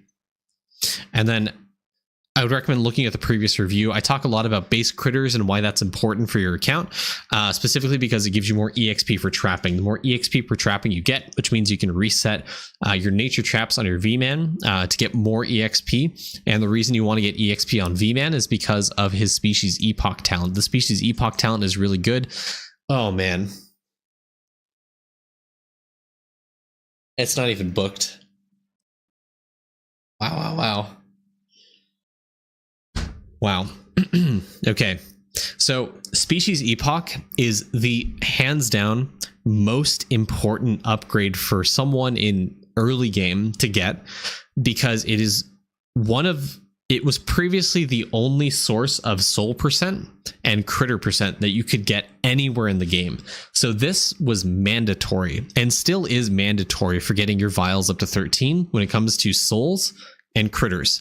So the fact this is only level 100 is very criminal. You should take points out of this and take points out of this so you can max this out and honestly master the system too. All of these 4 talents right here are the best from V-Man, and these should be your number one focus on V-Man, is trying to get these to level 299 or whatever your max book is as soon as you possibly can, because these will help your account so much.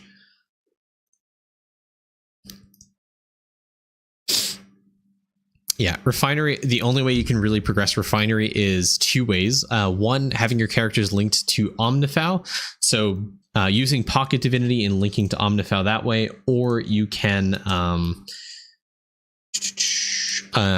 or more passively, what you can do is try to upgrade construction mastery a bit more. So that's going to come in the form of upgrading your shrines. You see some of these in trim slots are taking minutes. Some of them are taking mere seconds. So I would definitely upgrade these shrines. The more levels of the shrines you get, even your Void Eater is only taking 1 second. The more levels of your shrines means more refinery speed and more build rate because of the construction mastery, which I imagine you probably don't even have much benefit from, because I think your buildings are relatively low. Actually, yeah, you do benefit from it. So once you're past level 1250, you get more build speed from just upgrading the total levels of your buildings inside of construction. Also, it'll help you increase refinery speed, and this is a multiplicative increase. So every 1% you see here multiplies your refinery speed by 1.01. I think the math might be a little bit wrong on that, but it is one of the best sources of refinery speed in the game, and it's absolutely one you should focus on. So by simply leveling up buildings, the cheapest, fastest building you can in construction will help you increase both your refinery speed, but also your construction speed. So it'll help you level up other buildings much faster.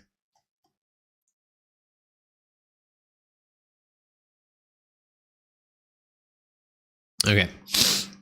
Yeah, and obviously getting your wizard towers to minimum level 50 and pushing it beyond that is going to help you with damage as well, because every level above 50, because of the Atom Collider, which upgrade is it, Carbon or something?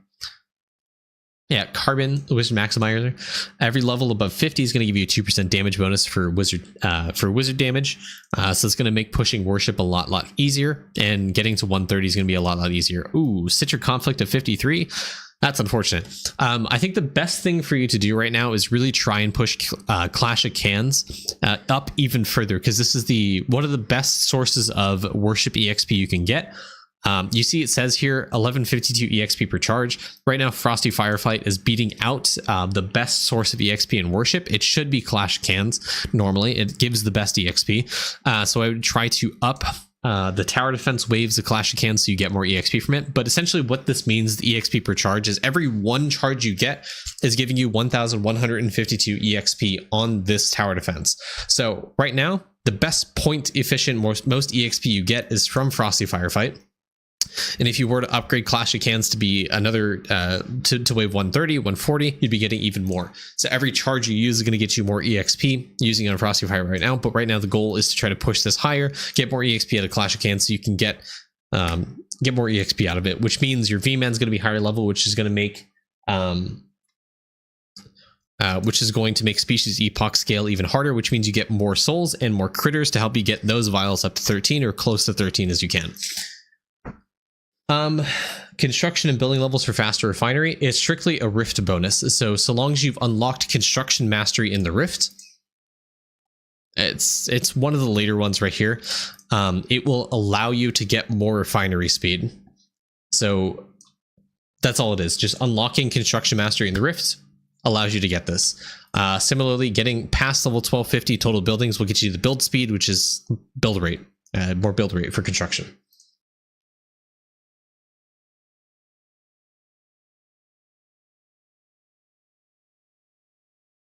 Okay, you're only at 80 on the meals. Okay, you finished World 6, so you should have the Spice Battle unlocked for Nyan Burger. Nyan Burger is incredibly important for farming because it is, in terms of meals, it is the best crop evolution chance meal that you have. It also has independent scaling based off summoning levels, I believe. So you get more. Yeah, the bonuses from Nyan Burger get, I believe, doubled, tripled, quadrupled, so on and so forth for every 20 levels of summoning or so. So every 20, 40, 60, it gets doubled, tripled, quadrupled, so on and so forth. So you get more crop evo chance from that. Also, it's another meal you can get to level 11, level 30 for the purposes of Diamond Chef and Fluoride, which means you get even more meal cooking speed as a result of that. And right now, it should be extremely easy for you to get every single one of your meals to level 80 just through ladles. Like, at level 68, Yummy Peach Ring is only taking one ladle for you to upgrade.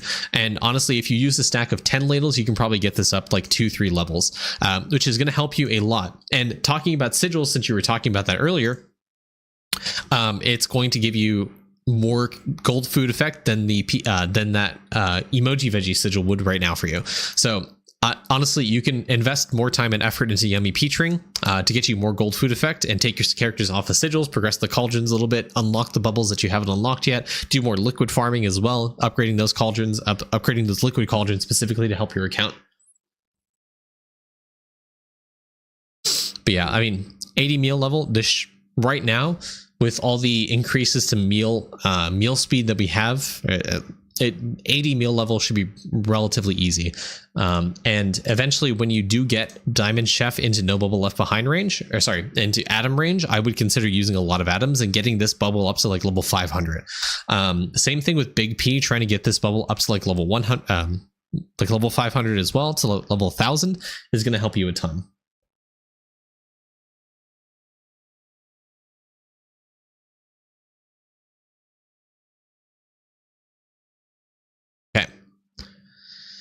So best thing for you to focus on right now is trying to get the Wind's Lantern. So sticking almost every single one of your boats onto the last island is going to be the best thing you could do to progress sailing right now, because the summoning the Wind's Lantern gives you more artifact find chance. It should be relatively apparent, but it'll give you more artifact find chance, which means getting everything up to sovereign should be a lot easier.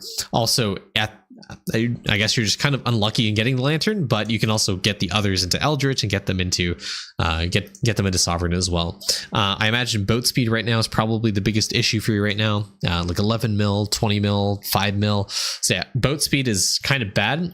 So maybe before you do the grind to getting those boats to sovereign, or getting those relics to sovereign, is trying to upgrade your speed. So there's a few ways you can upgrade your speed, a few of which you aren't going to like, but 80 tablet, since you have this at sovereign already, doing some slab grinding is going to help you with sailing speed to get those boats into the last islands much faster.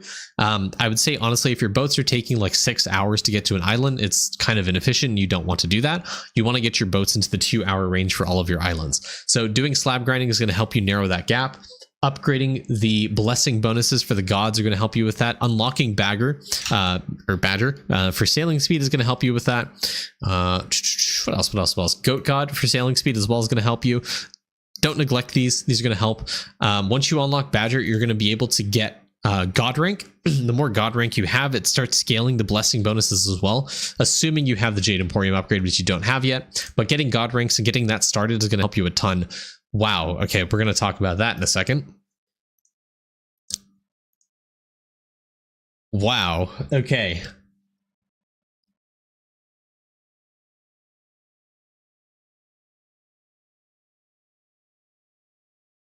I'm going to let this soak.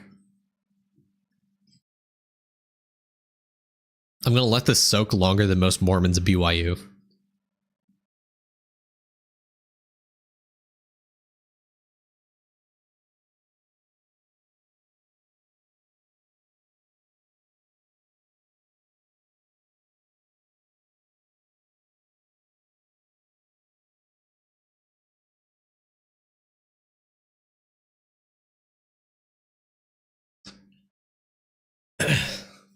So, chat, let's do a quick recap. So, oh my god. Truthfully, I just looked at night market. I did not look at day market.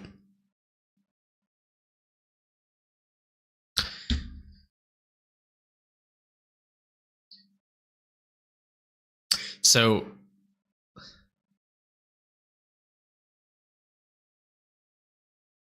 let me get this straight. So you're at the end of World 6. You're at Samurai Guardians. For all intents and purposes, you have beaten the game. And your farming looks like this. Your sneaking looks like this.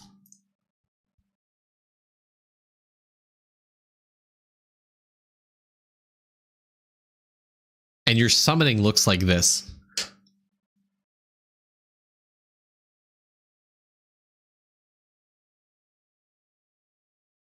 Okay. So let's help get you back on track. So number one, let's talk about sneaking, because it's like probably the easiest for you to fix and address. I talk about this endlessly, like ad nauseum.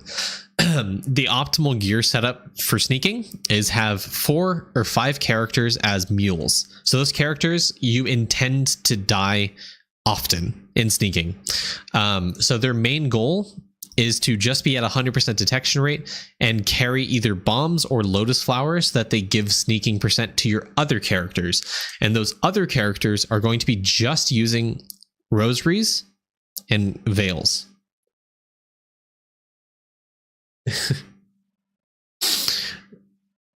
I mean, I did say for all intents and purposes, you are at the end game. You've beaten the game. You've progressed further as far as you can in the game, and this is what the state of your latest world looks like. So you need to fix it. So rosary and beads, rosary and veils are the most optimal for for sneaking progression. These two act as separate buckets for multipliers of stealth value. And I've talked about this. It's pretty wide out there knowledge, so I feel like I don't need to go in too much detail again about this, but just trust when I say that stacking 2 rosaries is a bad idea. Stacking 2 veils is a bad idea. Stacking a rosary and a veil multiply their respective multipliers for stealth value to get you an even higher number. And then obviously just lotus flowers give you more stealth percent than bombs. So having 2 lotus flowers on a character will help the other characters scale their stealth percent even higher. Yeah. You want to get gloves on your characters, every single character, even the ones that are going to die. Just as a nicety, it'll help it'll just help with sneaking and also being able to level them up in the future. So the faster they do their actions, the better, no matter what the character is doing. Also, stick every single one of your characters on the same floor so that the bonuses from the lotus flowers and the bombs actually affect the characters, because I see some are on floor 2, some are on floor 3. Splitting them up is just a bad idea. Just stick them all on the same floor so they get the bonuses from the bombs across all the characters. Yeah. And then what I would do is I would grind the second floor and get into just farming aquamarine so you get more stealth percent, so it's easier to grind to mastery 1.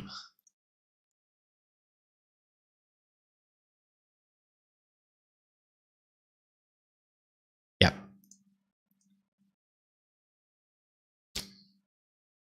Yep. Okay, and farming. So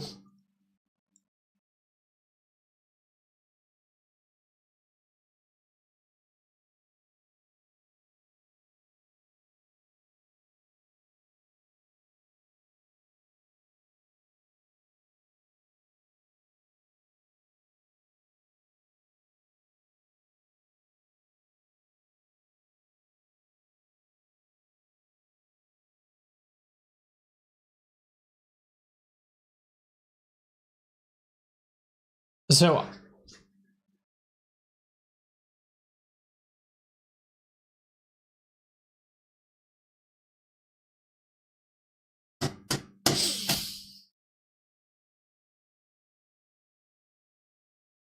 I'm trying to think what I can say.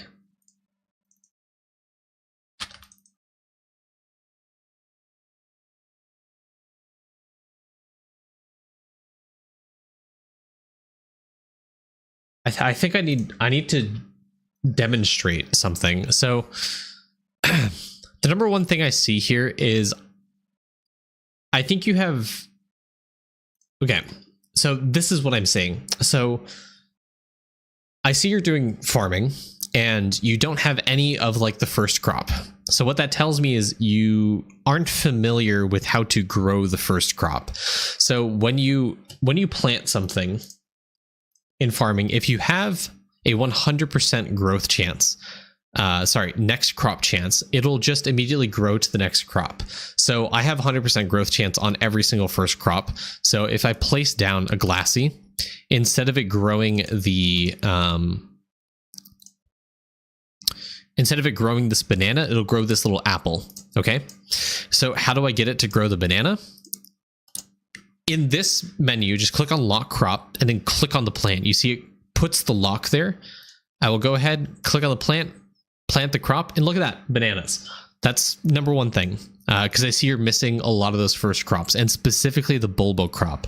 And that is a new crop to you. You have never gotten this crop, but you've gotten every other bulbo crop. So you're not familiar with that tactic. So that's number one advice. I want to show that to you. That's going to help a ton, specifically because you need biology boost. Biology boost is going to help you with next crop chance. So this helps you get new crops found to help you progress and get the unlock for like value GMO, super GMO, more beans, rank boost, product upgrade, that kind of stuff. Secondly, what I think you should be focusing on is not +1 crop. Because I see you have Instagrow, you're already guaranteeing +2 crop right now. You should be trying to push for nutritious soil. This growth speed early is incredibly important. You've finished all the summoning battles effectively, so you have all the farming speed multipliers from summoning.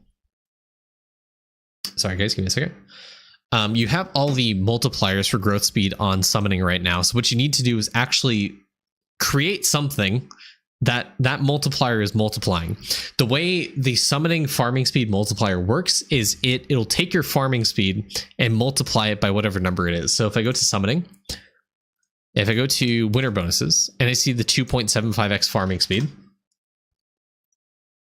this 2.75x is multiplying whatever speed you have. So you start off with, I think, 0% farming speed, right? Because you don't have anything in day market. So you go from 0 times 2.75, and guess what? That's 0. Congrats, you're multiplying nothing. You progressed summoning, but it's not doing anything for you. So you need to actually do something about that. So right now you have 0.24 times, 2.75. So that's how much extra, like 66% farming speed right now is how much you have.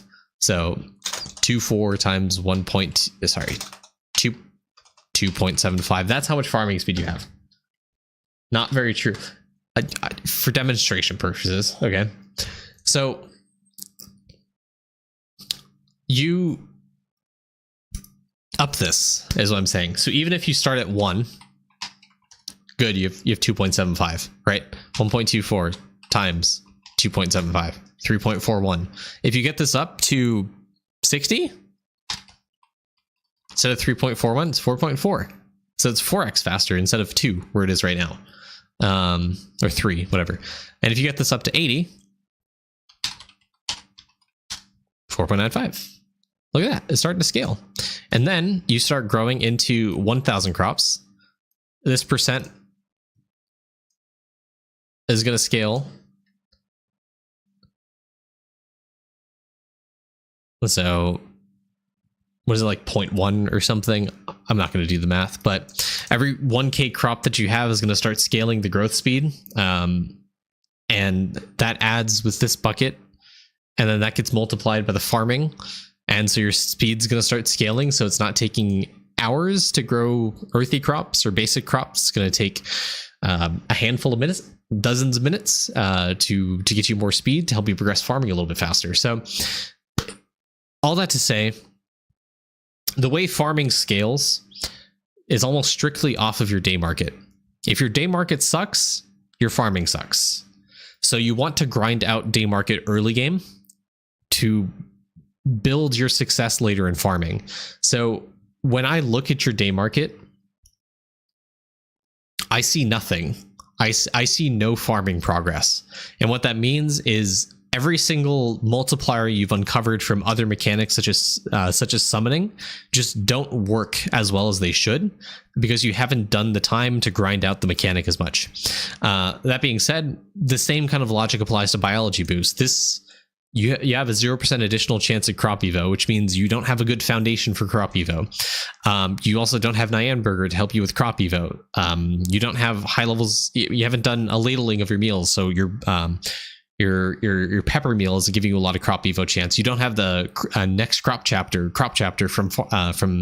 from alchemy, so you don't have a lot of crop evo chance there. You haven't pushed all of your characters to the end of Samurai Guardians, so the yellow bubble for Cropius Mapper isn't giving you a ton of crop evo chance either. So you're missing a ton of sources of crop evo chance to help you push new crops found to scale every single one of these bonuses, which means you're lagging behind in everything. Farming is, and I don't say this lightly,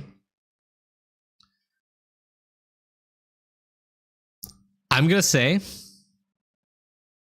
farming is the best World 6 mechanic. Controversial. Maybe I'm being paid by Deathbringer to say this, but farming is the best World 6 mechanic in terms of raw bonuses for your account.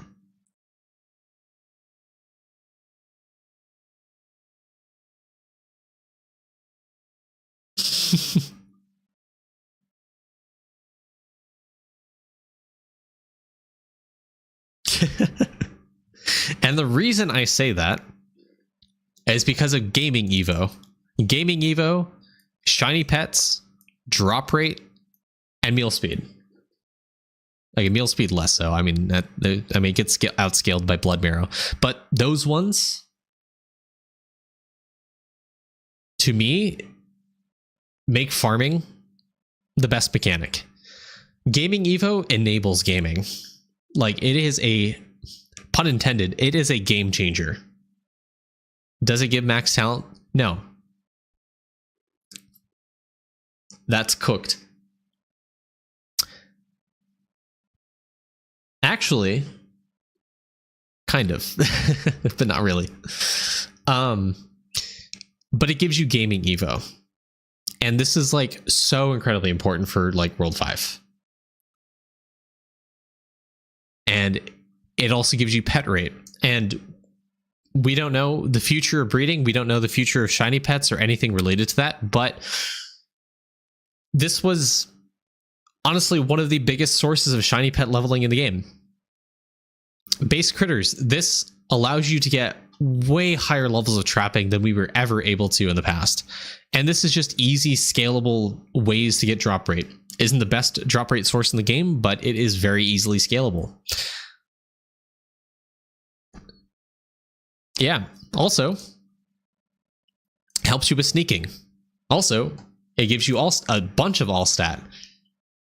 Also, it gives you a bunch of drop rate. What else?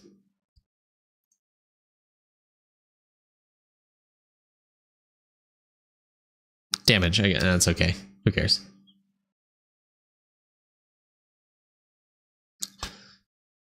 And the reason that Gaming Evo is so good, it is the whole center through which isotope discovery is like widely available to everyone.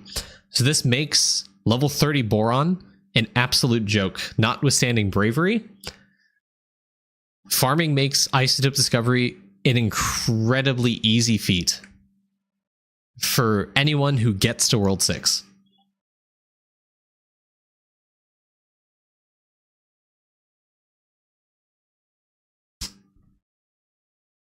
So if you're slacking in gaming, which you probably are, do your farming.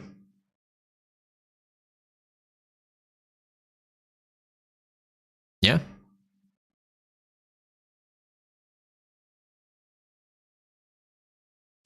And for those of you saying that summoning is better than farming, I want to remind you that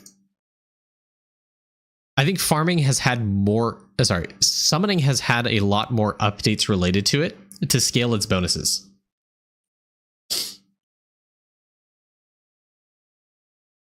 Because what? It's had more battles added since release. It's had more it's had endless summoning. It's had Gambit Cavern.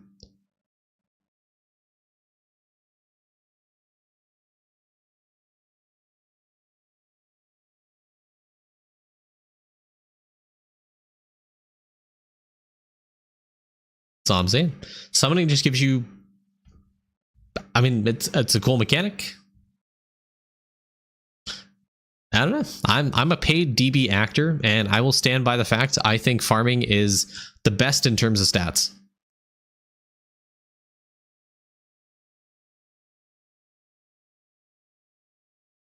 Controversial, I know. Hold on. I'll be right back, guys.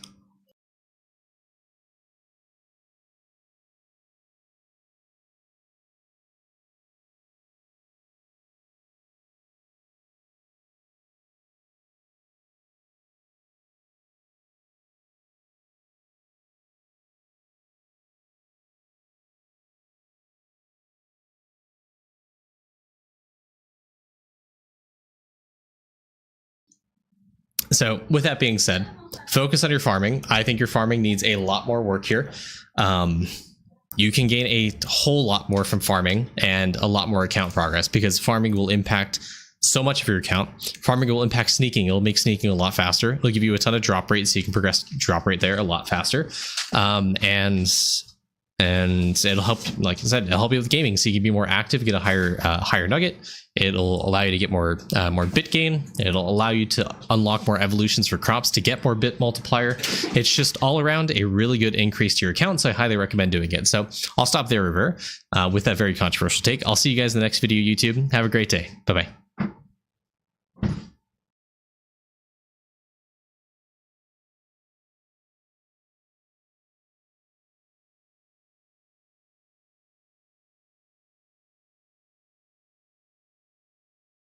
Oh yeah, I'm familiar. I just got robbed. It's okay.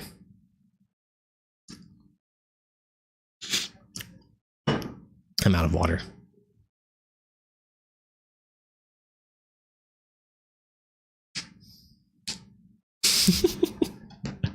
That's good to include in the video.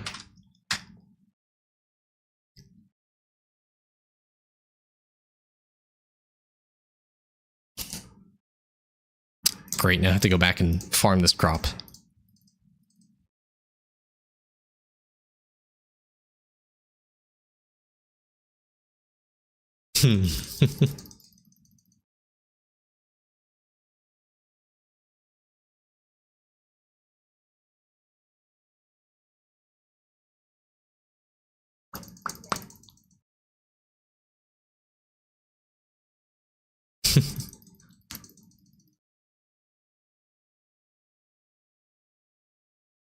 Your predictions of the new coming BM masterclass?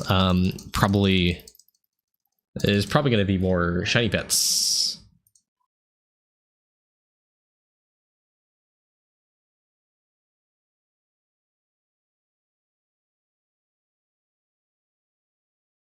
Stealth percent per anvil level? That would be insane.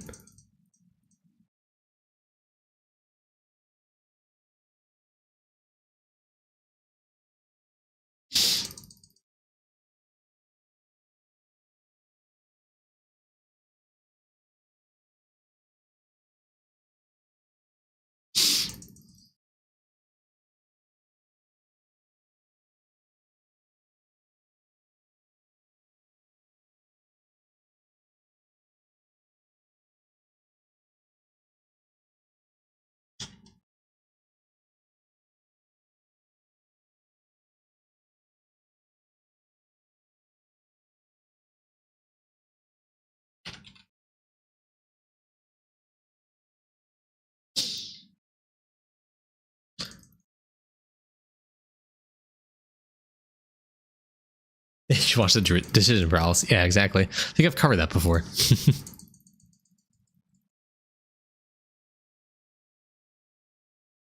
Come on.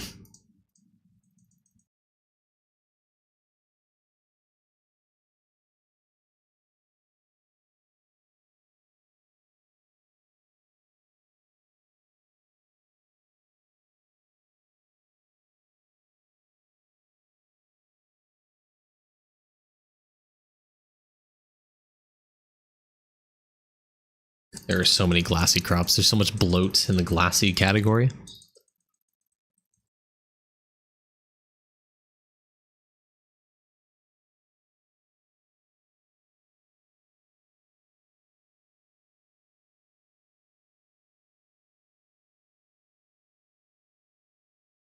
What the fuck? It does that? That's crazy.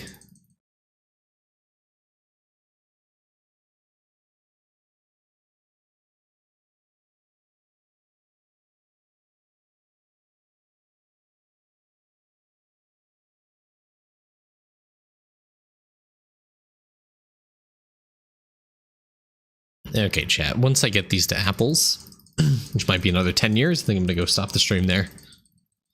Who is currently streaming in the Eidolon category? Anyone we know of? That's a new face here.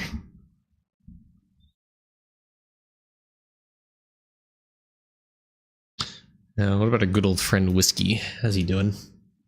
Is he asleep or no? Brain dead but awake. I'll take it.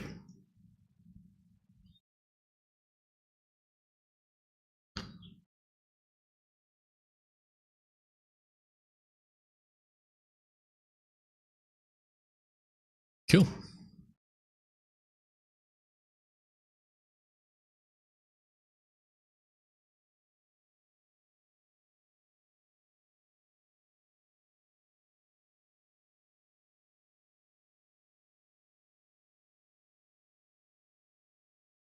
We got one more.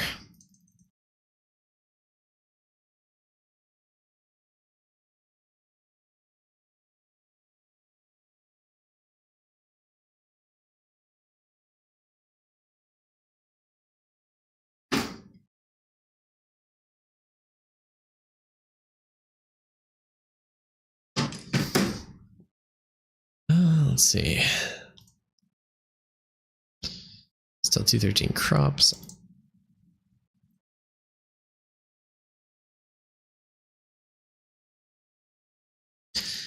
See if I can get any more broccoli.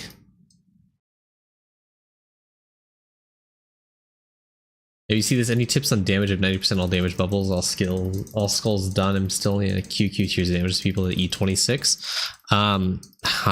I mean, I'm not gonna lie, the difference probably between you and most people is Dragon Warrior statue, because it scales boost food effect, which scales base stat potions, or if you're on an archer class, it'll scale quick slap a lot. Quick slap is also something you could scale up for damage, or they're just whales and you're missing out on a lot of the damage multiplier packs, such as the Cobalt robes. You're missing out on not Samurai Guardian, but the Ancient Golem.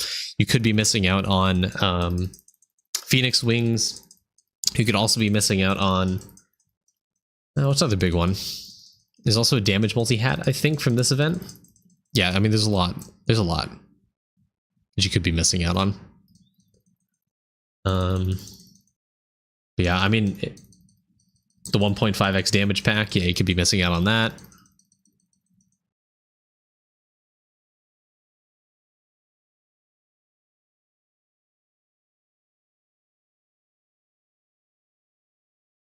Cranium Cook stops sigil progress. So while you have Cranium Cook active and you're on Bubo, you are no longer progressing sigils.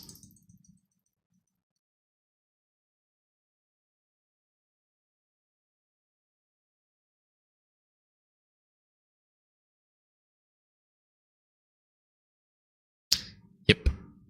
I think I can stop there. I think it's enough. I think it's enough.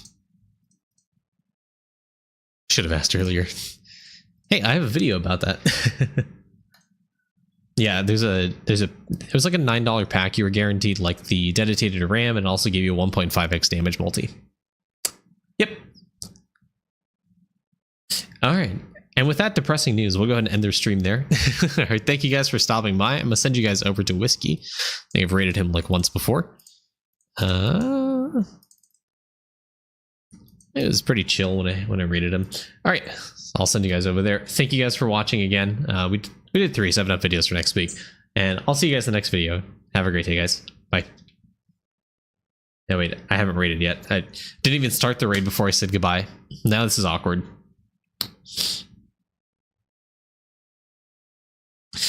Okay, bye guys. Have a great day.